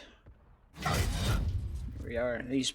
He is good to go. And sadly, the totems are down now because Rom's just gone through the whole map instead of going through the major pickup. So he's just scoured and sort of minesweeped around the whole area. That doesn't improve his skills too much, as he's not all much of a stack. And the same on spawn. That's our third frag already on Stone. So I'd like to pay attention to the fact that Stone was hiding a totem. I don't know what he was doing. He was hiding a totem. Was sort of, maybe, yeah. I don't know. He was just trying to pick up time shards and get both major pickups. Okay. Yeah, he's spent a lot of time setting up a totem. So yeah. It's ultimately wrong found anyway, but. And now Stone is. He knows exactly where the Mega is, and yep. Rom does have a rail, so He'll be able to punish it. Stone actually, taking a huge rocket. Stone not going to be able to get onto the heavy, and he's reeling. But he's going to have a totem pretty shortly, and he's going to have another totem on the teleporter exit, which means he should be golden. And Rom actually delaying the heavy a little bit. Oh, 40 damage. That's All right. How many do you think he's going to hit in this match? Well, that's already his second. I'm gonna say with those very tricky spots, probably 10 overall. That's a total of 400 damage. Okay, well we've Could be more even if it's full 3 totems. More than 400 damage in total. 2 so far. We'll keep count. It's already been like 3 minutes. He just has to hit, I don't know, two inside 1 minute to even the box for 1 totem per minute. So there we go. Oh boy, that's huge rail. Wrong. Oh no! No way he was getting out That of is- that. After that, he needed to just leave. As soon as he got railed, he needed to leave. But he stuck around too long to get the bubble walls. And probably going to go down again here if the LG is true, which it is. 5-0. Yeah, we might be seeing another map running away from him. Rom, unfortunately, the one map he kept close was because he's on his tried and tested scale bearer. Okay, But yeah. it's early days yet. It's still 6 minutes left, and we could still see a Rom turn around. Oh! Way too much damage for Rom to be taking there, and that means he's going to net himself a frag loss. I was about to say, how did Rom even survive that rocket? But it didn't much matter as Stone is just pretty much on time with the spawn on Mega Yeah, and gets the absolutely. starting shotgun blast kill. Still 6-1.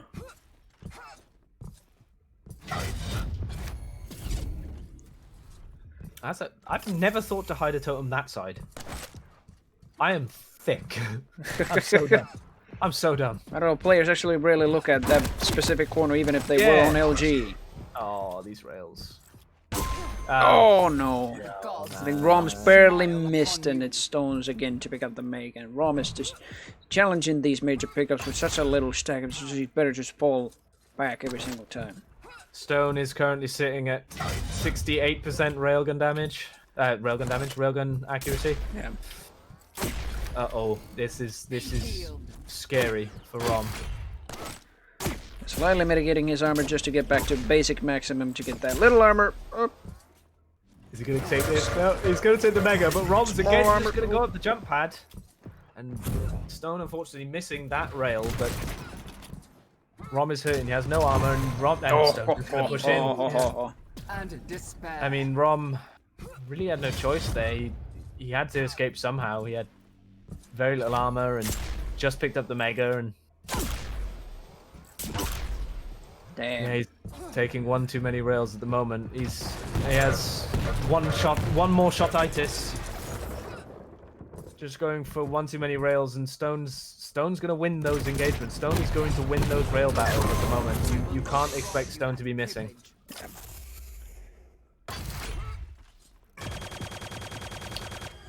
Chris says 68. He couldn't just get one more percentage point. I totally agree. But what a poor player. Yeah.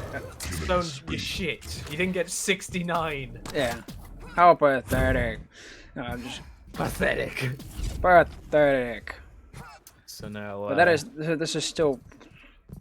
Damn, 4 minutes to go. Rom just has to get to. He did get the Mega, and he's out of the map. That's what he is, and he's even lost a single frag, or at least 4. Yeah, I literally 15 seconds ago I was just about to say it's technically still possible. But Yeah, and I sort of. You were about to do the curse. I sort of did the curse already. Yeah. And, yeah, he was out of the map already. Yeah, 3.5 minutes to go though. If he's gonna make this comeback, he's gotta start it now. And I mean, he's got to get a frag within the next 15 seconds. Otherwise, he's in super trouble. Trying to peek him with a starter machine gun as well. That is just not good. I guess the railgun where Stone is just waiting there, and the treble splash of all things. Get it, Stone the 11th frag. Stone with the absolute optimal weapons choice at the moment. Oh, What an airborne rocket there. Rom just does mitigate that stack, but nope. Here comes Rom, and it's -1 now.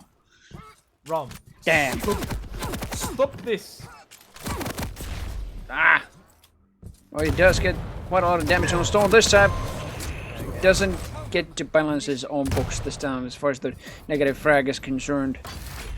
The thing I've been seeing from Stone constantly is that where most players might lose, might drop the frag, most players might go in for the refrag and kill Stone. Stone is managing to put himself in a position where he's sticking around corners and just rocketing the shit out of a pushy player. And that has been the story this entire tournament. Stone just denying the refrag. Once again, he's out of the map. Oh, don't do Almost it, again. Do it. No, Oh. no, and it's a rage medal from Stone as well. I'll be damned. Stopwatch. Oh, That is just this is damn obliteration right here. Just -1. He's just out of the map once again. I Stand by mean, it, even I didn't lose this much against Stone. Come on, Rob. Jeez, I kept it within a frag by the end of the match. This is the grand finals too. I mean, well, I still understand semifinals can be even closer than grand finals in many situations. But Yeah, I'll be it's damned. weird, isn't it? But Semifinals is just those are just the games that can just make or break your predictions on who's gonna actually be the grand finals, because those feel like a bit of closer matches sometimes. It's even more satisfying when the grand finals themselves are also as close. don't do as it, even Rob. in stack. Stop. Just, I mean, he has to do something. Well, he just has to do just to keep the game going, but I'll be damned. He's desperate to get even a fragment. Rail gonna own that close quarters. Yep, that's just combo kill.